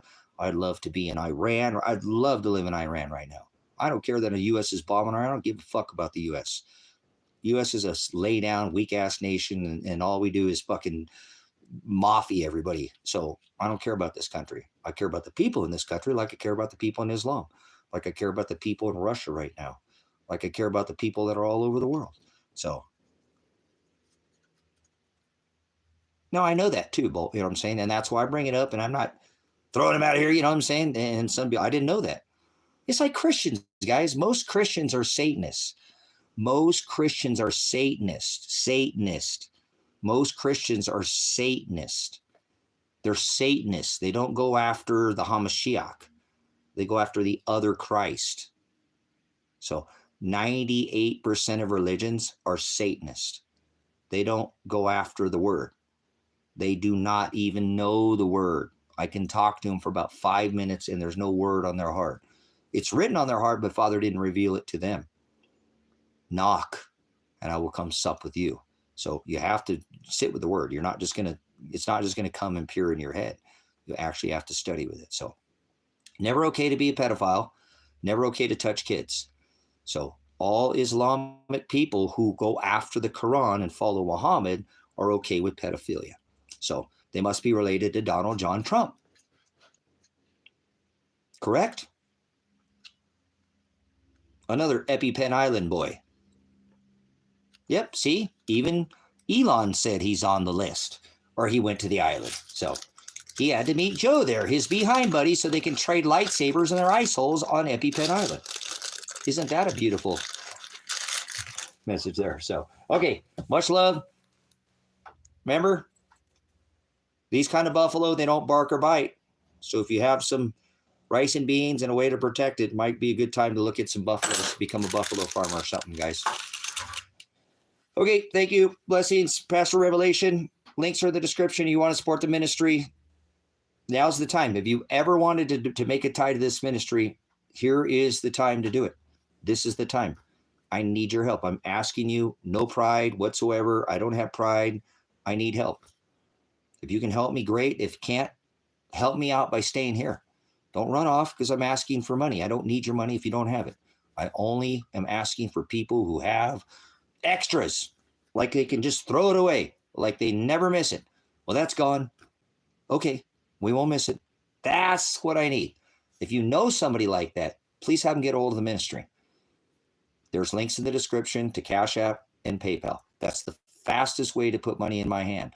I can't do it by the super chat because that takes me until next month. So, but I will put that towards the ministry money in South America. So blessings, blessings, blessings all the way across the board. Once again, I'm going to close with do not tithe to the ministry. If you don't have money, you could just literally let it blow away in the wind. That's the kind of money I need, right? That's different than money that you need. Money that could just blow away. Money you could stick it in a paper shredder and never miss it. You know somebody like that? That's the person I need. If they can help me out, I don't have pride. That's what I'm hoping. So whatever that person is ability to do, that's what Father will have them do. So if it doesn't happen, it's totally okay. You don't have to be to put any monetary anything, not even a penny, because time is way more valuable than any money can buy. You can't print time. You can't make time. You can try to make up time, but I doubt it. You can't go back. You can print money if you're good at it. The central banks are excellent at doing it, and then or you could make more money, but you can't make more time. So thank you for all of that, guys. Much blessings, Pastor Revelation, Pastor Apocalypse. Whoa.